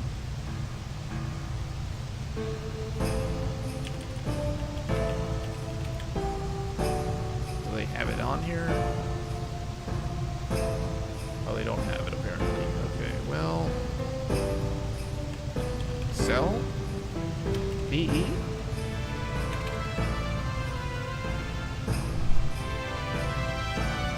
Unfortunately, they don't have cell. Alright, well, whatever. My CPU was known as Athlon Athlon 64 3200 plus. It was a Venice. It was socket, yeah, this one. So this is my CPU at the time that I got a PS Triple. And this was my GPU when I had a PS Triple. So this was one core, one thread, no hyper-threading. So it was literally one core, one thread. That's all you got. Socket 939, 2 gigahertz, 67 watts, plus 69 watts. That was my computer back in the day. I built this computer. I built my very first computer in the summer of 2006. The summer of 2006 was when I built my computer. And the PS3, I wouldn't get a PS3 until 2 years later. I got my PS3 in June of 2008. The PS Triple Metal Gear Solid 4 bundle with the DualShock 3 controller, 80 gigabyte. So I already had my computer for 2 years by the time I got my PS3.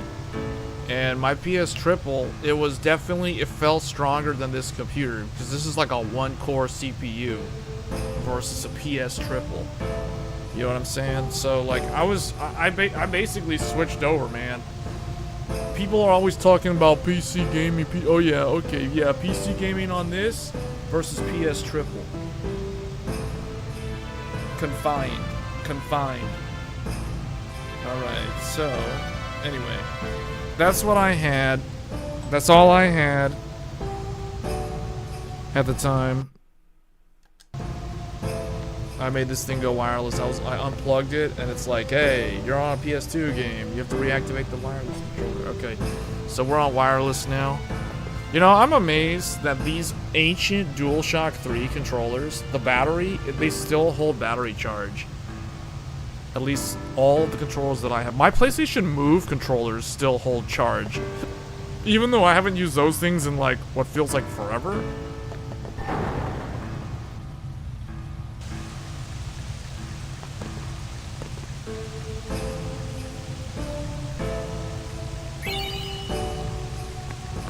It's so weird playing Final Fantasy 14 on a wireless or Final Fantasy 10 on a wireless controller.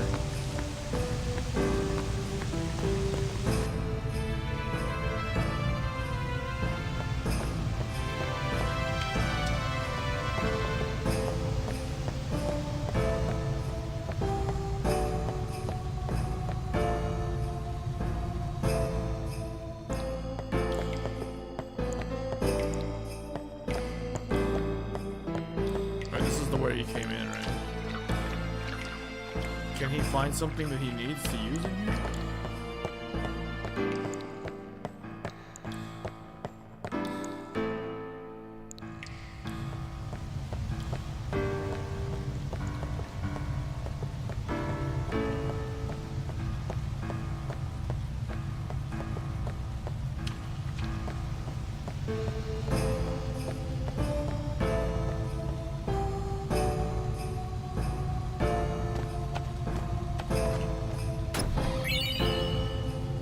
Sony make their own battery back then? Yes, they did, because my this is my PlayStation 3 battery. I replaced it today. This thing literally it says Sony Energy Devices Corp CR2032 LC1. This is an original 60 gigabyte launch model CMOS battery. I replaced it today. And this is my PlayStation 2 battery. It's a CR2032 also. This one has the PlayStation logo on it and says Sony. You guys can't really see it, but because it's so reflective, but yeah. So yeah, Sony had their own batteries. Coin batteries. Oh, you have to remember, Sony also made camcorders, so they had digital cameras. The digital cameras had batteries in them. So yeah, of course they made their own batteries. Probably still do. I think.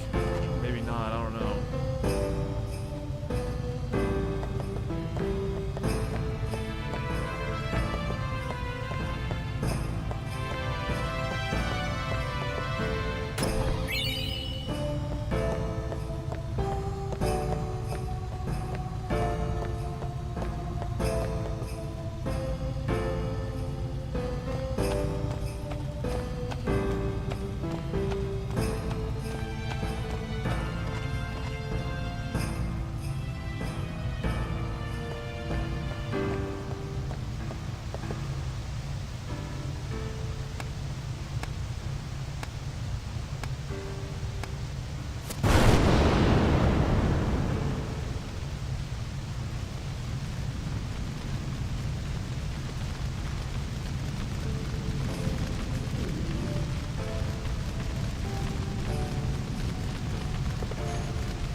the perfect setup though for PlayStation people.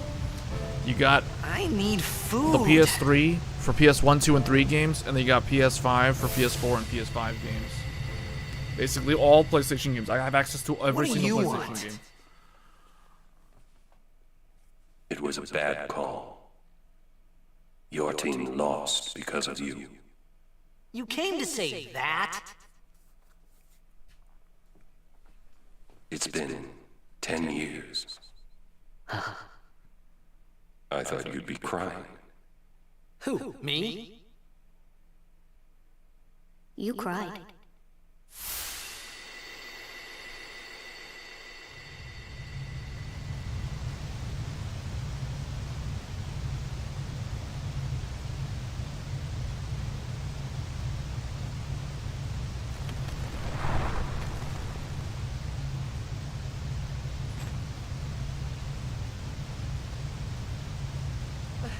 Hey, wait! Don't go out on me! Just hold on. I'll get more wood.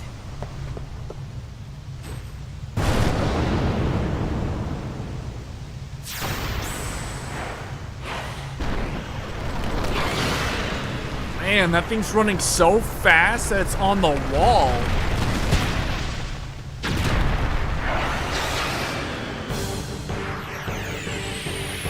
Give me a break! Ha!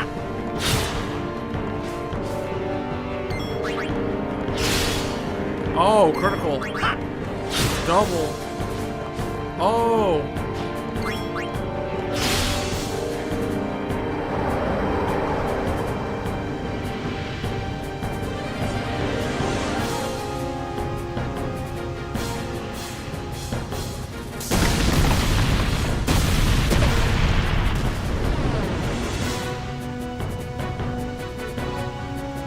Yeah, my 6-axis can hold charge also, but I'm using the DualShock 3.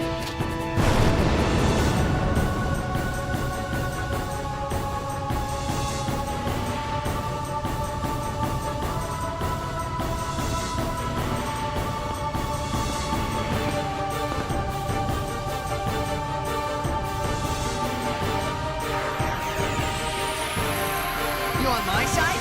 Cool! Grenades.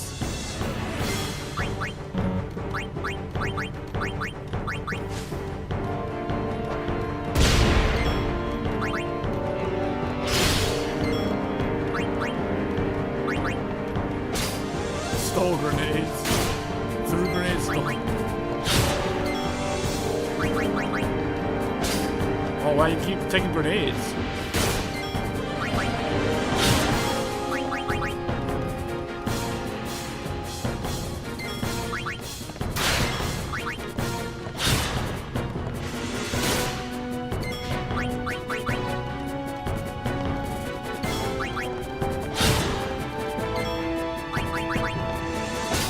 Oh yeah, get those grenades.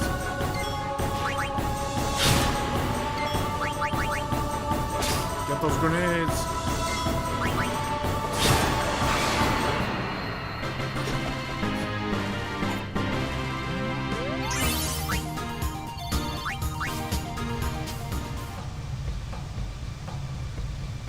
This game had such a slick interface too. It was fast and responsive.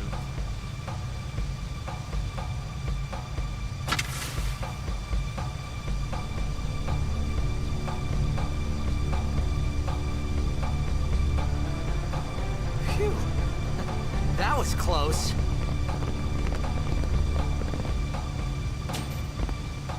Hey, let me go! Redek Drak! Vin, Irisa, Tekiaka! Wag, Edeku! Skemed? Fed! Trivida Grisa! Dralmia, Drakisha Date.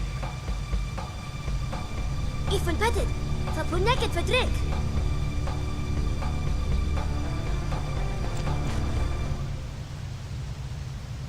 Kuno.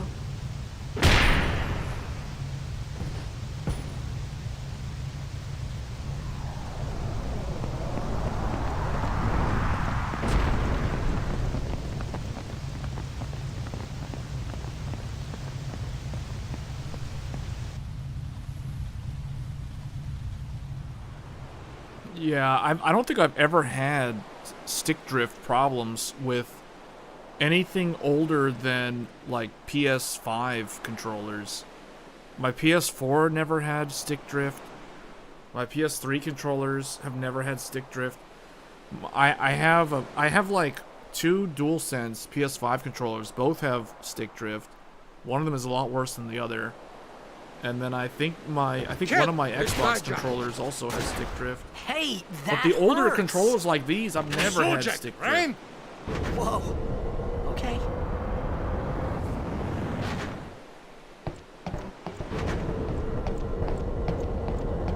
Kindness!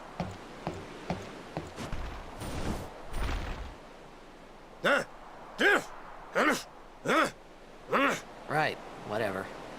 Tui hod kabeg?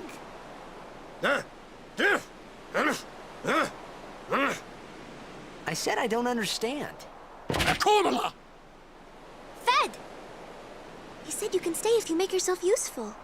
You understand me? All right, I'll work.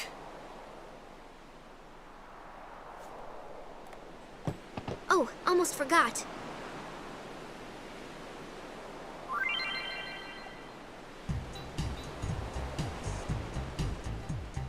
Oh yeah, this game did not have a normal leveling up system. I mean, this is basically the leveling system, but you actually had complete control over how you level your characters. So this made it very easy for people to do like like a challenge run. You could basically play the whole game without leveling up at all. I mean, there's those type of things, people who do those challenge runs. This made it very easy to do something like that because literally all you had to do was just not do anything on the sphere grid. Sphere grid was so cool though. Like, it was like the first game to ever introduce a concept like this for leveling up, because you had full control. Like, if you didn't want to level up, if you wanted to like stock up to move to a certain thing to learn an ability, although I feel like most of the time it was easy to just level the natural way, but that's how it was intended to be used that way.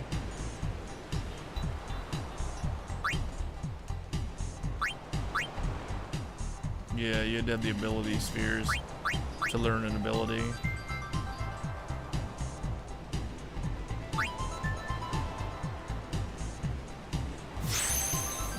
Which DualShock 3s had Hall effect though? Because I had the very first DualShock 3. Because I had the Metal Gear Solid 4 bundle, and that was the first PS5 to be sold with a DualShock 3. Like, in the box. I was supposed to film that PS3 video that you told me to film, where you suggested I do, kind of like that PSP video. But I got too busy. I spent too much of today, like, wasting time taking apart PlayStation 3s and PlayStation 2. And then I was gonna take apart the GameCube to try to fix the disc reader. I can't open it up. I don't have the tool.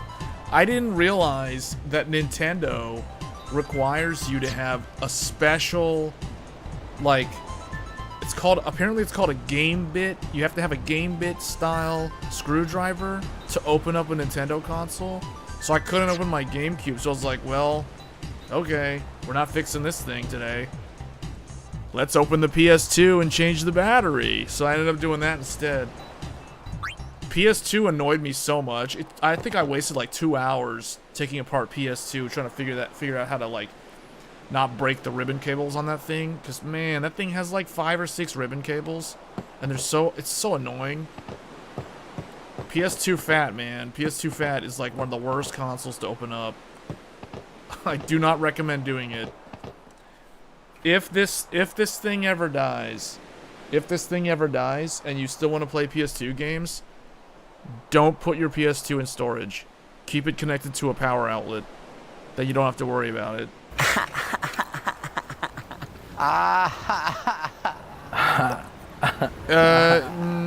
No.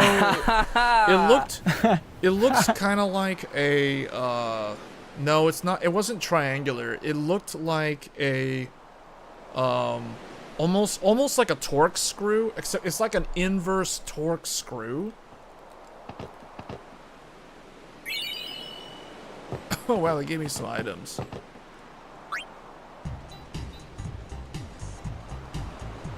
Wait, what am I doing?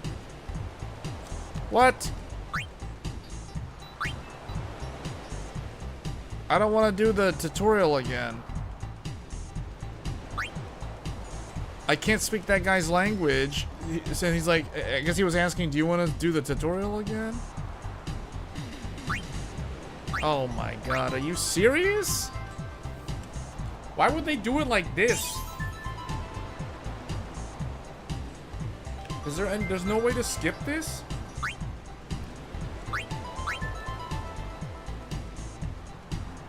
I still gotta fix my GameCube though. Oh, I ordered some belts for the Xbox. For the disc tray on the Xbox. I fixed it without changing anything. But I'm afraid that eventually the disc tray on my Xbox will get stuck again. So I need to open it up again and change the belt. Unfortunately for me, I have like... I have the one Xbox, the Xbox original that has the, let me see, how do I do that? Xbox original disk drive. There's a way to look at like how to tell the types. I forgot where do you... Is it an iFixit page? Yeah, I just use the iFixit, although there's some pretty good guide videos on YouTube showing how to take these things apart.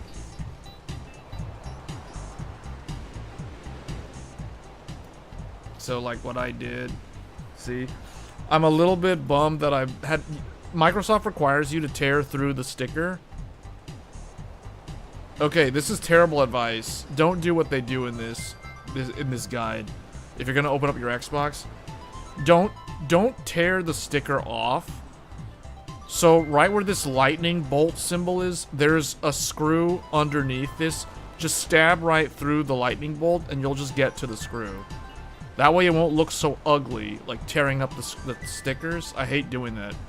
Also, pro tip, if you're gonna disassemble your original Xbox, pull on the feet slowly to keep the sticky pad underneath intact. That way when you put it back together, you don't have to worry about the feet no longer sticking. Because when you put it back on the shelf, the gravity of the console, gravity will just make it re-stick, so it's not a big deal. See, look, this guy, I mean, I did a really good job opening up my Xbox. Xbox, props to Microsoft, man. Microsoft is the only one who their consoles are, well, at least the Xbox original is so easy to work with. It is the easiest console that I have ever opened up. It's like I open it up and it's like opening up a mini PC. It's literally a mini PC. You have an optical drive in there. You have a 3.5-inch hard drive in there right next to it. It's so good. The OG Xbox is such a wonderful console. Yeah, it's big and bulky compared to the other consoles. But man, this console is legit so easy to service. Because they use standard computer parts from the early 2000s. Who would have thought? Standard computer parts. Ribbon 8, look at that. IDE cables, and standard power cables. Thank you, Microsoft, for not making my life a nightmare to work on these consoles. This was the easiest console, man. So, this is like difficulty level 1. PS2, difficulty level 5. GameCube, I don't have no comment because I haven't done it yet. PS3 is like a 4 out of 5. PS2 is harder than PS3, in my opinion. PS3 has more components to deal with, but they're visually in front of you and easy to get to. The PS2 has this stupid clamshell thing, and everything's kind of like vertical around it, and the disk drive, you gotta be careful not to bend the motherboard because the stupid disk drive is stuck on top of it on half of the motherboards. It's like, man, dude, I don't know, man. That PS2, that PS2. PS2 disassembly. Oh, here it is. Oh, yeah, here it is. Oh, man, I went through this today. This was a nightmare. Oh, the PS2. Oh, the PS2. Oh, also, you gotta be careful with PS2 because some PS2s, as soon as you try to take the top off, bam, ribbon cable. Watch out, you're gonna tear the ribbon cable. There's like emergency ribbon cables. There's like, it's like booby traps everywhere. You try to take this thing apart. Oh, the hard drive? Good luck with that. You got extra stuff you gotta deal with. I like how they actually show the instructions for this. I never had the hard drive attachment or accessory. So for me, it was super easy. I just skipped that whole section. I will admit, Sony's feet, the feet for the console, hiding the screws underneath, is a lot better design than Microsoft. Microsoft, you could potentially damage the adhesive that holds the rubber pads. PlayStation, you physically can't do that unless you somehow just destroy them due to negligence. But yeah, PS2, this part was easy. This part is hard because if you have a ribbon cable, you better, oh yeah, there it is. That ribbon, watch out, man. Don't tear the ribbon cable. Don't tear the ribbon cable. Because the ribbon cable controls the eject button and the power button. You damage that ribbon cable, you'll never be able to turn that thing on ever again.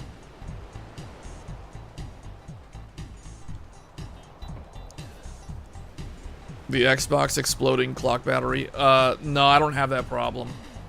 I don't have to worry about that. My Xbox is newer than the ones that had that problem. I have a 1.6 Xbox. It was the one that they fixed it already. Yeah, this thing. Power and eject button. Then the memory card and the controller reader. Then you gotta do this part to get that thing on. Oh, ribbon cable number 2. Watch out. There's a ribbon cable right underneath. Don't bend it. Don't break it. And man, this... I was so nervous when I was taking this ribbon cable apart, or taking the ribbon cable out of this, out of the controller and memory card reader, because, dude, this is a 24-year-old console. The plastic is so old and so brittle. You better be real gentle with that plastic clip that holds the ribbon cable in there if you dare to take this apart. Just, man, I was so nervous. It wasn't wanting to open. The latch, this little... There's like a little latch in there that you have to lift up to allow the ribbon cable to come out. I was so scared I was going to break that little twig of a plastic clip. Because that's 24-year-old plastic, and that is some thin plastic. The fan. The fan is a 2-pin fan. The fan on a PS2 has literally 0 fan control. The fan is either on or off. It's either max speed or completely off. There's no fan control on the PS2. It's literally a DC fan. Right there. The fan only has 2 wires. 2 wires. No, there's the fan wires. And the fan wires can easily be broken because they are so thin and so tiny and so fragile. You gotta watch that fan wire. You gotta watch out, all this stuff. I could tell the iFixit person was like me, because I was so nervous that ribbon cable didn't want to come off. So I thought, oh, I don't need to take this ribbon cable off. And eventually I was like, nah, because look, now you're gonna be stuck with this memory card reader just dangling the whole time. Every time you need to flip the console over. I'm like, yeah, this is not gonna work. Oh man, get out of this tutorial.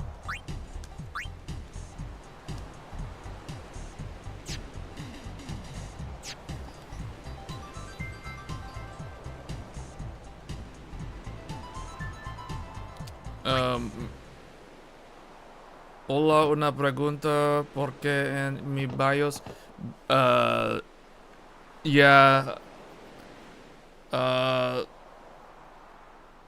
no habla español.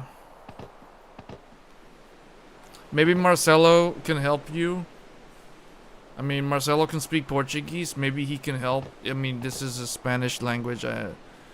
Español, no habla español.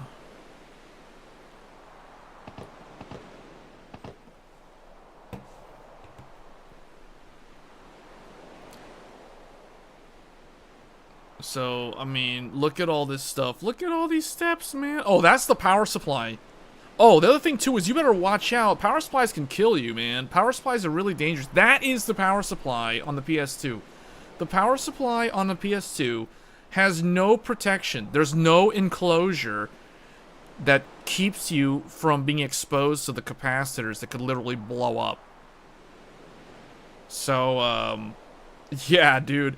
The power supply is very dangerous. When working on the power supply, be very careful not to touch the capacitor leads or any exposed solder joints on the back of the power supply. You could short something out, especially if your PS2 was recently plugged into the outlet, because that means those capacitors are holding electrical charge, and if you discharge that thing, it could literally electrically shock you. So I couldn't believe that. When I opened this up, I was like, wait a minute. This power supply isn't even covered up in an enclosure. Like, imagine if you had a PC with a power supply that didn't have a metal enclosure to shield you from it, from the components. Like, this is like, what is this, dude? Like, what were they thinking? The power supply is literally just exposed to the open air like that. There it is. All this work that I did was just to get to... Where is it? That's the drive.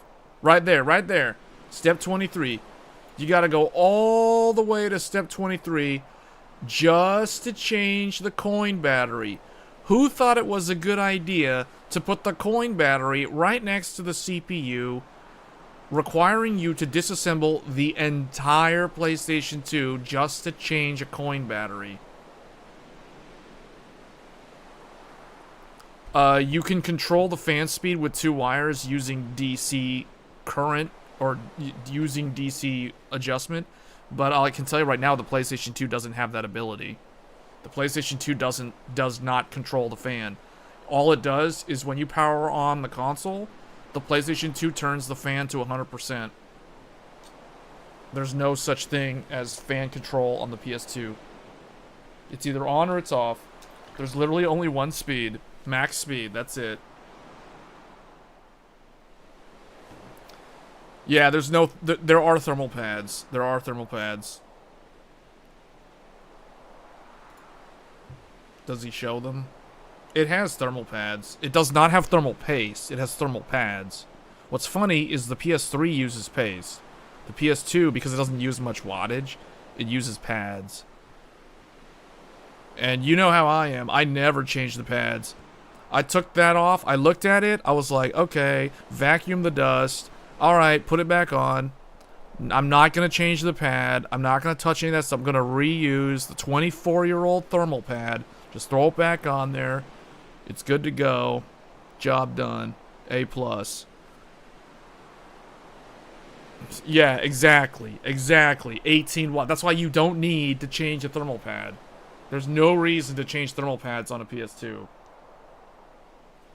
It doesn't even use that much power. It doesn't even heat up, man. Like, it doesn't need fan control. It's so low power. I mean, it adds like, yeah, you know what, Marcelo, you're right. You're right. It uses like 18 watts, 20 watts, because when I play, and I'm going to make a video about power consumption of the PlayStation 3, playing Final Fantasy X, this game, this ancient game, makes my PS3 use more power. It's more power to play this game than an actual PS3 game. Because the PS3, when I play a PS3 game, the average wattage from the wall is anywhere from like 180 to 205 watts. When I play a PS2 game, it's like 220 watts.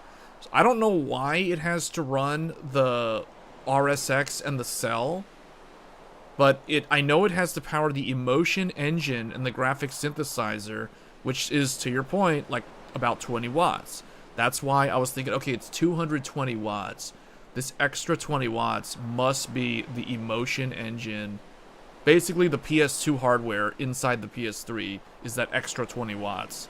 That's why. What I don't understand is why the PS3 is not able to, like, power down the RSX. I guess maybe it's because it's using the RSX on the PS3 to do the upscaling.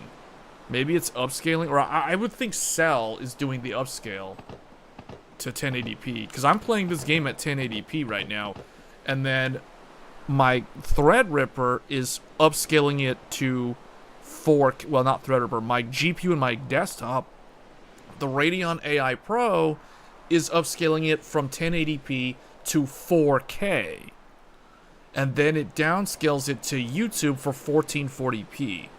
So my local recording of this live stream is a 4K stream. So I'm actually viewing this game at 4K resolution from the actual PC, but the console is rendering it at an upscale 1080p. So it's really strange. We got lots of computer parts running here. We got RSX, we got Cell, we got Threadripper, we got Radeon AI Pro. We have a Live Gamer Bolt using Thunderbolt 3. Yes, we're using Thunderbolt on an AMD system. And, yeah. So there's a lot of stuff behind the scenes to make this work the way it does.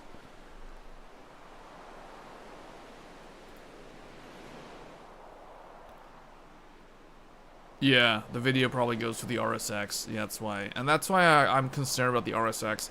Because the RSX is a thing in the back of my mind. I'm always afraid that my PS3 could die to the yellow light of death because of the RSX dying. And I've already lost one PS3, so it's like, oh man, now I gotta stock up on a bunch of old PS3s just in case.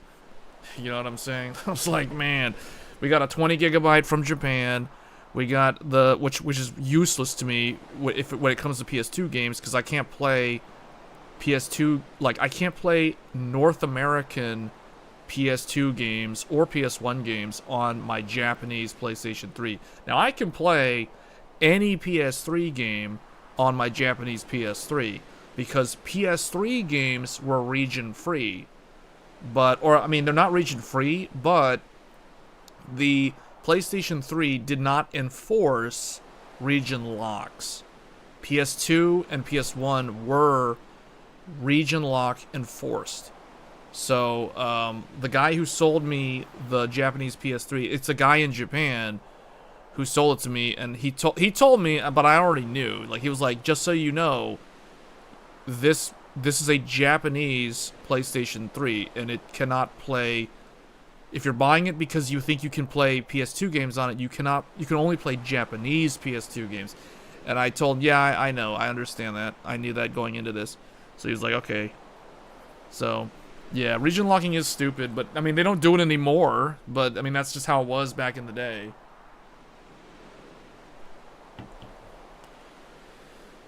I might jailbreak one of them. We'll see. I'll think about it.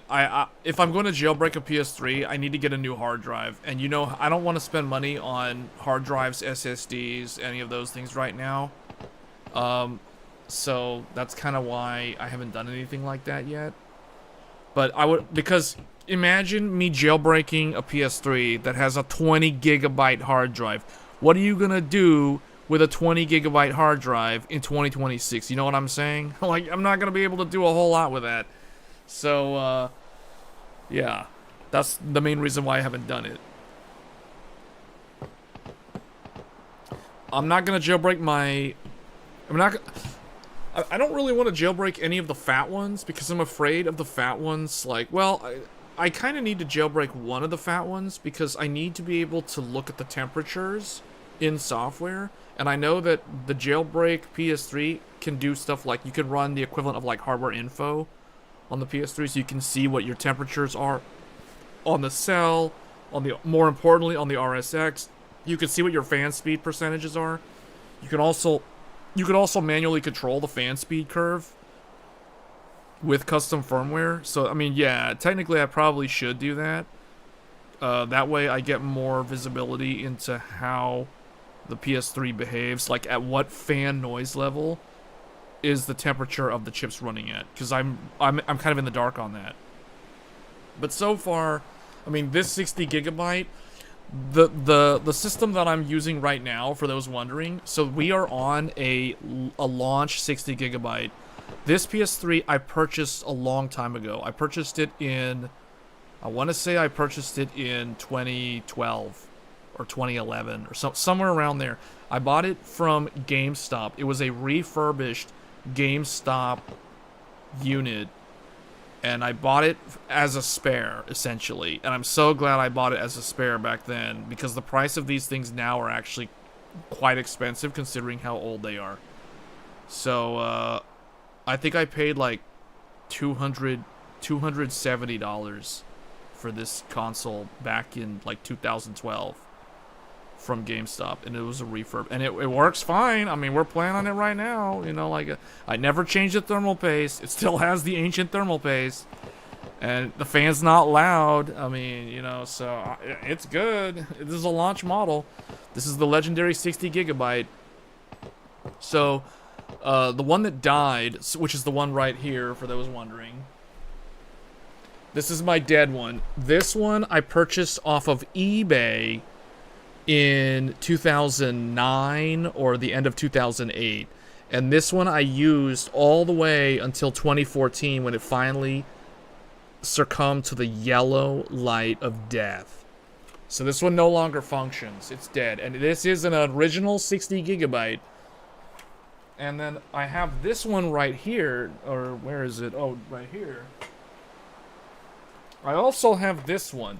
This is the rare 20 gigabyte black trim launch, no Wi-Fi, launch day PS triple.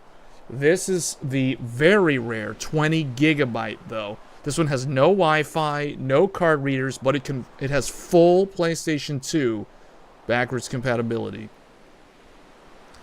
You got a Unicorn PS3 that still works. All my PS3s still work except for the one that I just showed. This one is from Japan. This is my Japanese PS triple. Black 20 gigabyte trim, launch model. Man, the condition of this thing, when I did not expect it to be in this condition. This thing is immaculate. It looks so new. This looks so new. I can't believe how new this 24, 25-year-old console is. It was manufactured in either the very end of 2006 or early 2007, and it still functions totally fine. I tested it. It was in like the guy, he even though I told him I could speak some Japanese, I told him don't worry about it. Like if it boots up in Japanese language, I know enough Japanese to navigate. Even if I don't know, I can still use like Google Lens to translate it regardless. But he went ahead, this guy went so above and beyond. He like basically cleaned the whole thing. And by the way, this PS3 has never been opened. It has never been opened. It has the original warranty sticker and the original hard drive sticker and the original 20 gigabyte hard drive in here, and it still works. It is in such good shape. I couldn't believe it. It's like you would think a 25-year-old console that is it's like, well, not 25-year-old, 20-year-old console, right? Yeah, 20-year-old console, 2006. 20-year-old console.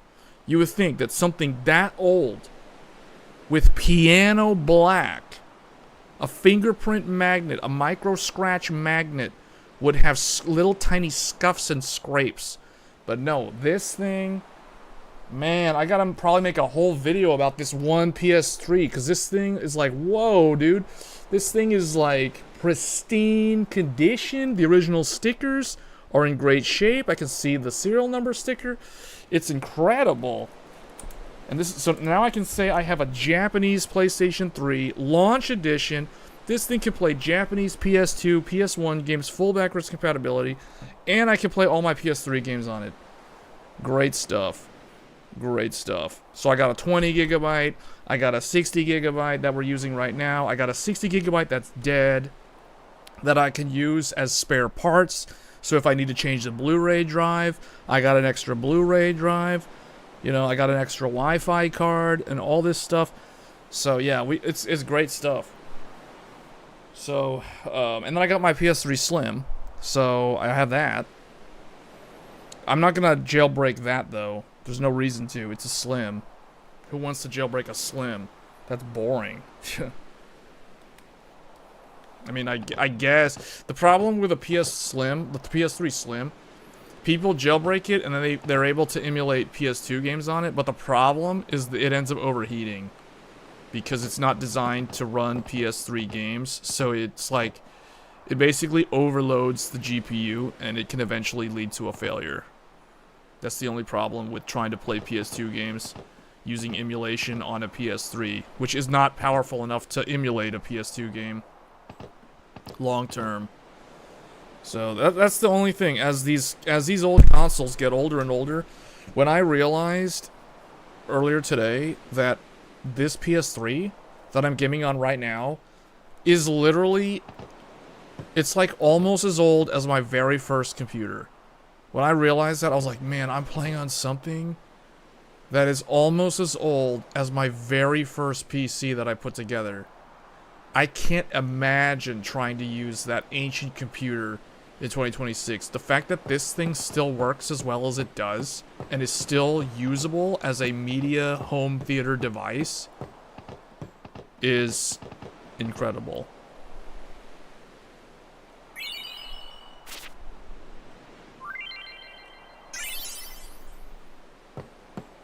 The PS3 is older than me.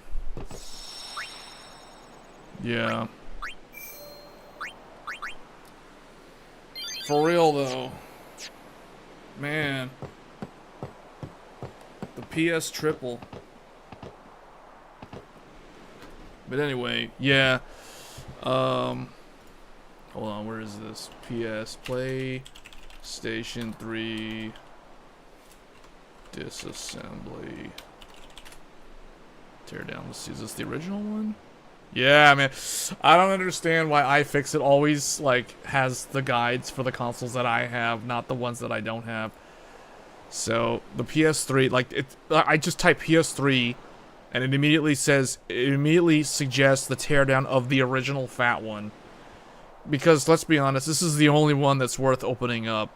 There's no reason to open up a Slim. There's literally zero reason to ever open up a Slim. Unless you need to change the coin battery.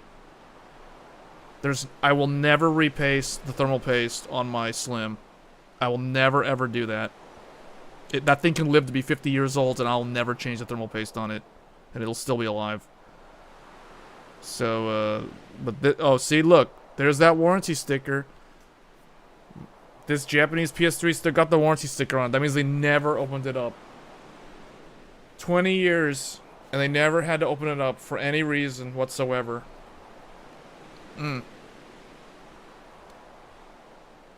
Yeah, you gotta do this little security thing, all the screws.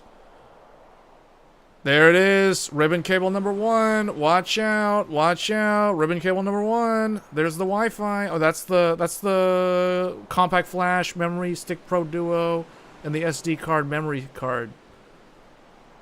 If you have a launch model, by the way, is the hardest one to deal with because it has the most stuff inside.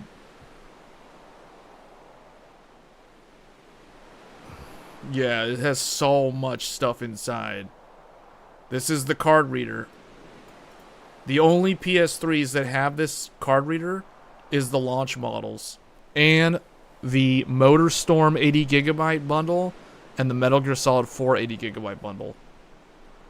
Every PS3 after those does not have this thing. Oh, actually the 20GB launch model doesn't have this either. That's why if I'm going to jailbreak one, it's probably going to be a 20GB. A 20GB launch model with the black trim. the blacked out PS3 will be the one that I jailbreak because if I ever have to open it up to do like hardware mods, I can skip the whole thing. Like I can skip this whole section because it doesn't even have this stuff in it. So I can skip this module doesn't exist in the 20 gigabyte. And it doesn't have Wi-Fi, and I'm actually glad that the 20 gigabyte doesn't have Wi-Fi because I don't have to deal with the Wi-Fi antenna. I don't have to deal with potentially damaging the cable, and I don't actually use Wi-Fi on any of my consoles except the Switch 2. Every single one of my consoles that has an internet connection is hardwired on the LAN. So I don't care about Wi-Fi on the console, to be honest. I mean, it's nice to have if you're going to do like a software update or something and then turn it off, but I've got all of mine connected to the LAN. This PS3 that we're on right now, this thing's connected to the LAN on a Switch. So, yeah, that's how I run all my consoles. So I would actually prefer to jailbreak the 20 gigabyte. But I need to buy like a 2 terabyte hard drive for it if I'm going to do that. Yeah, all this stuff, man. See that thing, the shiny one is the power supply. Notice how the power supply is actually covered up so you don't run the risk of killing yourself due to a capacitor exploding. Unlike the PS2, there's the Wi-Fi. I messed this thing up today on mine. I had to open it up twice because I pinched the black wire under the power supply. That little wire, I messed up my wire on the PS3 that we're on right now, so I had to put electrical tape on it to cover up the scratch. But it still works. I tested the Wi-Fi, I tested the Ethernet, both of them still work. Full download speed, everything's working. There's the power supply. That's the Blu-ray drive power cable, or I guess data cable? No, power cable. And then you've got the Blu-ray drive ribbon cable underneath the Blu-ray drive, watch out. And then you got that cable for the Blu-ray drive. This is the eject button and the power button touchpad. The touch capacitive buttons there. You can see the LEDs. These are that's like the red LED that can also be the yellow light of death. You can see the LEDs right there. They're right there for those wondering. All the different screws. There's like 4 different screw sizes. You gotta pick it up. It's in the clamshell. There's the fan, the Nidec fan. Yeah, I had to get reacclimated taking this thing apart today. I practiced on my dead one before I opened up my good one. There's that 19 blade fan. The newer ones have less blades, and they're also noisier. This is RSX, this is cell. Underneath, there it is. The heatsink, there they are. There's the chips. There they are. You gotta love them. The old RSX and the cell. There it is, cell and RSX. What is this? Probably the metal shielding. Oh yeah, the metal shielding. The motherboard is literally in a clamshell, so you gotta watch out. There's a clamshell. You gotta get the back. You got the front. There it is. There it is. Cell, RSX. This thing up here that looks like an AM4 CPU, and then there's the blue one is the PS2. The blue one is the emotion engine and the graphics synthesizer combined. There's the SATA plug for the hard drive, and there are the 4 Elpida memory chips. To the right of the cell is the DRAM, soldered on the motherboard. These are the token capacitors. This is the RSX GPU. This is the thing, the one in the middle, this square right here in the middle is the one that causes the yellow light of death. When this thing dies, this is the NVIDIA GPU. When that thing dies, it's game over. That's what happened to mine. What is this? IBM cell processor has 9 cores and 10 threads. That's nonsense. There it is. The thing that causes yellow light of death. The RSX. What is this thing? Some random chip. Sony Entertainment. IBM cell for Sony. Broadband engine. Yeah, man. Tons of parts. Tons of screws. Tons of parts. So much stuff. So much stuff. So when I look at this, and I look at the PS2... Dude, look at the PS2, man. Look at all those things on that ancient console. Look at all those stupid ribbon cables. And look at that power supply. Look at that ghetto power supply. No shielding. Just out in the open air.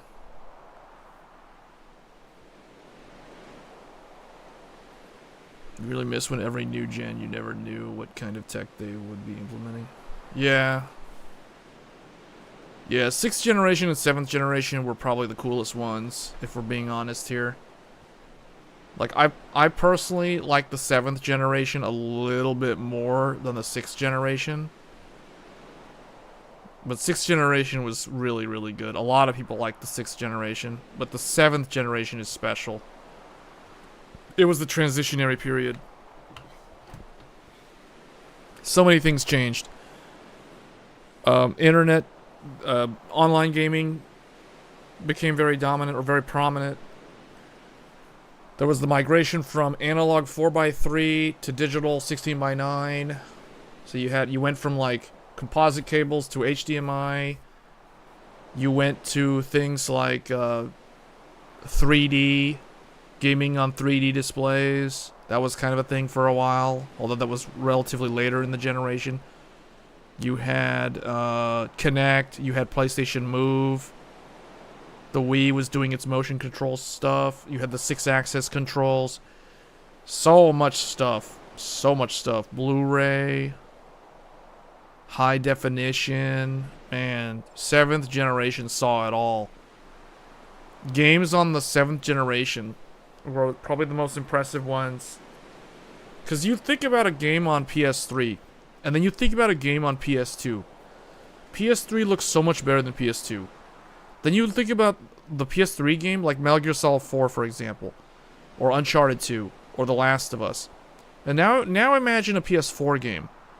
The PS4 game doesn't look that much better than the PS3 game. Yeah, it's better, but it's not that much better. We're talking the difference between Dark Souls 2 and Dark Souls 3. Dark Souls 2 is PS3. Dark Souls 3 is PS4. There's your difference. It's more evolution versus revolution. The 7th generation was a revolutionary generation. Very exciting time to be a gamer. Call of Duty 4. Call of Duty 4. Uncharted 2. Even Uncharted 3 and also Tomb Raider reboot. The Tomb Raider reboot was 7th generation. BioShock Infinite was 7th generation. The whole BioShock series was 7th generation. You had hidden gems like Demon Souls, Dark Souls. These are all 7th generation games. GTA 5. GTA 5 was a 7th generation game when it came out in 2013. Put that into perspective. Tekken Tag Tournament 2, Street Fighter 4, Devil May Cry 4.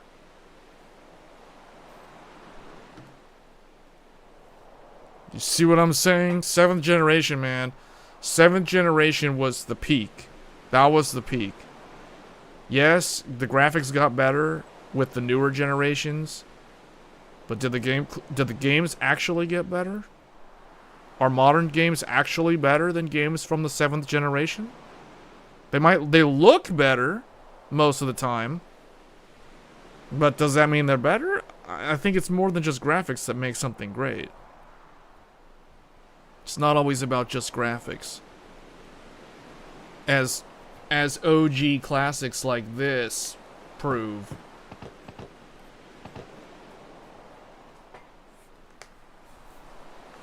Just thinking about it, man, it's just not even just the games. There's so much more about it. It was the true console war. It was the true console war. You know how Star Wars talks about the Clone Wars? Man, 7th generation was the Clone Wars. It was the console war. 7th gen. That was when Microsoft was at its peak. Microsoft was at Xbox as a brand was so strong. They even suffered with Red Ring of Death Technology was pushed so far. I thought about how these consoles have hardware failures, like PS3 and Xbox 360, how they would like die. You think about the amount of power that this thing used. A PS2 uses like 20 watts. A PS triple, 60 gigabyte fatty, that thing uses like 220 watts. 220 watts versus 20 watts. Look at the difference in power consumption. The scaling, man, from PlayStation 1's power consumption to PlayStation 2's power consumption was like a tiny jump, if at all. The jump from PS2 to PS triple was like, what is that, like a 10x increase in power consumption? And everyone's complaining about power consumption on modern gaming rigs today. Dude, like PS3, man, and 360. They push things to the max.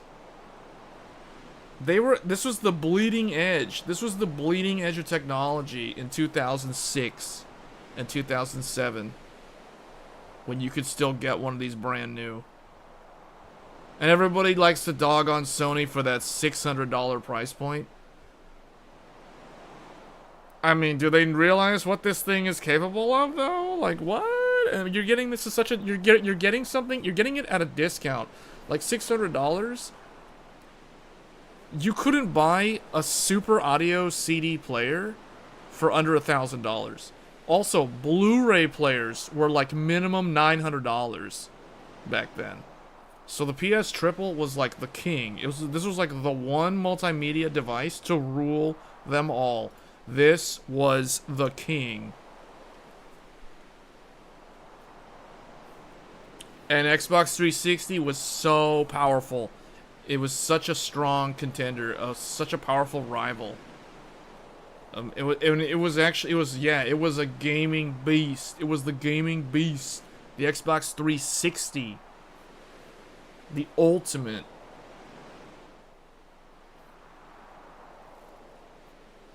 $20 watts to 200 watts. Well, that's why Kutaragi ended up leaving the company after a while, shortly after that. Ken Kutaragi kind of like got a lot of flack internally for the PS3 because it was so powerful. It was just too much. It was like this is what happens when you allowed the technical guys to run the company. The bean counters weren't happy about this because it was costing them too much money. You know it costs $840 for Sony to manufacture a 60 gigabyte PS3? $840 to build one of these. And then they're going to sell it for $600. So they were literally losing $240 every time they sold you a PS3. Every time they sold a PS3, they lost $200+. So there was no profit. There was an operating loss. It was an operating loss. The idea was to make back the money on games sold. That was their strategy, and it wasn't working because the attach rate was slow.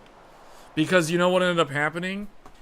People like myself would buy a PS3, and what would we do? We would play PS2 games upscaled on the PS3. The first PS3 game that I had was Metal Gear Solid 4, and the only reason why I had Metal Gear Solid 4 was because it literally came with my PlayStation 3 in the box. It was the Metal Gear Solid 4 bundle. The first PS3 game that I actually purchased was Soul Calibur 4. And that was in like, what, July of 2008. So I had Metal Gear Solid 4 and I had Soul Calibur 4.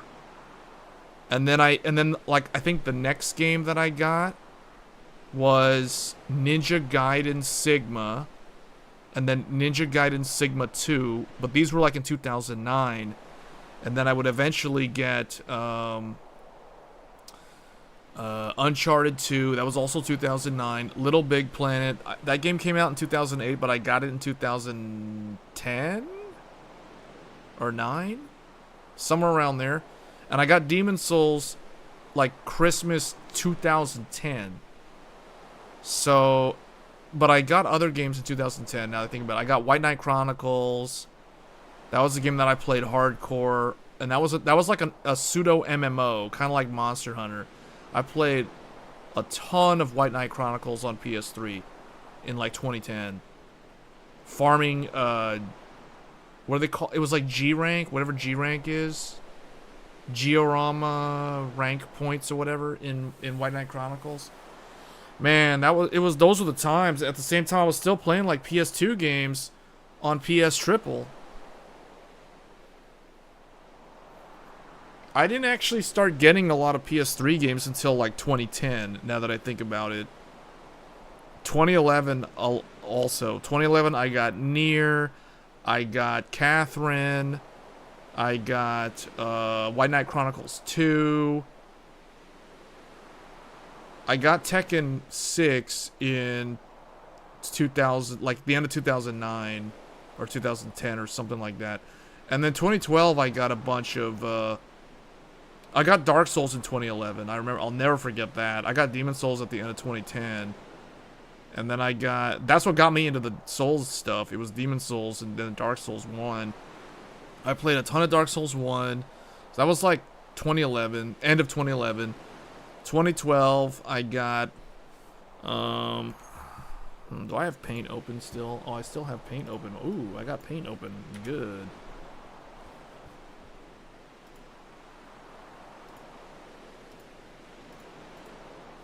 Okay, so I'm trying to think my PS3 game collection. So 2008 I got MGS4, Soul Calibur 4.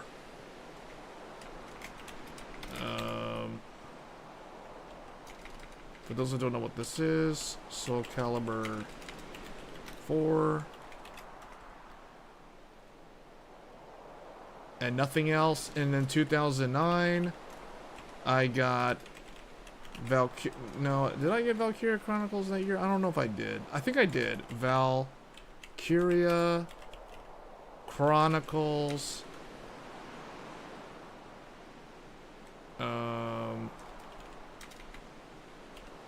Ninja Gaiden Sigma.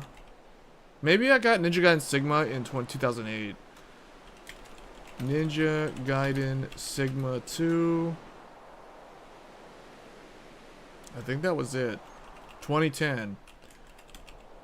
White Knight Chronicles. Final Fantasy 13. Need for Speed. Something. I can't remember what Need for Speed game that was. This was when I got the wheel, though. I got the Logitech wheel for the PS Triple. Oh, and I forgot Tekken 9. Oh, and also in Tekken 8, I did get Tekken 5 DR. And I'm going to go ahead and say that I got Ninja Gaiden Sigma the previous year. I think that's correct. I think Ninja Gaiden Sigma. The first one.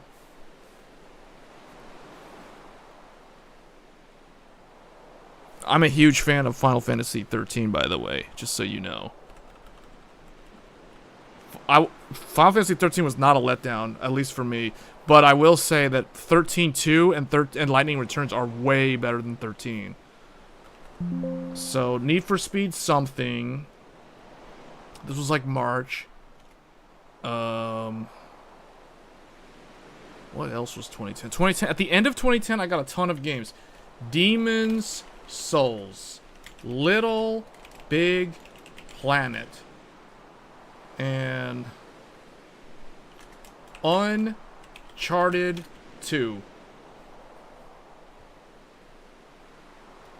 I might have to put this, like, I might have to put this somewhere else. I'm starting to, let's put this over here. 2010.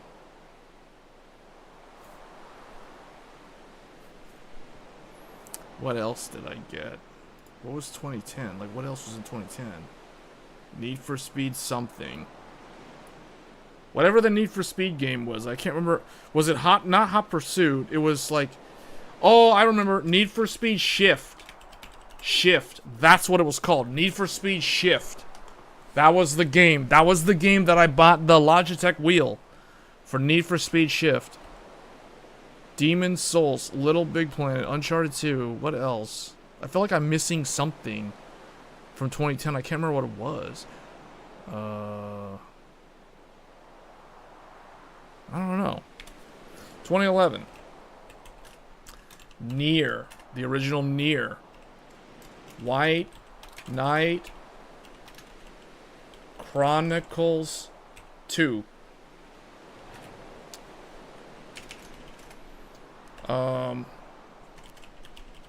Catherine.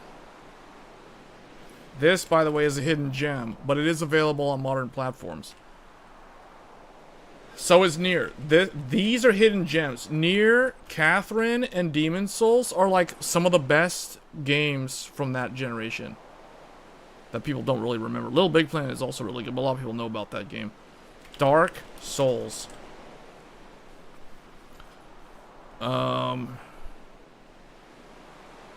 Oh, there was another game somewhere here, like, maybe it was even before this.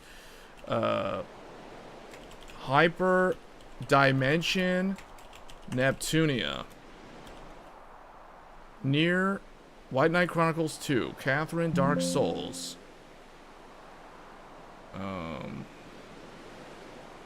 I think that's it. I think that was it.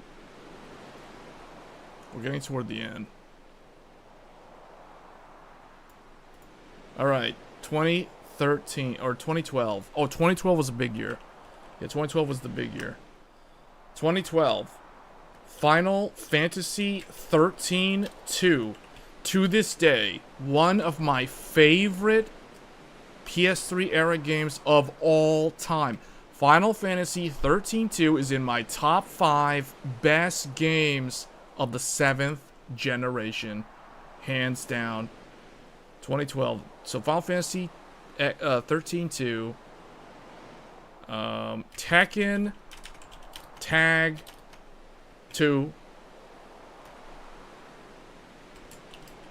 Dead or Alive 5. I believe that was 2012. I'm pretty sure that was 2012. Ninja Gaiden 3. Now I'm starting to remember. Now it's starting to come back to me. I'm having to recall like each month and each week of each month to try to figure out what the correct order. DOA 5 was like before this game. I can't remember the order of Tekken versus DOA, but it was some kind of order. Oh, I left out one of them in 2009. Devil May Cry 4. Forgot about that one.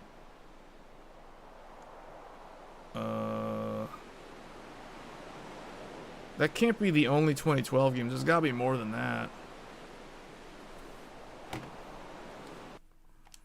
Just quit out of this game. We're done with the game. Dead or Alive 5. There was no Persona game on this in that time. I feel like I'm leaving something out, but I can't remember what. Turn this console off. It can go to sleep. Alright, so that's going to sleep.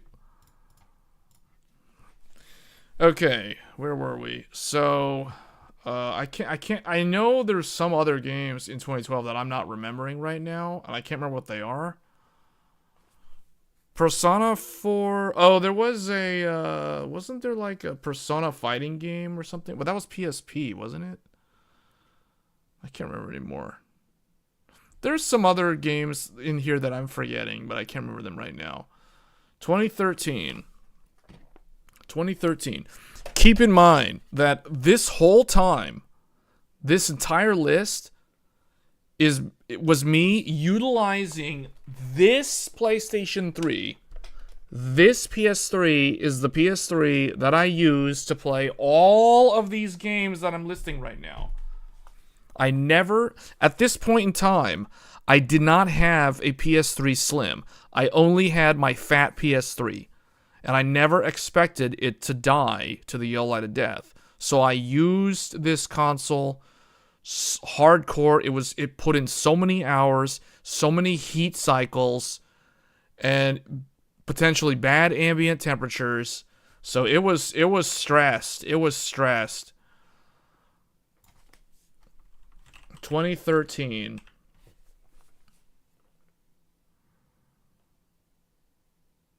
Oh, wait, 2013. What was 2013?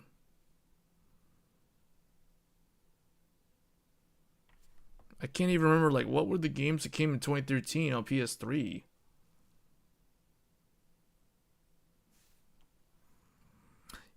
Yeah, but I didn't play The Last of Us. I didn't get it when it was new. I didn't get to play Last of Us until PS4, until it got remastered on PS4. So 2013, I can't remember what games came out that year. Yeah, I didn't play GTA 5.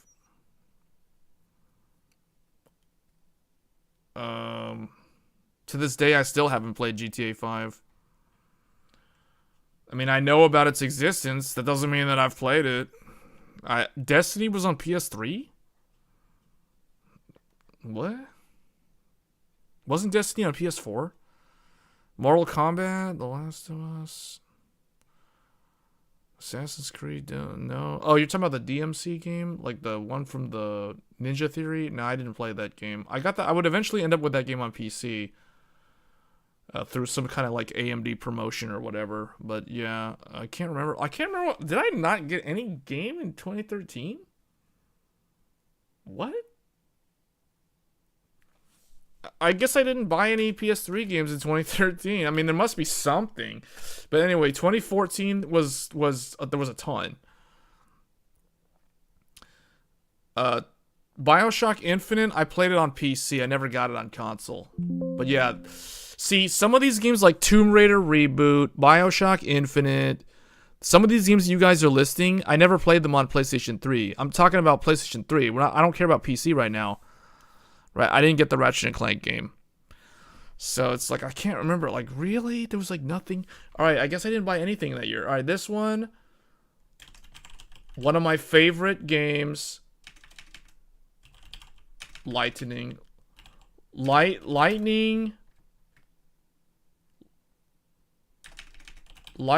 Returns. Final Fantasy 13. This is probably...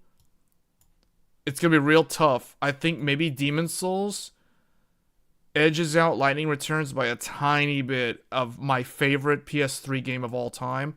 This is definitely in top 3, though. Lightning Returns is in top 3. Just saying. Like, this game is really good. This is like one of the best games of the... It's the super hidden gem. Well, it's not... I can't really say it's a hidden gem, because it's like a big, well-known franchise, but still. Like, if I can recommend, if you have to play one Square Enix game from the 7th generation of consoles, my top recommendation is either going to be Lightning Returns or Final Fantasy 13-2, not Final Fantasy 13. This is, oh my god, this game is so good.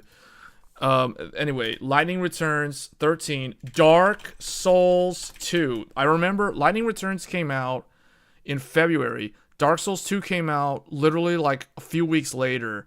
And then I was playing Lightning Returns, and then Dark Souls 2 came out. Then I stopped playing Lightning Returns to play Dark Souls 2 because it had higher priority. So I played through Dark Souls 2, then I went back to Lightning Returns, and then Lightning Returns proceeds to kill my PS3 fat and causes Yellow Light of Death.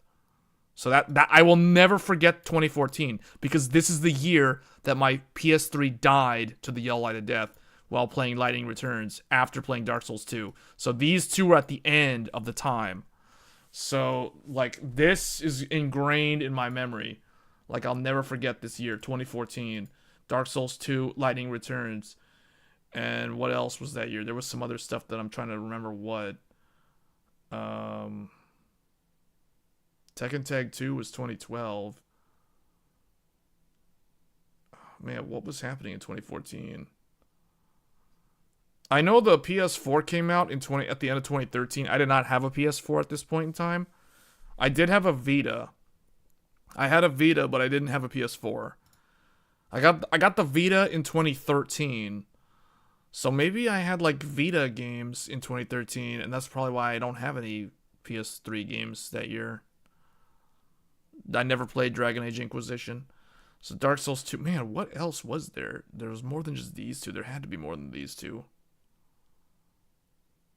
I don't know why. I can't think of like... was it really just those two? I guess that was it.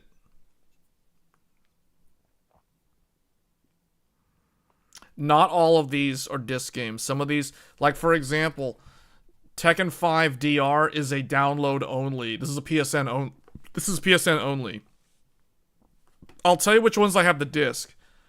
Disc, disc, disc, disc, disc, disc, disc, disc, disc, disc, disc, disc, disc, disc, collector's edition, disc, disc, disc. This is like deluxe edition. This is the collector's edition. This is the collector's edition. This is the limited super collector's edition. Just the regular game disc. But I also downloaded this later on, so I have two versions of this. I have the digital version and the disc version. Collector's edition. Collector's edition. Collector's edition with the big statue.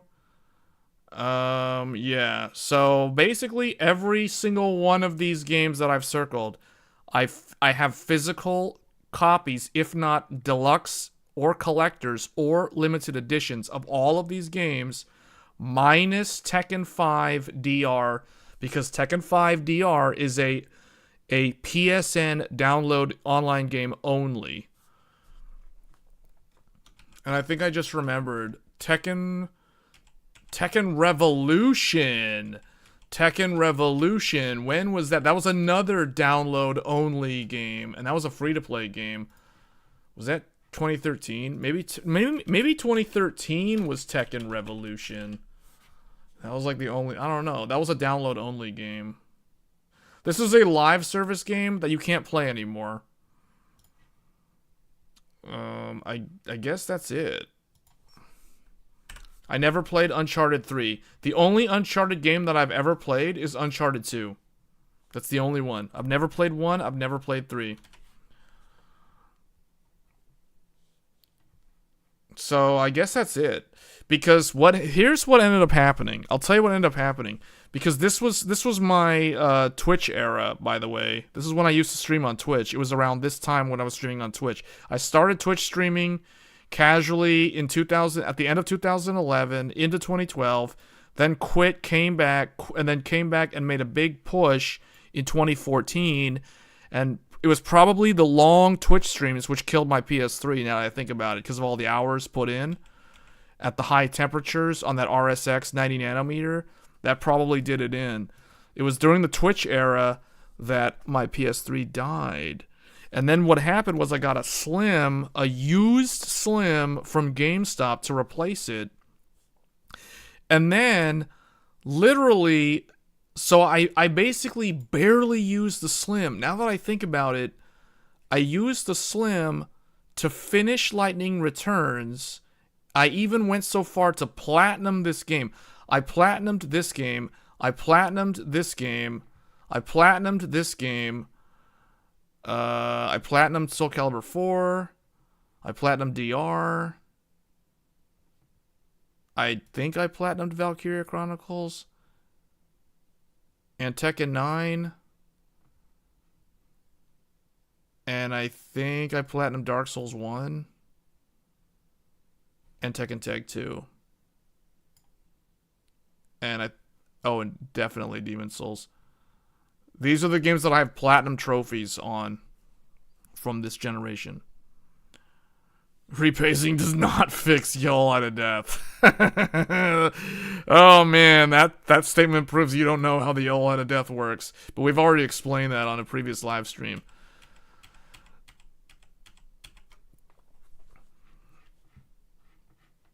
You can't repacing a dead chip that is physically broken isn't going to bring it back. Okay, so Dark Souls 2, yeah, this was literally the end, because after this, 2015 happened. 2015, I bought a PS4. 2015 happened, and I bought a PS4 for one game. For one game. Who here can tell me what that game is? And it was because of this, I stopped using the PS3. I stopped using the PS3. Metal Gear Solid 5? No. That's a good guess, but no. Knack? What's that? I don't know what that is. There was one game that forced me to stop playing PS3 and go to PS4. One game compelled me to upgrade to the next generation. Because you guys remember, PS4 launched at the November 2013. So I never got a PS4 at launch. What was the last PS3 game ever released? I mean, it was some multi-platform game probably in like 2017 or 2018. You got it. You got it. This game, 2015, March 2015, compelled me to upgrade. There was no choice. There was no choice. You have to upgrade. It's like, you have to cross. You have to upgrade. No more PS3. No more PS3.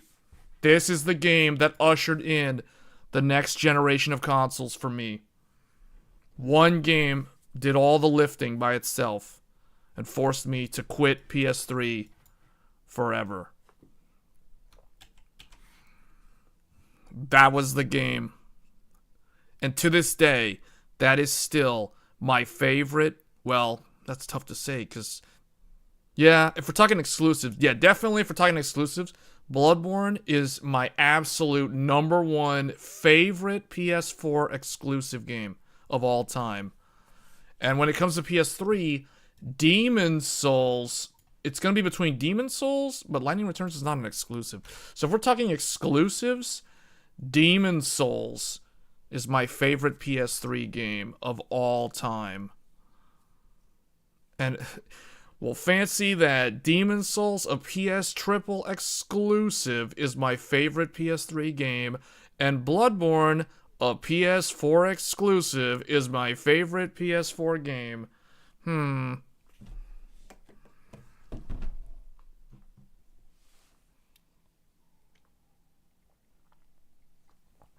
This was not the first PS4 game that I got, though. So I knew Bloodborne was coming. I knew I had to prepare. So I bought the PS4 early. Like, I bought it like a month or before Bloodborne.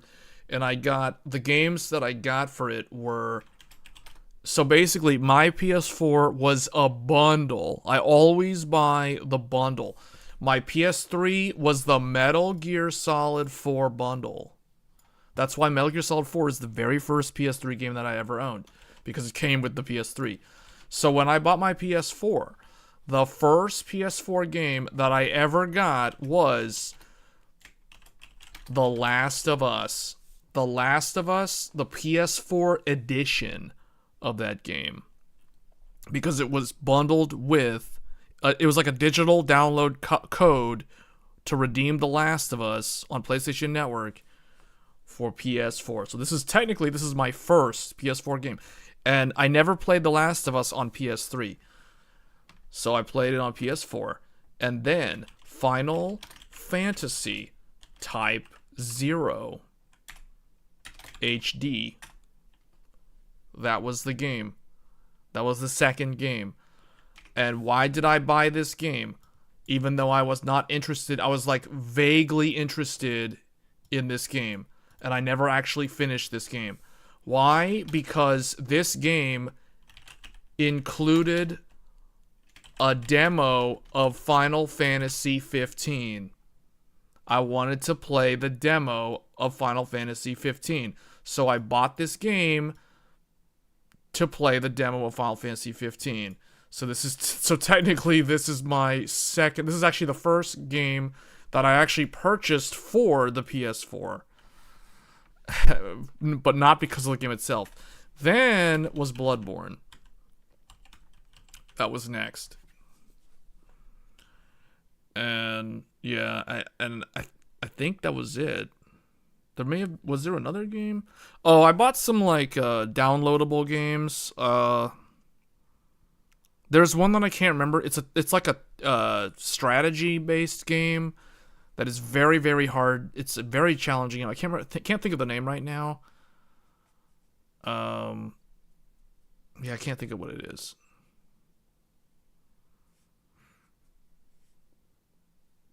Yeah, they were still including demos. Yeah. That was the only way to play the Final Fantasy 15. Square Enix sold so many copies of this because of that Final Fantasy 15 demo. For those that don't know, this was originally a PSP game. So they did an HD remaster of a PSP game, re-released it on PS4, and included the Final Fantasy 15 demo inside the box with the game. Because I bought the collector's edition of this, even though I had like no interest in this game. It's like, oh, I'm just gonna get the collector's edition just because I want that Final Fantasy 15 demo. Bloodborne, I have the collector's edition. So this is collector's edition. This is collector's edition. Usually, at this point in time, if I'm buying a physical copy of a game, it is usually going to be a collector's edition. Otherwise, I'm just going to download the game digitally. And that was basically 2015. That was basically 2015. My PS4 adoption rate was very, very slow. So 2016... So what was 2016? 2016 Dark Souls 3. Dark Souls 3 was 2016. I'll never forget that. What else was 2016? Ah, yes, The Last Guardian. I did get that game. I have the collector's edition for that. It's a really big box. The Last Guardian. In fact, it's probably in this room. It's probably over there. Yeah. The Last Guardian. I did get The Last Guardian. Dark Souls 3, Last Guardian. Last Guardian was at the end of the year. Dark Souls 3 was in like April. I did not get Ratchet & Clank. I'm not a big fan of that franchise. There was some other stuff though that I'm forgetting right now. Maybe that was it. There was something before Dark Souls 3.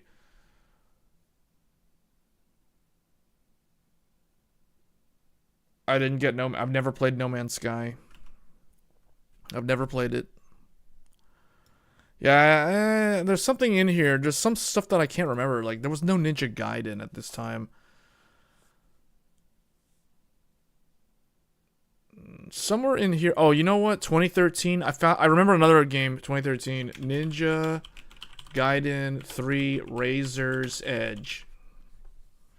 The fixed version of Ninja Gaiden 3. This one, I downloaded this one digitally. I don't even think there was a physical copy. There was a physical copy if you had a Wii U. The Wii U got this in 2012. This was a launch title for Wii U, by the way. But I got it for PS3. I also have the disc version on Wii U.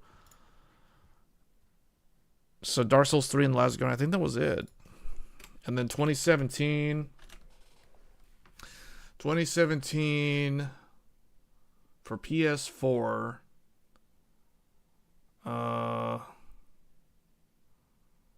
Could have sworn there was some other games. Why am I drawing a blank on PS4? Because I'm thinking of games, but I remember I got these games for like PC. Like Monster Hunter World was 2017. Oh no, that was 2018. Never mind. 2017. What was 2017? Oh, Tekken 7 was 2017. Horizon Zero Dawn was 20... Are you sure? I think that's 2017. Was that really 2016? Something doesn't seem right. That seems like that's 2017. The original Neo was 2017, but I didn't get the original Neo when it was new. See, I want to list some games, but I didn't get... Oh, now I'm starting to run my 2013 games. 2013 also had Tales of Exilia. Oh, man. Okay, yeah, Tales of Exilia. Tales of Exilia was in there. Yeah, I'm starting to slowly remember the ones that were missing on the list. Tekken 7... There was no Devil May Cry in 20... There was a Devil May Cry in 20... Oh, Nier Automata. Thank you. Nier Automata. Oh, yes. I have this game on PS4. The PC port is jank.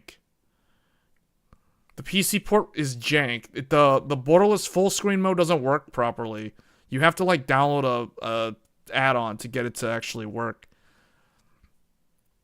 Otherwise, you run it in windowed mode, and it's so jank because you have the stupid window border, like, on part of the top of the screen all the whole time. It's so annoying. So, Nier Automata, I did get that for PS4. Yes, that is definitely one that I got for PS4. Uncharted, The Lost, I didn't get that. Well, there was some, like, remasters. Oh, yeah. There was, Final Fantasy... somewhere in here, probably 2013... Now I'm starting to remember the games. Final Fantasy X HD, Final Fantasy X, 10-2, HD, Remaster. Yeah, these games were on PS3. I did get this game in 2013 or 12 or somewhere in there. Yeah, it came to PC and PS4 also, but I did get the PS3 version because I got the collector's edition one. That's why. I got the collector's edition of this for PS3. Nier Automata, Tekken 7. There's got to be some other stuff, but it's like, at this point in time, I'm starting to notice I never played Battlefield on a console. Yakuza 0 in 2017, I didn't get it. Yeah, I just didn't have those games. Shadow Mortar, never played it. Lost Legacy, never played it. Horizon Zero Dawn, never actually played it when it was brand new. I would eventually get that game on PC like years later. So 2017, that can't be all, but I don't know. I just know that this time period, this was the time period of like Final Fantasy 14 and online gaming, and that's probably why my console gaming started dwindling. If you've noticed the trend, like I'm decreasing the number of games on the console now at this point in time. And then 2018 had Soul Calibur, what is it? 6? Oh, Soul Calibur 5. I forgot about Soul Calibur 5. That was 2012, I believe. Yeah, that was the January. Oh, that was the game that I couldn't remember that came out before Final Fantasy 13 2. I couldn't remember. I was like, there was some game, and I can't remember what it is. That's what it was. It was Soul Calibur 5. Yeah, this was the year of fighting for 3D fighters. You got Soul Calibur, Tekken Tag 2, and DOA all in the same year. 2012 was like a 3D fighter year. Soul Calibur 6 2018. That had Geralt from The Witcher in there as a guest character. Gran Turismo, I've never played Gran Turismo. At least not on PS4.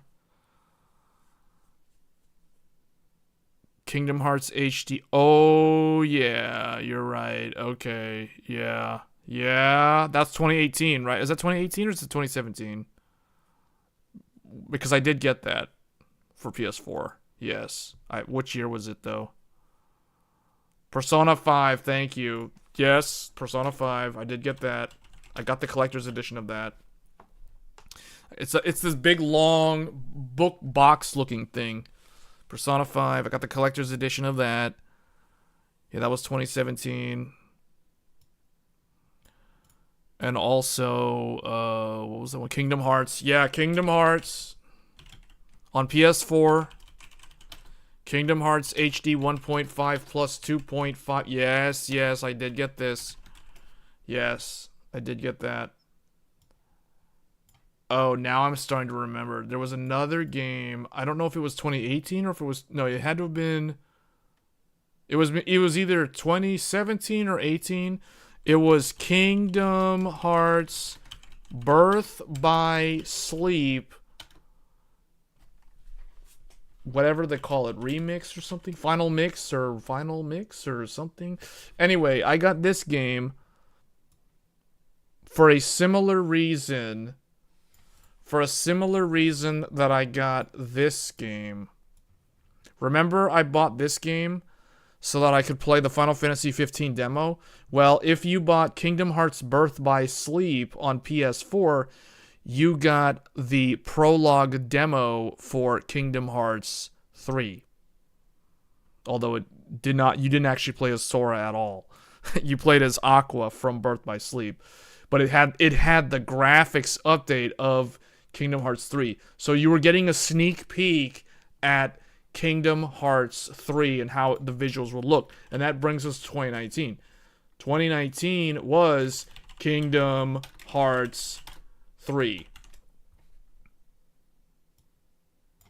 That was like the big game. That was like January. I remember going to the midnight launch at a GameStop to get Kingdom Hearts 3 collector's edition. And then the thing that annoyed me about this was GameStop had a pre-order bonus.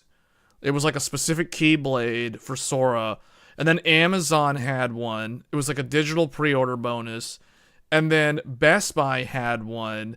And I think Walmart might have had one. I was like, are you serious? There's like 4 different stores that have 4 different exclusive Keyblades? Like, this is ridiculous. Why can't they all just have the same one? Like... But anyway, so, yeah, Kingdom Hearts 3, that was 2019. Detroit Become Human. I think I eventually got that on, like, PC or something. I never played any Yakuza game on PS4. I never played Ni no Kuni. Never played Revenant Kingdom. There was some other games on PS3 that I'm remembering now. Eternal Sonata... Folklore,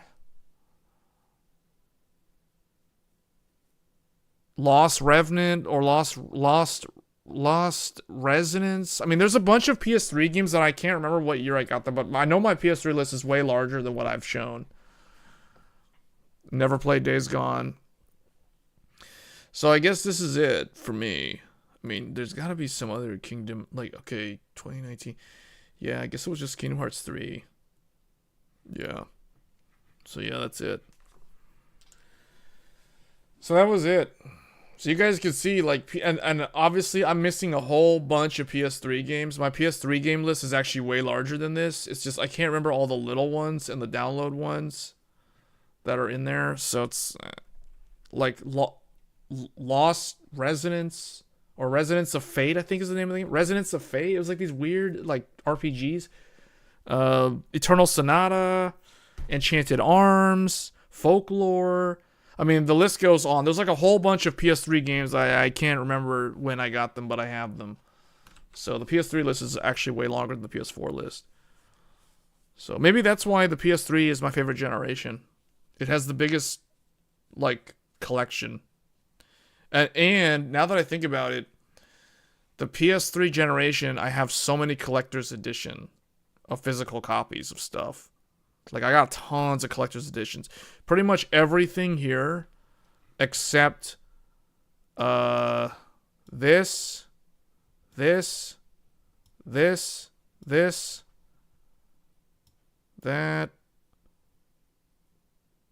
I don't know if this is, I don't think that's a collector's edition. That's not a, did I say Tekken 9? I meant Tekken 6. Are you serious? I put Tekken 9? Dude, what the heck? Tekken 6, not Tekken 9.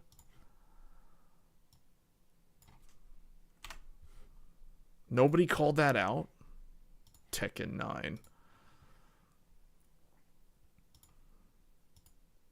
Yeah, but anyway, this is not a collector's edition. This is not a collector's edition. That's not a collector's edition. That's not a collector's edition.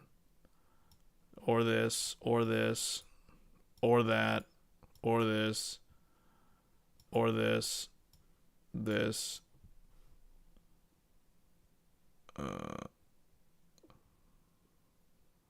I don't think this is a collector's edition. I have something called Tekken something.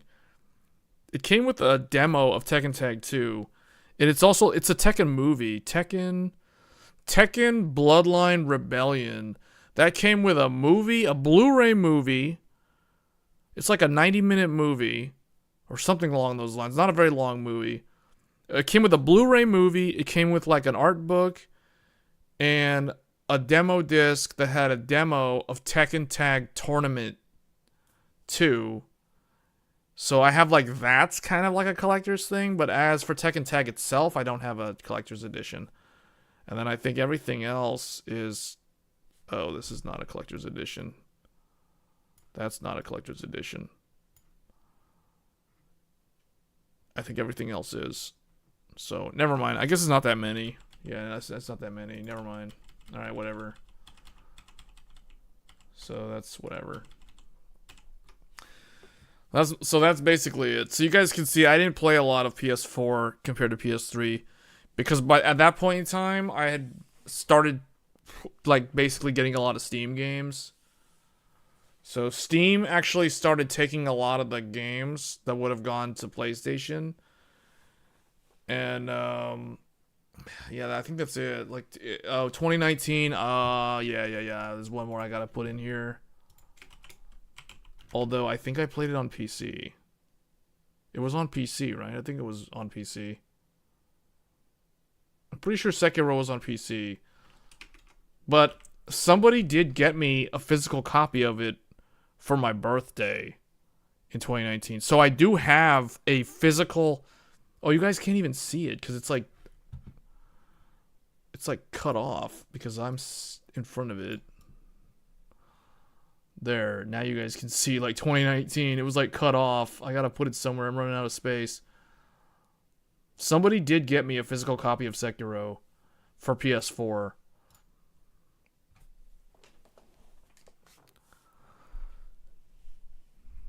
You dodged a bullet by not engaging much with PC gaming back in the PS3 generation. Was it really bad?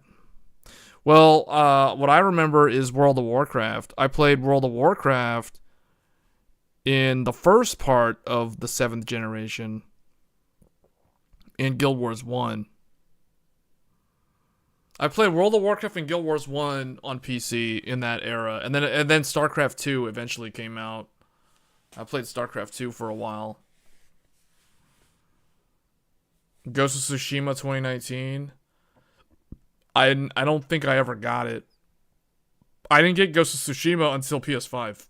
I got the Director's Cut Edition on PS5. So I never actually played Ghost of Tsushima on PS4. So yeah, I think that's pretty much my entire PS4 collection. There's maybe one or two games that I'm forgetting.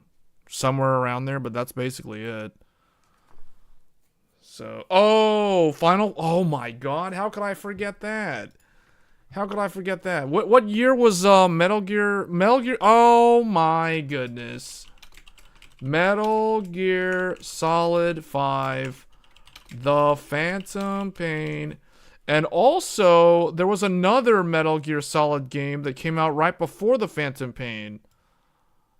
It was like a preview to it. Metal Gear Solid something. Ground Zero. Yes. Ground Zero. Yes, I did play that. Yes. Yes. Okay. Yes. So I do have the PS4 version of both of those. Yes, definitely. And Final Fantasy. How could I forget? Oh my god, that's embarrassing. Final Fantasy 15. Final Fantasy 15 was wasn't it 2015? Was that 2015 or was it 2016? This shows you guys like how little I care about Final Fantasy 15. I don't even remember. It was 2015 or 16. I know that. I can't remember which one. 2016. Okay, I was right. I put it in the 2016 block. I was right. I had to Google it. Oh my goodness. That's embarrassing. Final Fantasy 15. Okay, yeah, that was okay. That was the other game. That was it. That's pretty much it. So you guys can see, like, it started off as like similar to PS4, where it's like, oh, I have all these games, but then there's like 3, and then there's like a couple in here, and then, you know, it starts trickling down till it's less and less. Because what started happening around 2017. Well, I would say it actually started happening in like 2016. I started getting a lot of Steam games in the second half of the past decade, like 10 years ago. That is what really started happening. That's what kind of like hurt the PS4 ratio of my game collection. Yeah, 15, man, was so... People like to dog on 13... But now, after 15 came out, people stopped hating on 13 so much. Because right now, like in my opinion, 13 is the easier one to go back and replay. 15 is such a chore to play.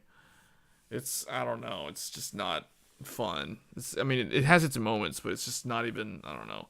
The fact that Square had to they had to do a bunch of DLC, and they had to rework the game, because it was so lacking in content that they had to redo so many things. Then they ended up re-releasing it years later as the Royal Edition, which is like the complete version. So the fact that they did that, they've never done that with a Final Fantasy game before. And the fact that they had to do that shows you that they had problems with 15. And then 15, they hyped it up so much, they made a whole like feature animated movie. I mean, there was like an OVA series. There was just so much stuff to market 15, and then the game itself was just kind of... I mean, it was okay. It's not a bad game. It's just like, compared to like the other Final Fantasies, it's not that good. Most Final Fantasy people will tell you 15 is actually kind of one of the more average ones. It's like not that good. Like I think 16 is better. Like 16, a lot of people didn't like 16. I think 16 is better. 16 is a lot more fun to play than 15. I'll tell you that. Like if I had to choose one that I would actually replay through, it would be 16, hands down. 16's combat is like Devil May Cry. So it's like, would you rather play a Devil May Cry with a Final Fantasy story and OST? Or would you play some weird game that is basically a Korean boy band going on an extended road trip camping out in the wild? Like, which one appeals to you? You know what I'm saying? Like, that's kind of the difference between the two games.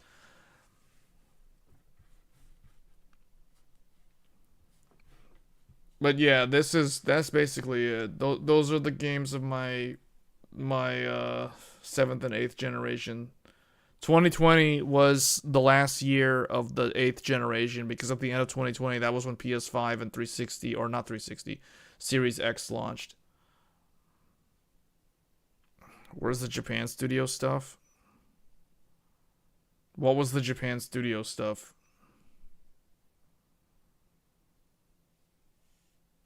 Oh, yes. Good thing. We gotta mention 2020.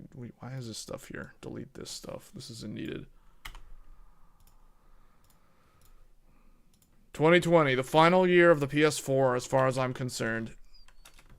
Neo 2. That was peak. Neo 2. Final Fantasy 7 Remake. Yes, I played this on PS4 because it was a PS4 exclusive for a whole year. And then Remake was also a PS4 exclusive, so I played it on there. I did not wait. If I like the game, I'm going to play the game. I'm not going to wait for it to come to PC. So that's how I roll. So I played those games, hundreds of hours in both of those games. And then, well, maybe not hundreds of hours in Final Fantasy 7, but like I played a lot of it, you know. But Neo 2, yeah, that's easy 100+ hour game right there. And Neo 3 is coming out soon. Wow. So that and this, and I think that was basically it. I'd never played I'm trying to think, what else did I play that year? I'm about to say Demon's Souls Remake, but Demon's Souls Remake was a PS5 launch title, so that doesn't count, even though that was the same year. That was the transition. That was when I made the jump to the 9th generation, back in 2020. So, this was an interesting generation. I got into it, like, relatively late. I came into 8th gen on 2015. And I came into 7th gen on 2008. So, 7th gen started, I say 2006. If you're a 360 owner, you like to say 2005, but it's like the very, very end of 2005. So, personally, for me, 7th gen is 2006 through 2013. And then 8th generation is it's like basically 2014 to 2020. But if you want to make it 7 years, you would include all of 2020. Because console, like gaming generations are 7 years, just so you guys know. So that's where you draw the boundary. So this one is going to go through to 2027, and then the 10th generation will begin at the end of 2027. If things stay on schedule. But so far, for the past 3 generations, things have stayed on schedule despite a global pandemic. It still stayed on schedule. So we could get like a PS6 and a whatever Microsoft thing, and they'll probably be vaporware. You can't buy them because there's no memory chips or whatever. So it'll be just like how it was where you couldn't buy a PS5 at launch because all the scalpers and the low supply. We could be looking at the same thing in 2027, November, for PS6. But anyway, guys, I'm gonna go ahead and get on out of here. I did not expect to go 6 hours. Now I'm starting to wonder like how much of this live stream was me just rambling about my game collection.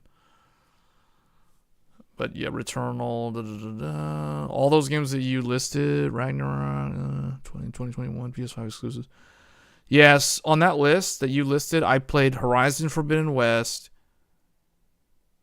and I think I ended up getting Kena Bridge of Spirits from the PlayStation Essentials, like a free, you get 3 free games every month from PlayStation Essentials. I think I got it somehow from there at some point. Never played God of War Ragnarok. I still don't have God of War Ragnarok, and I still haven't played the God of War remake. What made me start? You're the one who told me you should do a retro stream. It was you. You're the one who said you should do a retro stream. Remember, you said like last year, like in December, or maybe it was November, you were like, you should do a retro stream. I'm like, you know what? I'll think about it. And I start thinking about it because I knew if I'm gonna do a retro stream, we're gonna go down this rabbit hole, and now it's just gonna be all focused on old consoles and old gaming generations. So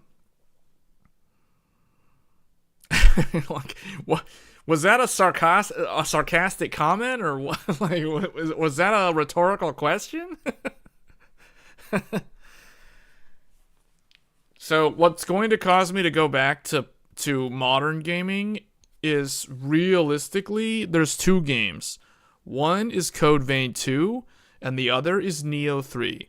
Those 2 games are going to have what should we call it? The Bloodborne effect. Like, they will compel me to go back to modern gaming. Like, when those games come out, we will return officially to modern gaming. But until then, it's like that one movie. in the jungle, you must wait till the dice read 5 or 8. So it's like we're stuck in the 7th generation and 6th generation of gaming until that time. You're only going to do one for the PS3. You know what's funny? We haven't even done a retro live stream for PS3. It's like, yeah, we used a PS3 on this live stream, but this whole live stream was retro PS2 games. So it's like I used the PS3 to showcase PS2 era games. So it's like, So we haven't even done a PS3 one. I'm gonna have to figure that out. Yeah, there'll probably be a PS3 retro stream. I don't think I'm gonna use my fat PS3 for that though. I want to try to preserve my fat PS3. And I know the PS3 games stress it out a lot more than PS2 games. So I will use the slim. I will use the slim PS3 for that. But we will cover PS3 retro stream. We have to do it real soon before the end of the month. So if not next weekend, well, it's probably going to be next weekend. Yeah, it would have to be. The weekend of the 24th. Oh, wait. We have Horizon. Beyond the Horizon. Oh, okay. The PS3 retro stream will either be next weekend or the weekend after. Basically, the 23rd and the 24th is the last retro stream. I haven't covered GameCube, though. I feel kind of bad. I never got a chance to cover GameCube. I could use the Wii. I need to use the Wii to stream the GameCube games because I can't use my GameCube because the disc doesn't work. And I haven't fixed it yet. So we will do either GameCube or PS3 next. I don't think I have enough time to do both. So I'll have to pick one and just whichever one I can get set up to do, that's what we'll do. It'll probably be PS3 though. Considering how much I've talked about the PS3 on these past 2 live streams, I feel like PS3, the fact that there's literally like 3 PS3s on this desk right now, you guys can't see it. I've got a dead one to my right. I've got a Japanese black trim 20 gig launch model to my left. And then I have my 60 gigabyte North American one that we just streamed those games on over here at the edge of the desk, about to fall off the desk next to my PS2. So I've got like all these consoles on the desk right now. So the fact that I've talked so much about PS3, it would be very dumb, or I guess anticlimactic, to not do a PS3 retro stream.